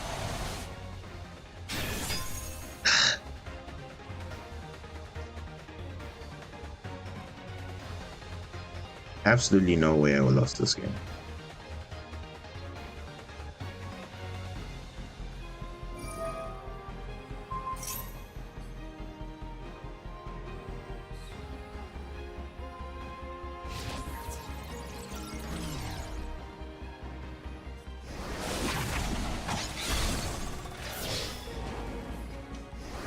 That came from nothing because he drew one card and then that's literally he had plays. Imagine if we have that going second, which we don't, but that's what I'm saying. You see, all they need is this, okay, one good two one card combos to keep going through.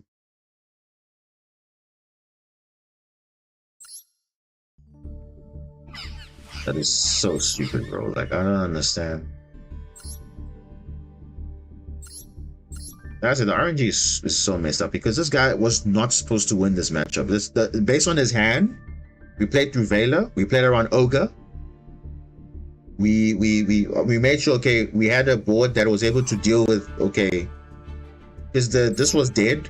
This was dead. The only card that was live was Engraver. So if you stop the tracks, no plays. If you drew a White Forest monster, that's fine. We had the wave for it.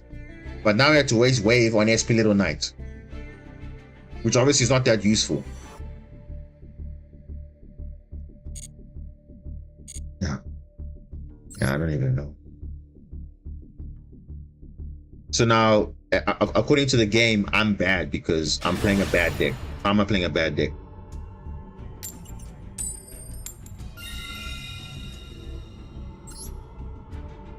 because that was the perfect play he should have done based on the hand that he had.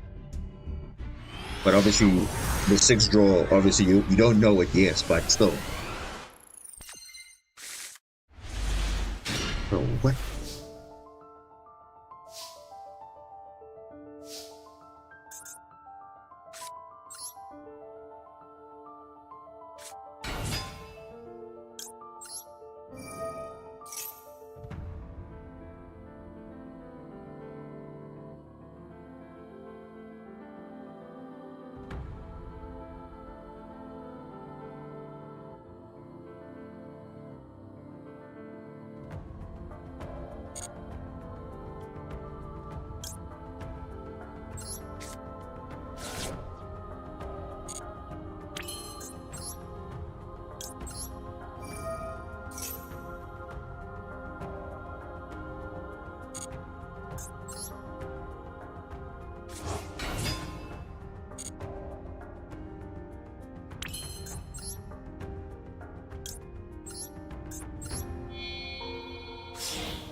Not Imperm or Vela, that's not a good, yeah, that's what I thought.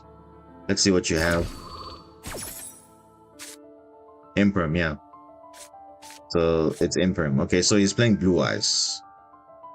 Not surprised actually, but look at his hand though. You see this hand, okay, you can see he's clearly got, he's got plays, right? He clearly has plays.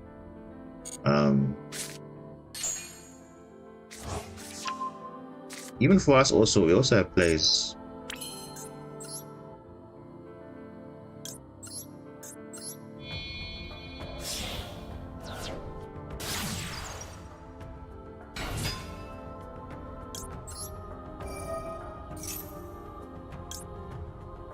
Maybe you can small world into something since he doesn't have.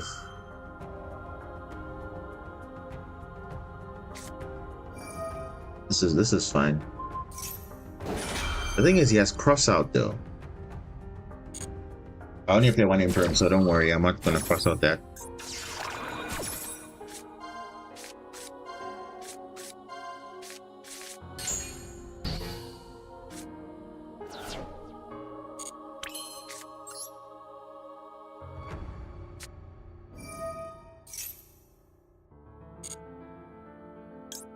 Need to get something else. Yeah, let's get that. And let's get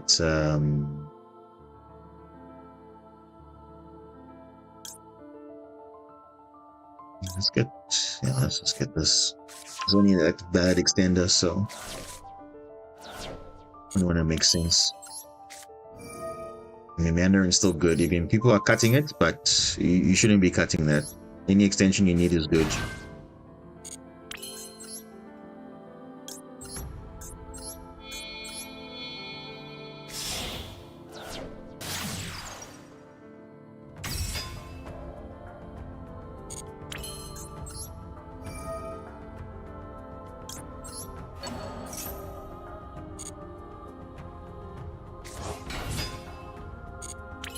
So at least we'll have 2 waves Imperm. Not too bad though. Not a bad end board, given that they only have Maiden, but they also could have a good draw also. So we have to see. But I do suspect they have a cross out for the Imperm. So maybe I'll use that first. And then I'll wave afterwards, because at least it will force out a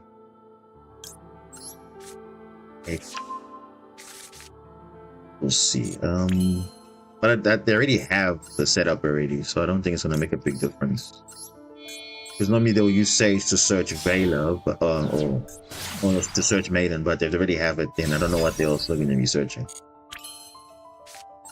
Imperm. So it's technically 3 imperms, but 2 of them is objectively better. If we have Maxi, that would be ideal. But then again, he's got cross out, so we have to see how good that's going to be.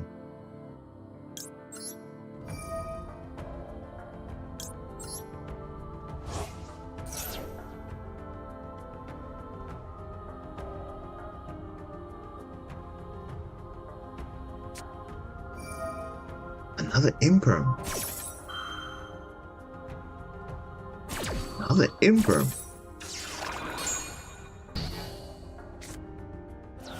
That's very interesting.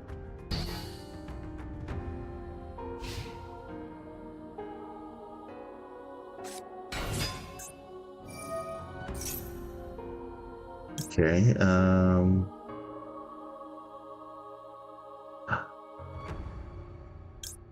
I think it's fine. Let's just not let him add things. It's fine. We'll use both.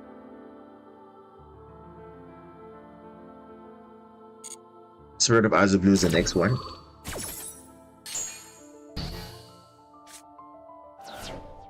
Because he already has the blue eyes in his hand, so it's good to negate Spirit of Eyes of Blue so that he doesn't summon that from the hand.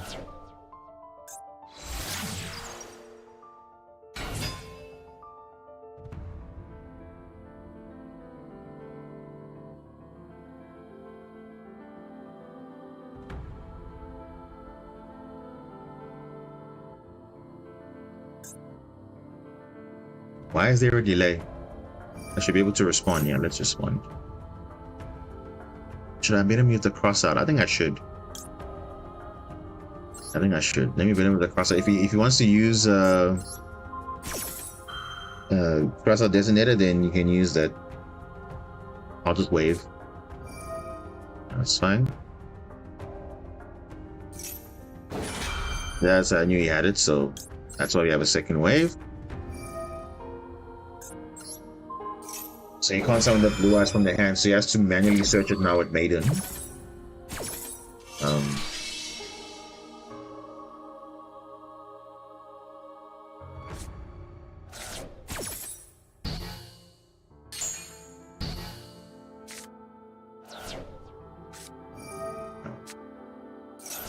You have to preserve your Maiden. So I 100% agree with this line that he's doing.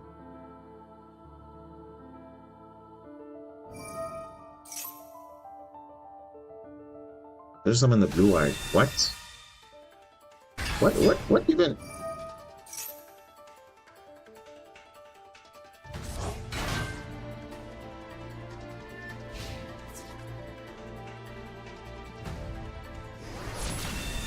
See, if I'm 3200, or even big enough, you're not being big enough, but it's okay. It's fine. You'll probably make spirit now.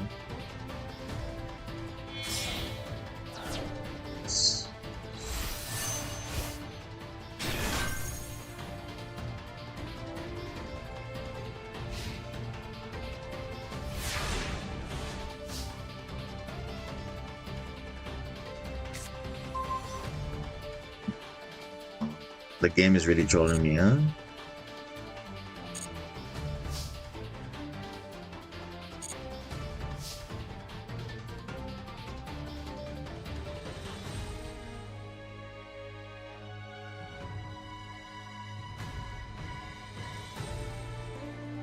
Wait, why can't I? Wait. Why can't I activate my forward triangle? What's going on here? Was I locked into something? Link 2, link 1. What's going on here? Why can't I activate?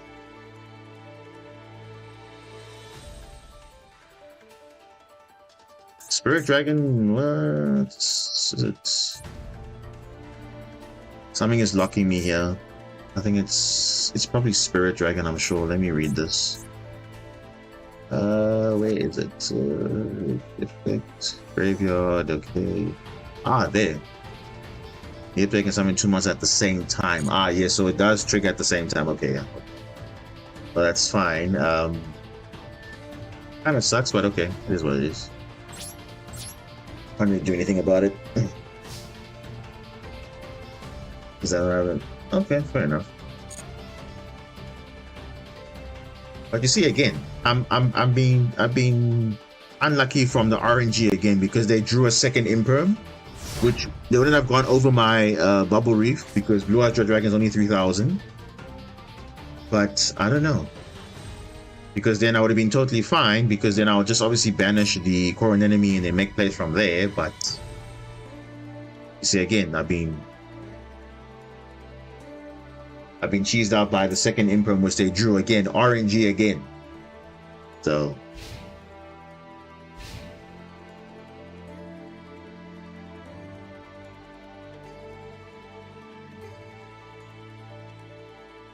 I mean, they should have full combo here because Spirit of Eyes of Blue will tag into Blue Eyes, make another Spirit, and then that should be done.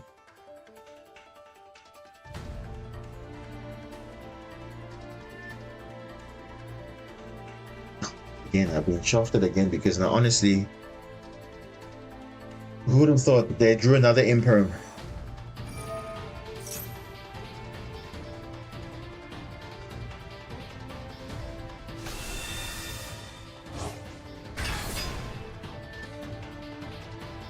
Oh, bro, why did he do that now?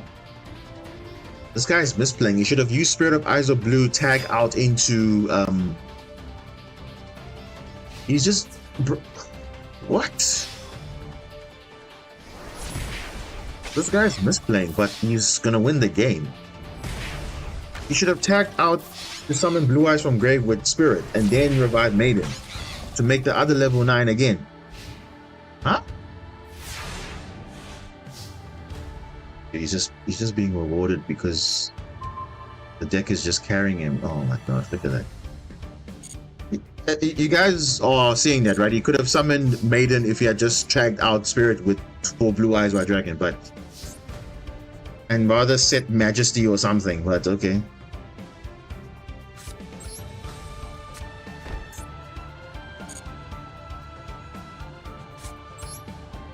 I didn't have to play as well.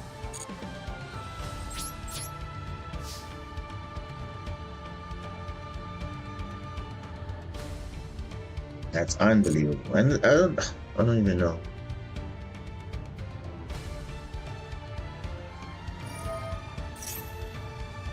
And now he said something. I don't know. Like, how did he get here? I don't even know. Yeah, summoned in defense, but I'm saying for the Spirit of Eyes of Blue, he wanted to summon Maiden, but obviously Spirit Eyes of Blue locks into dragon monsters only while on the field. So I think that was his plan, but then he realized, oh wait, why can't I summon Maiden? Because this card's on the field still. Because I see what he wanted to do. He wanted to summon Maiden, but now he has to use this to summon that, and then you can go into your plays afterwards. Then at least then your board will be unkillable because you'll have Cipher Dragon and also Ultimate Spirit. So, but I guess this also works too because it's also shutting down my Coral Triangle from summoning. So.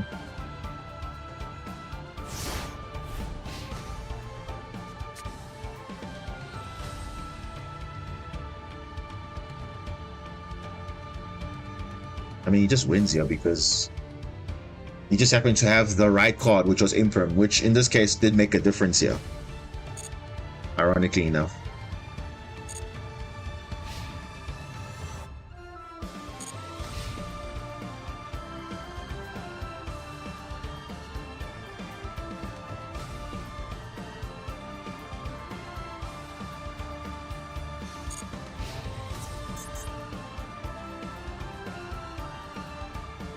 Because for those asking why I didn't cross out that, why I didn't say cross out for a possible Imperm, because I only play one, and unfortunately I drew it, so that's why I didn't have an option there to cross out that. Because if I cross out that, it would have been different, but that's okay.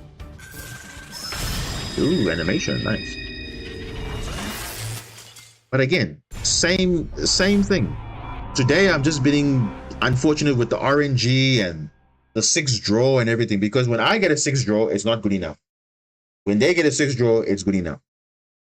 And it's making a difference in these matchups. That's what I'm saying. It's making a difference. Like a significant difference.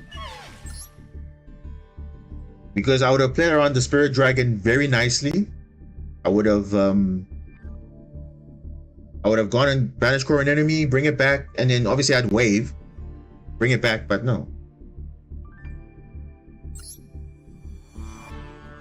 Yeah, I don't know.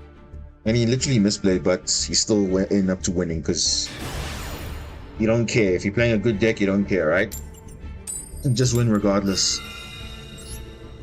You see, even when going first, it doesn't make a difference because these guys are drawing their perfect hands going second. So I don't even know anymore at this point. Like again, another good hand, but if their hand is God tier, then it doesn't matter.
Let's see what they're playing. Let me know what to do from there. Uh-oh. It's heroes. Alright. I mean, Argonaut literally solos heroes, but then again, also Bubble Reef the same as well because they also banish a lot. So I think it does make a difference.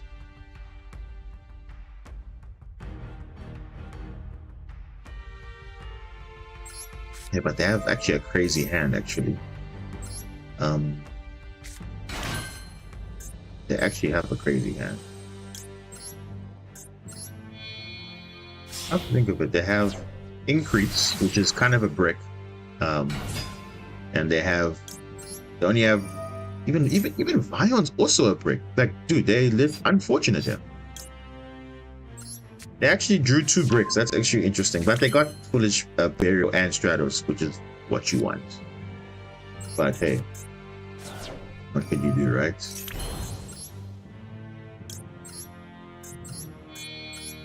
I'm thinking, should I make Bubble Reef? Because honestly, the fusions aren't whatever, but I don't know Ash, but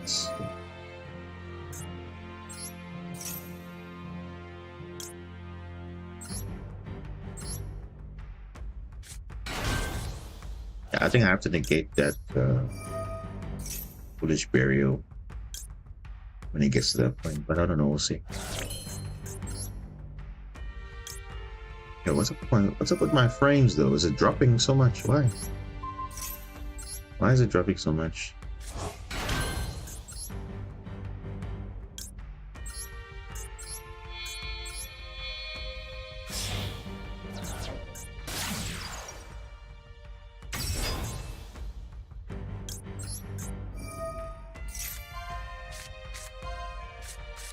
Ooh, Barrier Statue would have been so nice here. I would have summoned Barrier Statue, and then that would have been like GG right there. Because people say, oh, but now you're playing a combo that turbos out a floodgate. Yeah, but how often do you do it? It's not super consistent though. It really isn't. Like, you have to open a perfect setup and then you can do it, but it plays very hard into Nibiru, and yeah, it's just a lot to deal with. So, let's see. At least there's some sort of follow-up, but then again, they could have DPE and all other things, so I don't even know. Because that's one thing I can respect about the archetype is that they don't go into SP and all those weird things. They just naturally in-engine break boards. So that's a nice thing, I guess, for heroes, but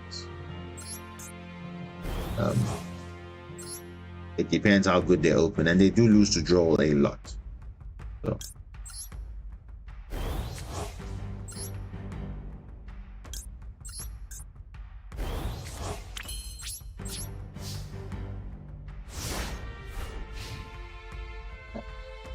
okay, let's see what they start off with.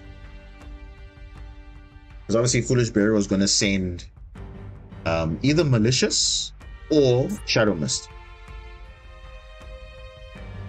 Because Shadow Mist will search the Visionary of Ferris, and then I'll also discard the Increase, which I don't know what they want to do, but we'll see.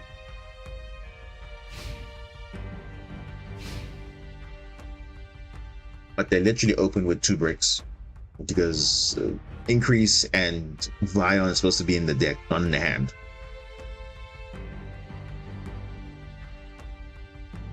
Because your normal summon should be on Stratos.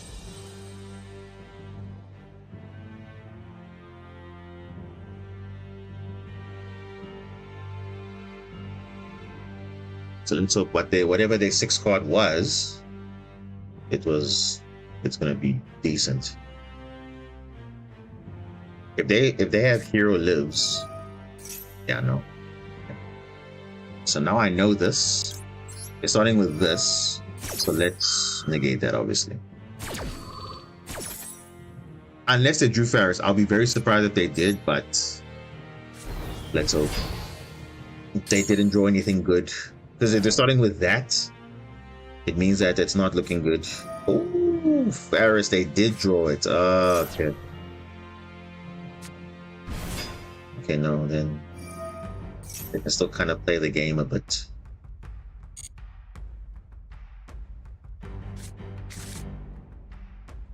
Like, who would have thought they're gonna draw the Ferris, bro? That's in my mind. I'm thinking that's what they want to prioritize, but they're gonna draw it anyway.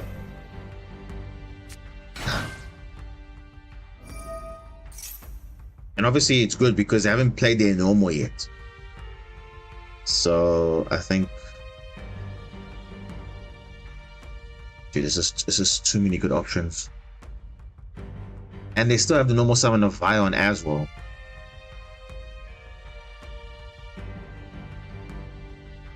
Ooh. I think I have to wait for. I think I have to wait for the. Yeah, I think I have to wait for the. I have to wait for the Vion to activate.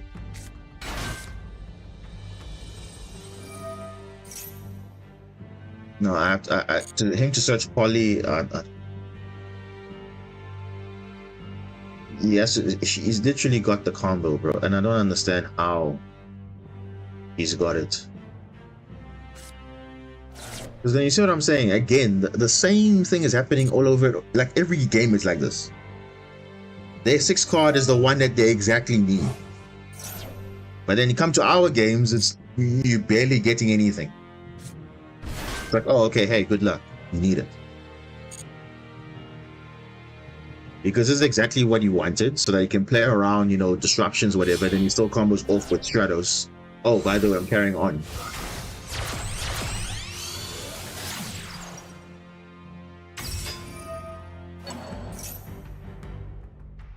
He's got too much follow-up because now he has a normal summon yet. He has a normal summon yet. And this is the card I wanted him to not get, but now he's got it.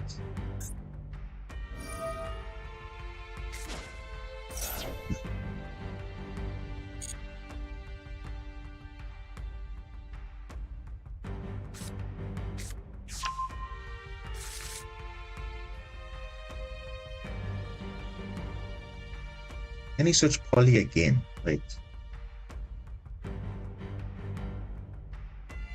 Now you see? This, you see, this effect here is only once per turn, but this one here of adding poly is not once per turn. So that's gonna be a mistake if I way too much going on here.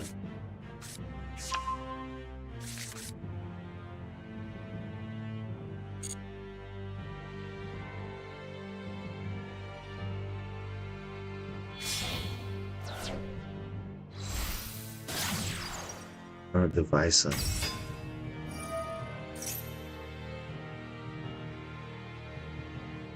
Nah, but you see, this is also a bait because if I negate this, it will just normal Stratos, add Neos, and then go from there. So I'll just wait, man.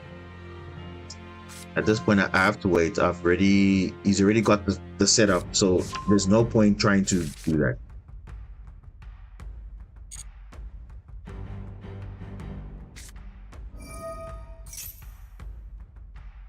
This would have been a good poly, but obviously now.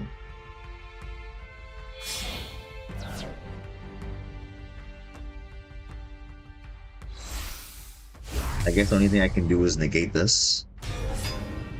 Because he probably only plays one poly. Normally they do only play one, but... the question is, do I negate this? Yeah, I think I do. Because this is going to do way too much. It's going to summon Sunrise and all those things, so... And by the way, the structure deck is also out, so I'm sure, like... the deck is actually like cheaper to play now. I think most people have most of this stuff, but I know for me, I had most of the stuff already, but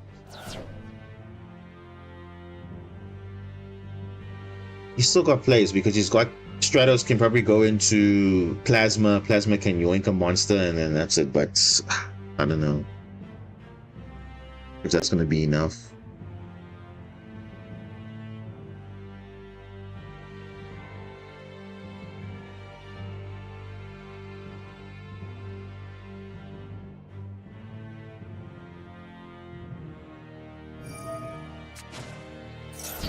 Negated.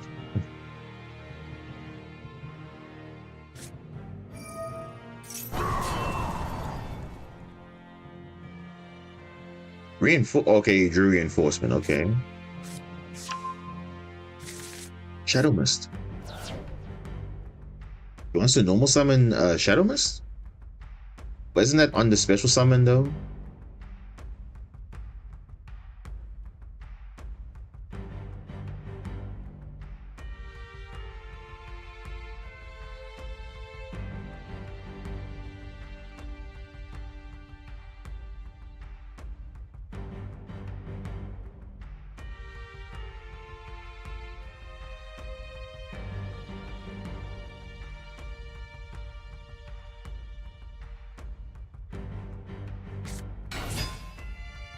There we go, Stratos.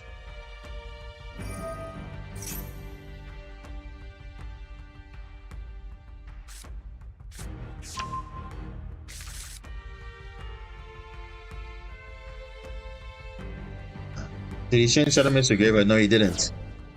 He's going for the Plasma line, which I knew he was going to do because now obviously he has no other plays. He's going to go Plasma, steal this.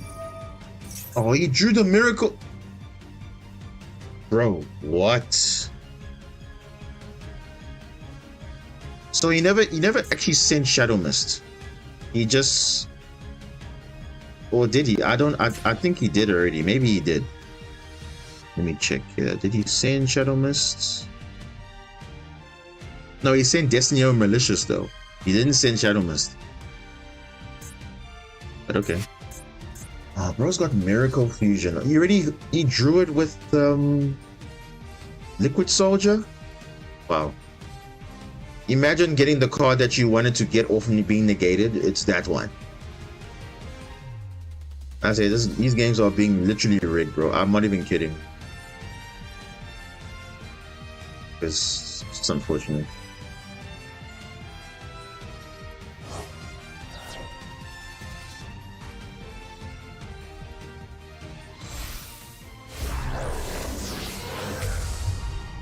Right. And he plays another one also. Wow, bro. imagine he plays another one. Now I can go into Flame Wingman and then you can just pop the field and then that's pretty much GG. All because of one card, bro. Like, yo, imagine if he didn't draw that Ferris. That gave him the push to do all the other plays and...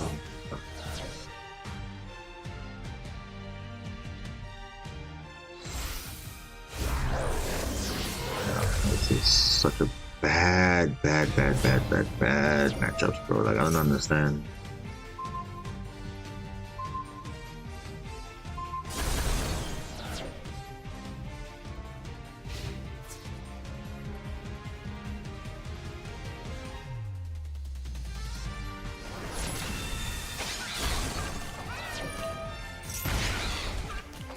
I just lose the game? Don't flip it away, bro.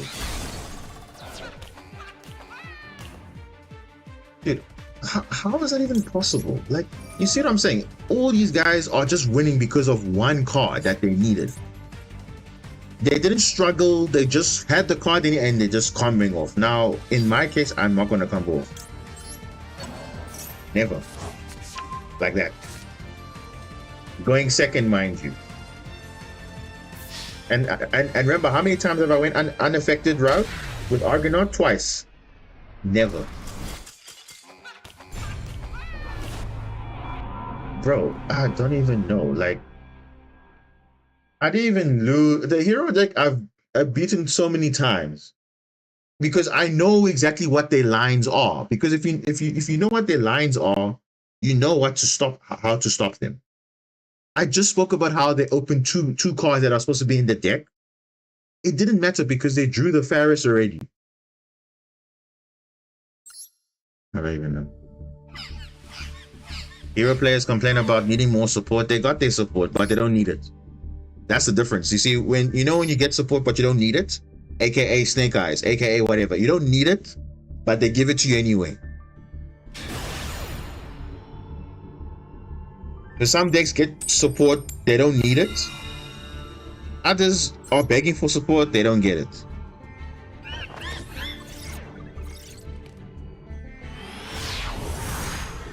And then others, they don't expect support and they get also. No. Dude, look at this. Going first hand, bro. Going first hand.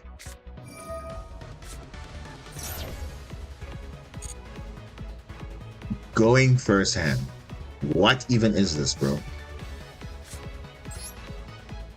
Dude, just let me have a... No.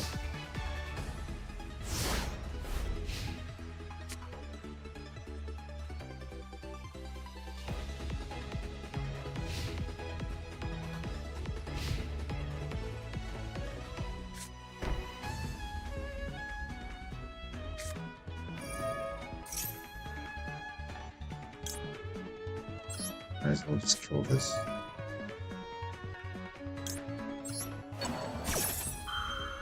Are you playing Ancient Gear though?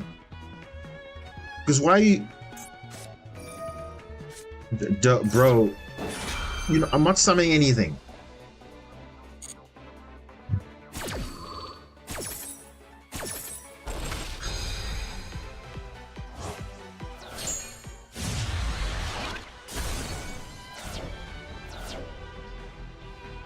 The what tiers? Engine of blue tier.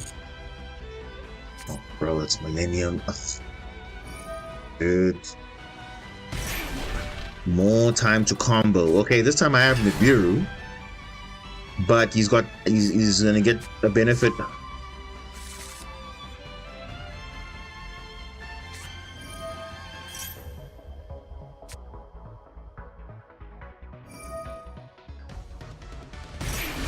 Bro, look at that. Look at that, bro. That is just unbelievable.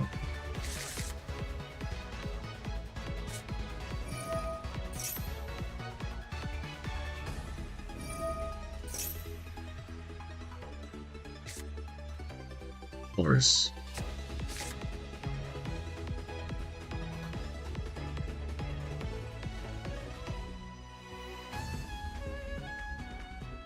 Yeah, I think after if I kill the dude, this honestly has to stop, bro. Like, what is this BS, bro? Like, these guys are just getting the most like, what kind of luck is that, bro?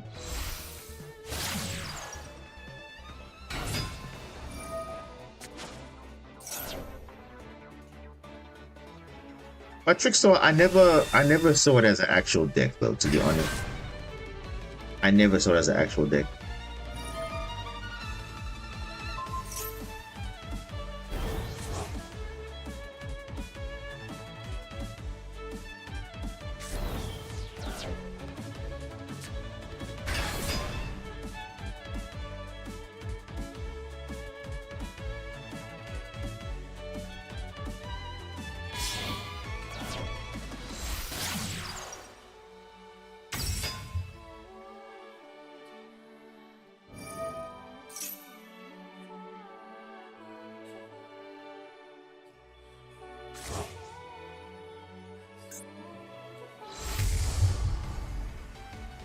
Yeah, they better do a ban list, otherwise it's gonna be a big problem.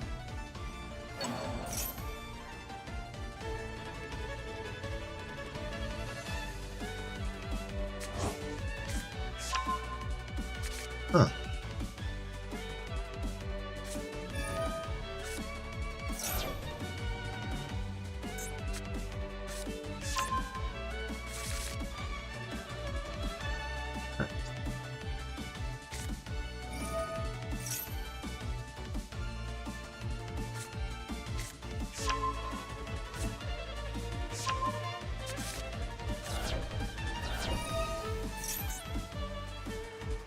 No, I'm not one save us. I 100% agree. It won't make any difference.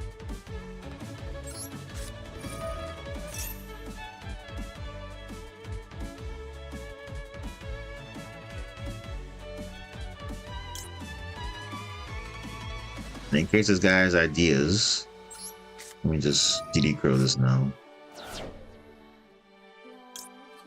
This guy might have ideas. I know he's gonna get 2 draws now because of Maxi, but what choice do I have here?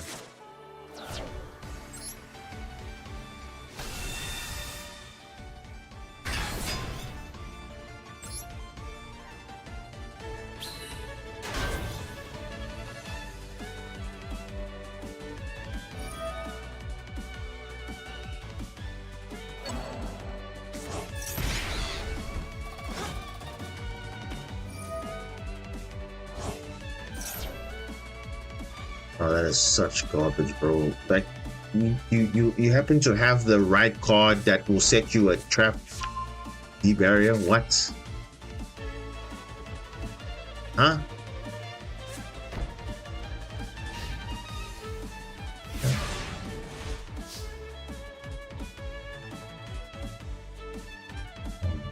Bro. No, what is this, bro? Draw and Lockbro is not gonna do anything.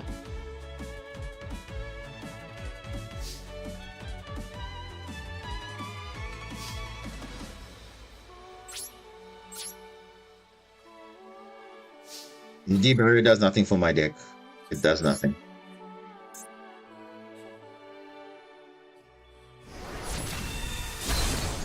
Dude, what? That's so annoying, bro. Because now I'm getting cards that I don't want to see. Because it's not doing anything.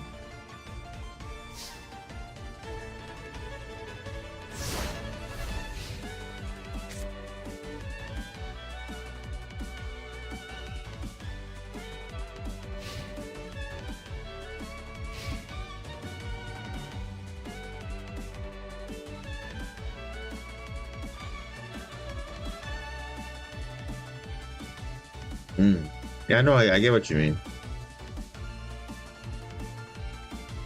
Because Deep Barrier is kind of a outdated card because it was printed just before Link Monsters came out. So at that time, Pendulum was the last thing that was relevant. So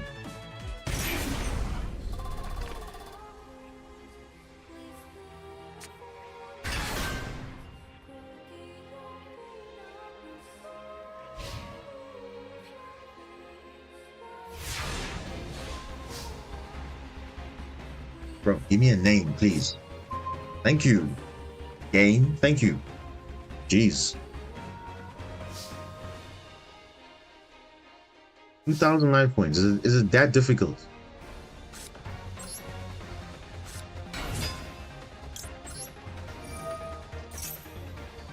E-barrier is not going to do anything. Imperm, fine. I'll play through Imperm. I can play through it. You can play through an Imperm.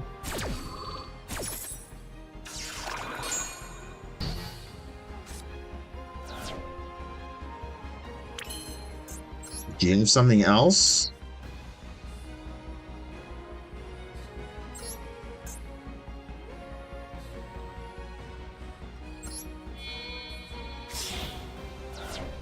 No, in terms of like plays, I mean, obviously, yes, one Imperm is not going to stop me. Like, I'm still going to make plays. Like, that's what I'm saying. I'm going to play through. One Imperm is not going to stop me because obviously I saw what it is. But you would think, oh, it's going to end my turn. No, it's not going to end my turn.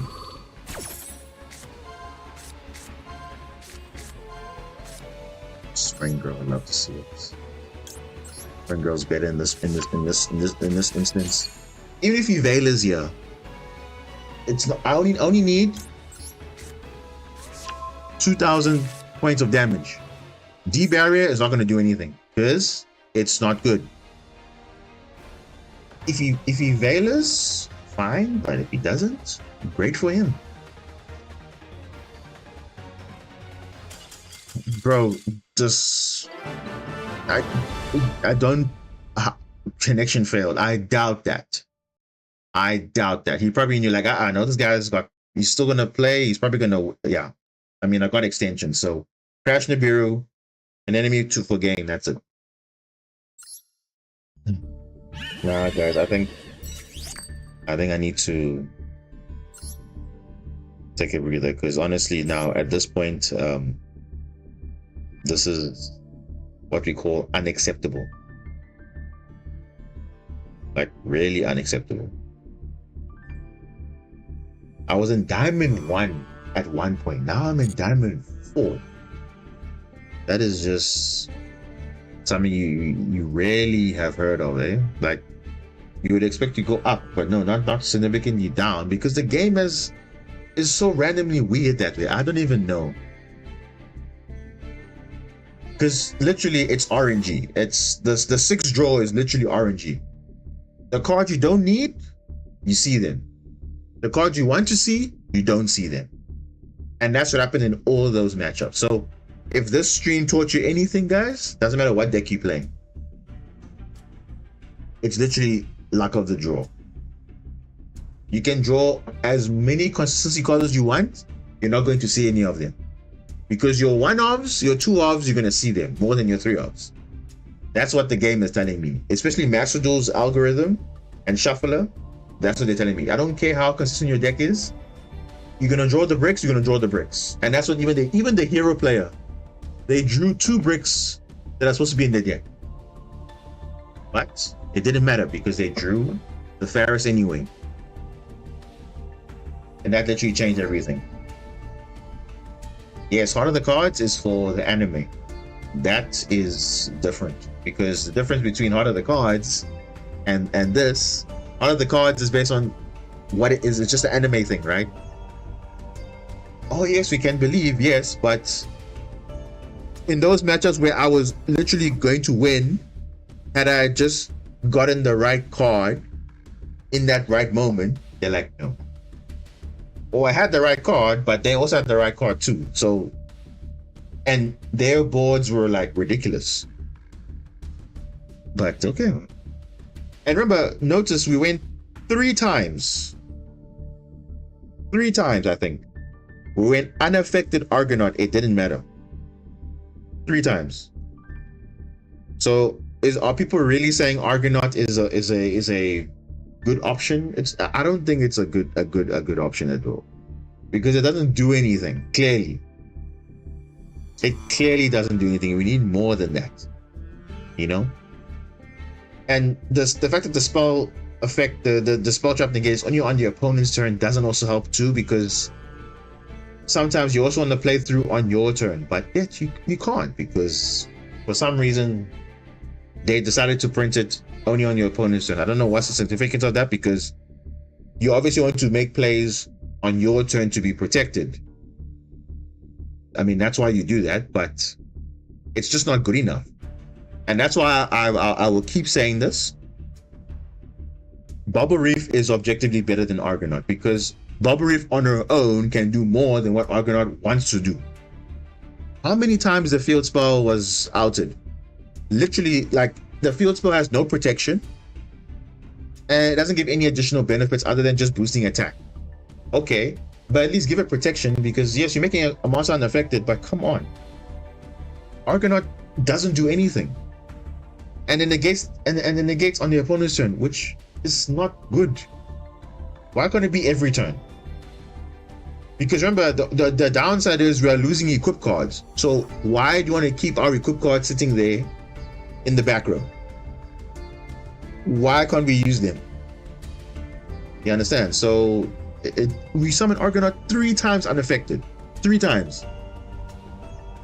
And it didn't make a difference, because she only negates once, and Wave, Wave obviously have multiple is better, but in that matchup, because you're trying to play around things, but that's it.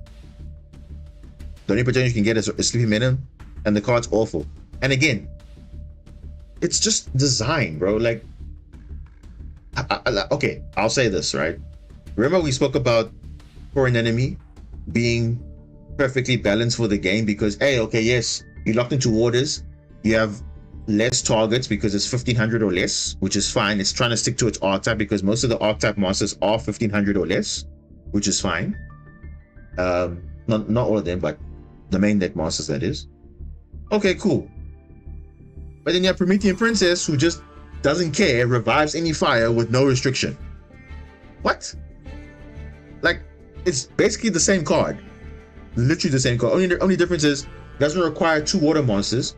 It requires at least 2 effect monsters, and that can be literally anything, which already by default it's broken because it's generic.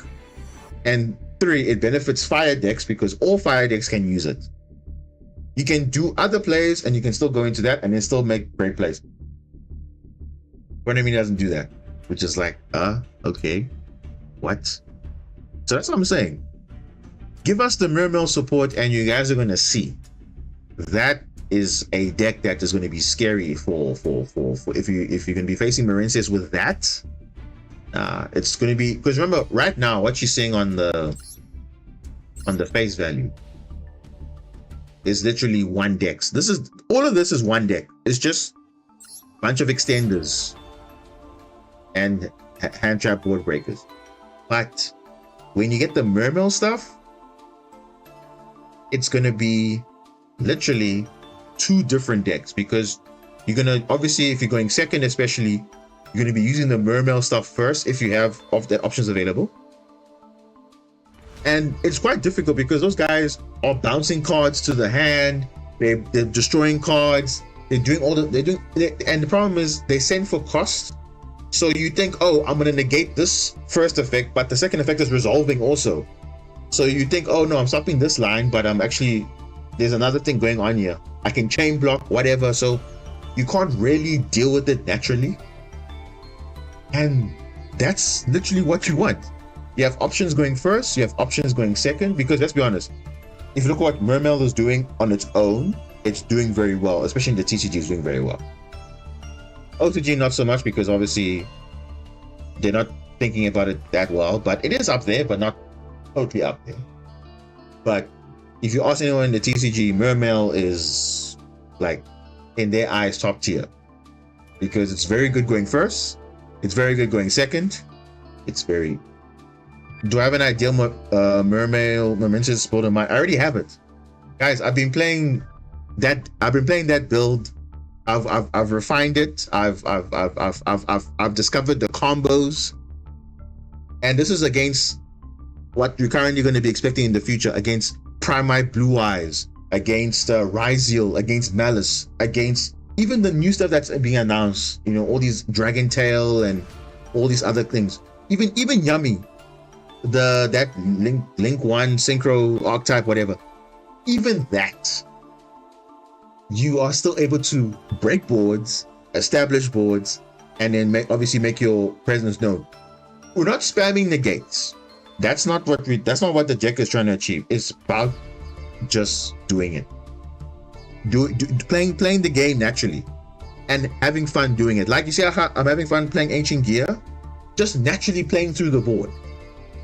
You know, that's what I want. And then making a nice setup so that, hey, damn, you still had that? You still had plays? Because that's the thing. Right now, we don't have any other plays beyond normal summon. We just have normal summon and slight extenders, but ultimately you need Marincess. But with the Mermail stuff, you're giving bodies on field, like the Millennium Engine is doing. You're giving bodies on field. So even if you don't necessarily go into Marincess lines first, if you are discarding Marincess monsters, that's okay, because you can revive them back with Core Enemy. You can use them for Marbled Rock. You can use them for Bubble Reef. You can use them for Argonaut. You can even use them for Zelantis. So it just gives you further options, and it makes gaming a lot easier, because you're gonna have level 7s, you're gonna have level 3 tuner monsters, you're gonna have all those things. So I've been playing this deck on online simulators, guys. I promise you, this deck is very good. I think this is like the next ceiling that, as far as support goes for making Marincess playable. I think, yes, you can say, yeah, you can still play the pure one, but the pure one is not going to break boards. If you're going to be, I think Mermail Marincess is the way to go. I think so. And I don't know how else I can, okay, maybe, I don't know, on the next stream or maybe some other day, I can literally show you replays, guys. I'm not even kidding. I can show you replays of these are the boards. Watch me break through them. Even against the newer decks, we are able to hold our own. Even Ryzeal, I would say, is a very interesting matchup, because you know they have the detonator, they have the dual drive, they have all those things, but you are still able to play through that. Okay, and you know what, Ryzeal, they can summon Abyss Dweller quite easily. So sometimes even under Abyss Dweller, you are still making boards, you're still breaking the board. And remember, they also rely on heavy non-engine also, so sometimes they don't draw also perfect, but they can draw enough to make a decent board. So I can definitely show you some combos. And obviously, yes, the combos you might think, oh, okay, oh, like whatever, but it's actually quite good, because through draw, you don't care. You're gonna make plays still. Through you know, shifter even, you make plays. There's a different build for like shifter build, but obviously for Master Duel, we don't know what the meta is going to be when that cards come out. So I wouldn't say the shifter build is ideal, but probably it will be. Okay. And I'll give you a preview. It is basically the Deep Sea King that makes it kind of playable. You know, this card here makes you play on the shifter, because what does this do? You discard a card, and what do? You spam level 4 lower fish monsters. That's literally all you need to know. And there's a card that can literally turbo out this for free. So there's a whole lot of potential that you can do. And even then, it just synergizes very well, because remember, it's not like, for example, you know, Horus and Telement. People are playing Telement with Horus because, oh, okay, we can discard. But there's no real synergy, because you're discarding instead of sending by card effect. But this one, there's synergy. Why? Because what does Bubble Reef do? It sends a monster from hand to grave. What does Coral Triangle do? Send a monster from hand to grave. And what does that mean? Atlanteans like that. So therefore, you get to trigger the effects. So that's good, right? Because that's where the synergy is coming from. Or if you discard a card, you just discard. So even Ron Adrian also triggers, because obviously it discards another water monster, so it triggers. And it's all of that is synergizing, because of course they want to see cards go to the grave by cost, then it triggers the effects. Perfect. And no, we're not playing Totally Awesome. You don't need Totally Awesome, because obviously we're thinking now in the lines of Master Duel. but you can definitely play it in the TCG as well. And especially now, since Trickster Archangel is finally in the TCG, I might stop. I've got all the cards here, but I haven't played it actually in the TCG, but I've been playing it on the online simulators, and I will say this, it is very, very refreshing, because the boards you can make is like ridiculous. Especially even you see the OTKs. Right now, you've just been seeing the Zelantis, pretty much Zelantis okay. Sometimes you don't even need to go into this, because the board you're gonna make is like high attack monsters. You clear the board. Only if need be you can go into this, but it makes OTKing a lot easier, because what we are doing, we are spamming the field with monsters, and that's what this deck is lacking. Marinces is spamming a lot of monsters on field, because let's be honest, beyond the normal summon, you're not doing anything. Let's be honest, you're not doing anything. But if you preserve that normal summon and you still have plays, or you discard it but you have a dive or whatever, then you do your Mermail stuff first and then you keep going. And that's the beauty of it. I wouldn't say Marinces bridges into Mermail. It's Mermail that bridges into Marinces. So that's that for me is what I like about it, because it's not like, okay, you need both to play. One can play on its own, and the other one can play on its own. If you open Marinces only, that's fine. If you open Mermail only, you can play Mermail, because you'll find the combos are similar when you play Mermail pure or not. But the difference will be, okay, where do you bridge between Mermail to Marinces? The same way how everybody's bridging from whatever they were doing to Fiendsmith, you know? So that's where they're getting that logic from. So they're moving from one place to Fiendsmith or whatever. So that's the thing with this. It's the same thing. So I think I should show it. I think I didn't show a list that I was working on. I think. Let me see if I can show it. Okay. Let me see. Where is it? I think I showed it last stream, but I'll probably show it again. But this is the working list that I have at the moment. Just let me know if you guys can see it. But this is kind of like the rough list that I've kind of figured out. So let me see. I think it's going to show up now. So this is the list that I was playing, and I was like, I promise you, this deck plays very nice, like super nice.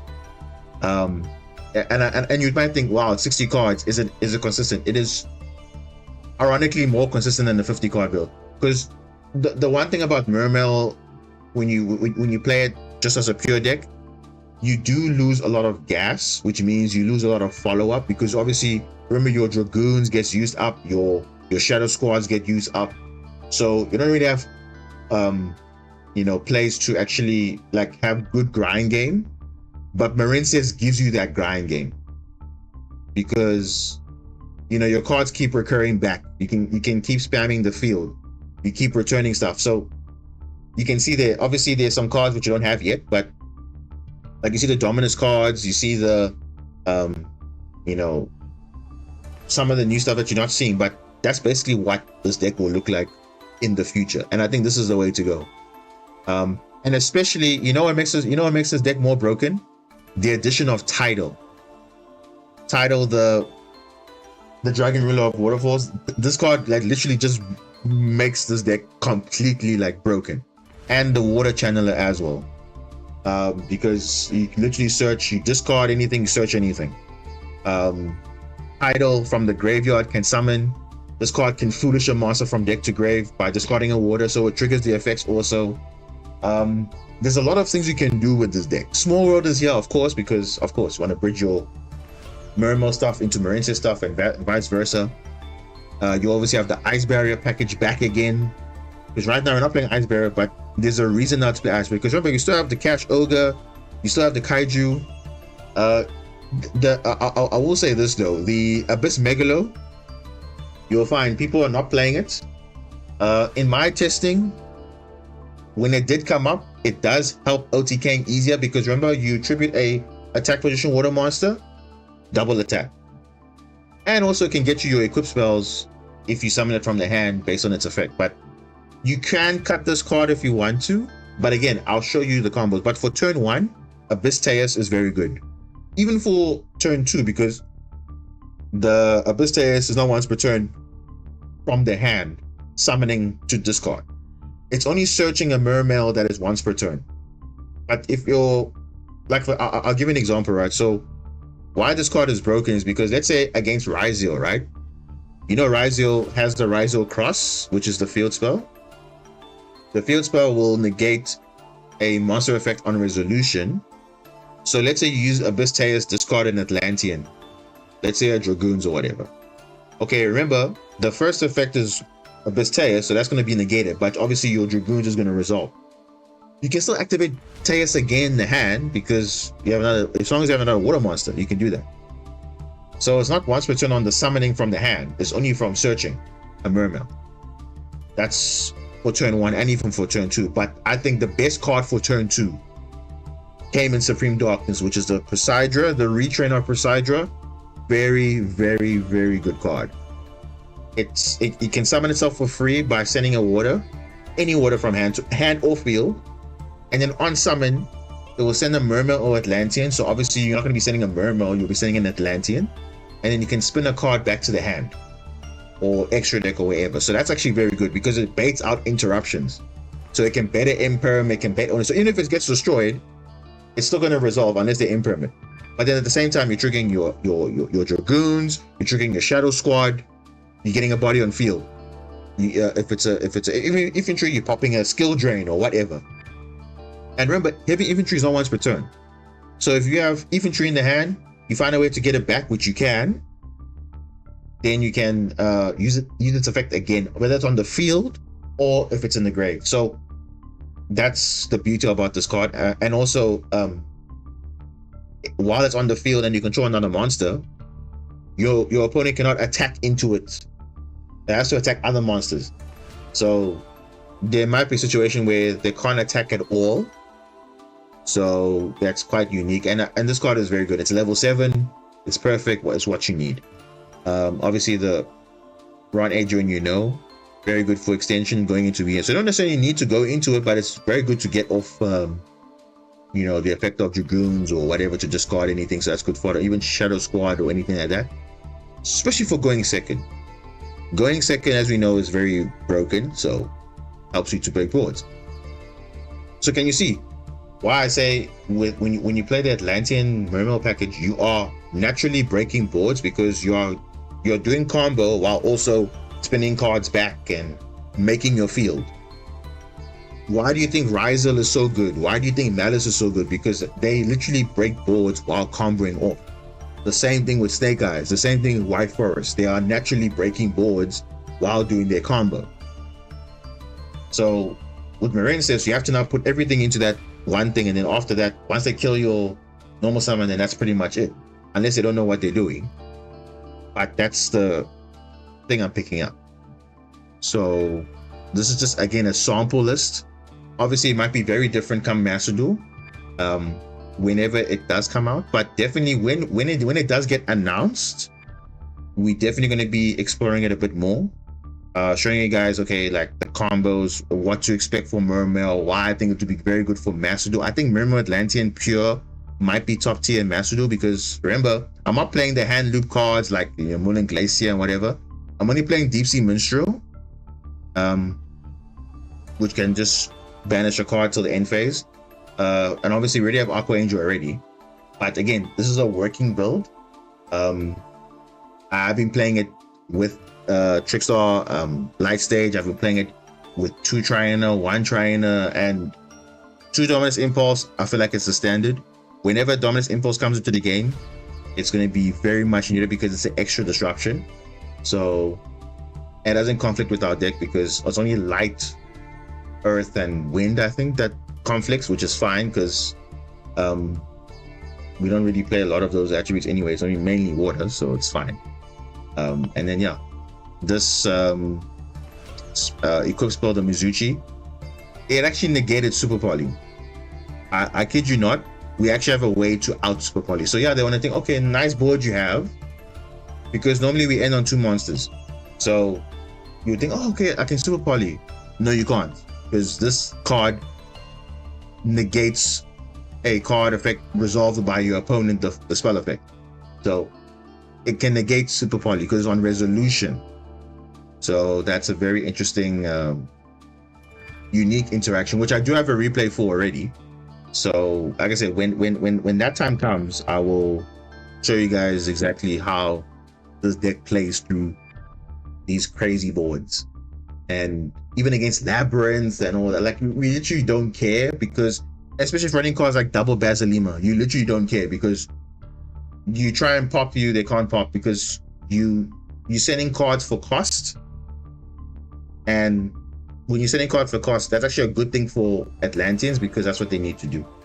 So yeah, Infernoble does that too. No, you see, Infernoble is different, because remember that equip spell is the first spell effect, and this one is literally infinite number of times. So any spells you have, so for example, you obviously have the Mermaid King Neptubus that obviously re-equips the spells from graveyard or add to the hand. So let's say they super poly you. Okay, cool. You use the effect of, there's a crazy combo. You can use the effect of the Abyss Shrine, discarding a water monster, let's say an inventory ideally. You draw a card, but then what do you get in return? You get to pop a card and also re-equip the spell card to negate another spell again. So there's a lot of disruption that you're going to create because of that. Infernoble just has that one spell card on the first spell effect, but then they have to use, obviously, the Emperor Charles the Great to use for the actual negation. But they can't negate Super Poly though. Only that other card can negate Super Poly. So we have a similar card that does that, so I'm happy. Because remember, Infernoble spams negates, we don't do that. We are establishing the board, we're breaking the board, and we're basically a control deck now. We're already kind of controlled, but now we proper control it, because remember, already Mermail establishes quite an insane board, but now we're adding it to the Marensis board. It's insane. And do you think Argonaut's the main line? No, it's not. If certain hands allow it, yes. If you get disrupted, remember, just like with everything, if you get disrupted, there's always plan B. Now we actually have plan B, plan C. Even under the water lock for most of the stuff, because I think Shadow Squad locks you into waters for the extra deck only. Only from the extra deck, not from the main deck. So that's something to consider. There was also a situation where I was playing Abyss Lacia. That's also an option, but obviously because of extra deck space, it's a bit tight, because you still want to run your Marensis monsters still. You don't really want to be cutting too many cards from the Mermail stuff, the Marensis stuff, because already I had to make room for the Mermail King Neptubus and also the Poseidon the Dragon Lord, the Xyz monster, because you can make rank 7s for days, because the Shadow Squad can turn all your lower level Marensis monsters and whatever into level 7s. So for literally free, you got a level 7 that can bounce 3 cards, and when it's linked off, you can float into 3 more bodies plus the link monster that you summoned, which is just unreal. But yeah, that's just a glimpse of what the future is going to be. And I'm saying, even against cards even against Primite Blue Eyes at its full power, we are still able to establish the board, okay, and break it and do all that stuff. And in terms of grind game, it's very good. So don't underestimate this. This is definitely a deck to look out for in the future. And we hope it comes soon. Then I get to showcase it, of course. But for now, I mean, this is just a sample build. But obviously, if newer cards come through, we're obviously going to be mixing it up. But I think this is the list that I found the most success with. Of course, there are other builds. You can play the 50 card version. I don't like it because you need a lot of gas. So you still want to play, make room for hand traps and kind of board breakers. But this literally is focused on all gas, no breaks. So that's how I'm designing the deck. So ultimately, this is what I'm going for. And like I said, if you want me to maybe showcase some replays or play some matchups, maybe on not necessarily on masterduel, but on like other simulators, we can literally go online and play some matchups with this deck, and you can see, just instead of me saying it, I can actually just show it like, hey, this is what it actually is doing. Then you'll see it's actually more enjoyable to watch. You say, wow, you actually can do that line, and there's so many combos. One card combo. So for example, Deep Sea Diva, one card combo. Atlantean Prince, one card combo. A lot of 2-card combos. Shadow Squad or Dragoons plus Teus plus the Poseidra, even the Abyss Spike. A lot of 1-card combos and 1 or 2-card combos. So even if you don't open up any Marincess cards, you can still end up with Marincess cards plus wave and everything, which is, I think it's actually quite nice, because again, when you discard your waters, you can also discard water monsters like your Marincess monsters as well. So even from the graveyard, if current enemy has not used their effect yet, revive it. If you can use Crystal Heart, you see a Marincess monster, okay, yeah, Aqua Angel, summon from hand. Very good. So there's a lot of options, and that's one thing you want: options. You don't lose into time per se, but you have a lot of options.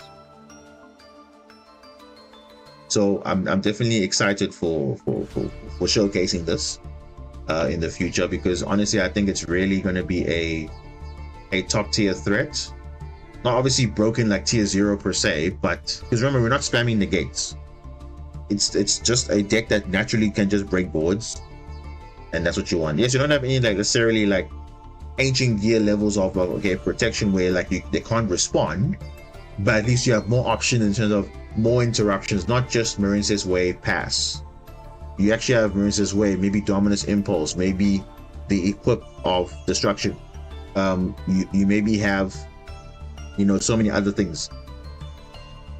You might even have Gemir also on field. You may even have, you know, Argonaut plus Gemir plus Dragon Lord. You have other, so many things to do.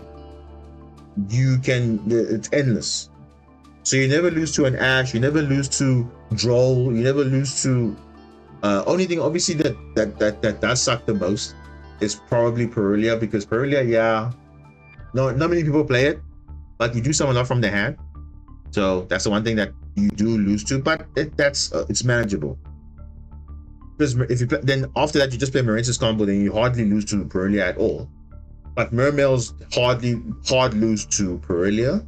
They do kind of lose to Furolos a little bit, but it's not that major, because only Shadow Squad is the one that triggers from the deck.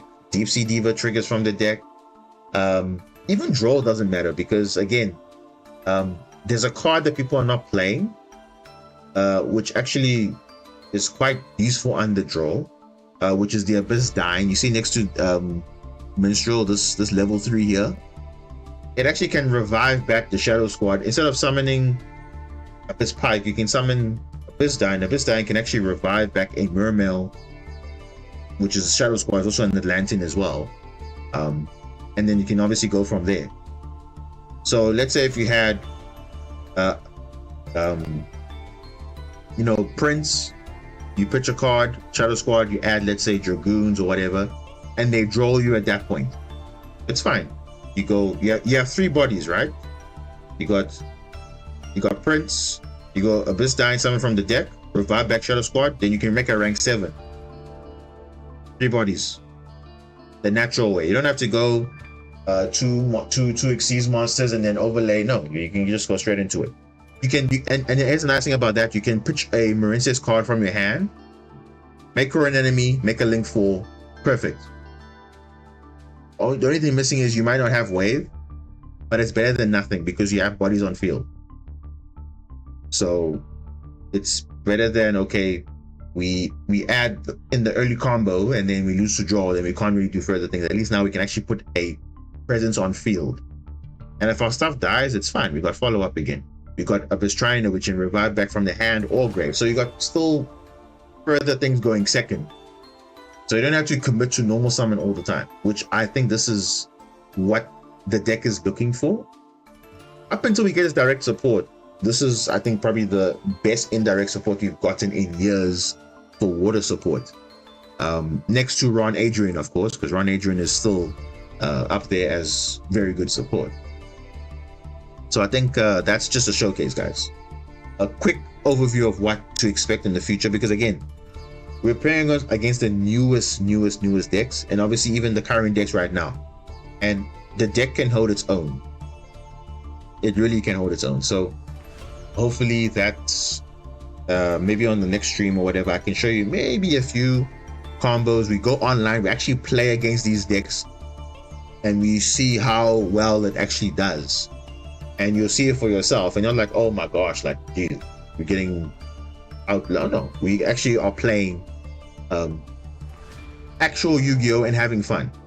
So it really is something that I hope it comes soon to Master Duel, because I think it'll be quite broken in Master Duel more than any other format, I think, because then Marinces actually becomes a little bit of a threat if you know what you're doing. Because obviously people kind of know what Marinces does, but it depends who the pilot is. So I would say I'm pretty much fair with how the deck works inside and out, and how to play through stuff and all that. But I think we just needed more, and I think this will give us more of an edge. So yeah, I think we're gonna end it here, because like I said, the stream has just been telling me it's a sign that nope, I need to definitely take a breather. We go again, probably tomorrow again. It's fine, because I think I'll have more time to stream, because I am at home now, so at least I'll have more time to stream more often. I'll definitely save that replay of the guy that was he just allowed me to resolve Fortress, and yeah, it will something be titled around, okay, why Fortress is broken. It literally doesn't care what your board is, you do that. So I'll definitely save that, and yeah, I might post my Duelist Cup footage that I've been playing with all the different decks, just like, you know, short videos there and there. There's some good replays, but yeah, just expect that. And yeah, thanks so much for stopping by. Good stream, almost 6 hours. That's pretty good. I think although it was a messed up stream, because obviously we were kind of plagued from the disconnect loss, but it is what it is. As someone said, we have to move on.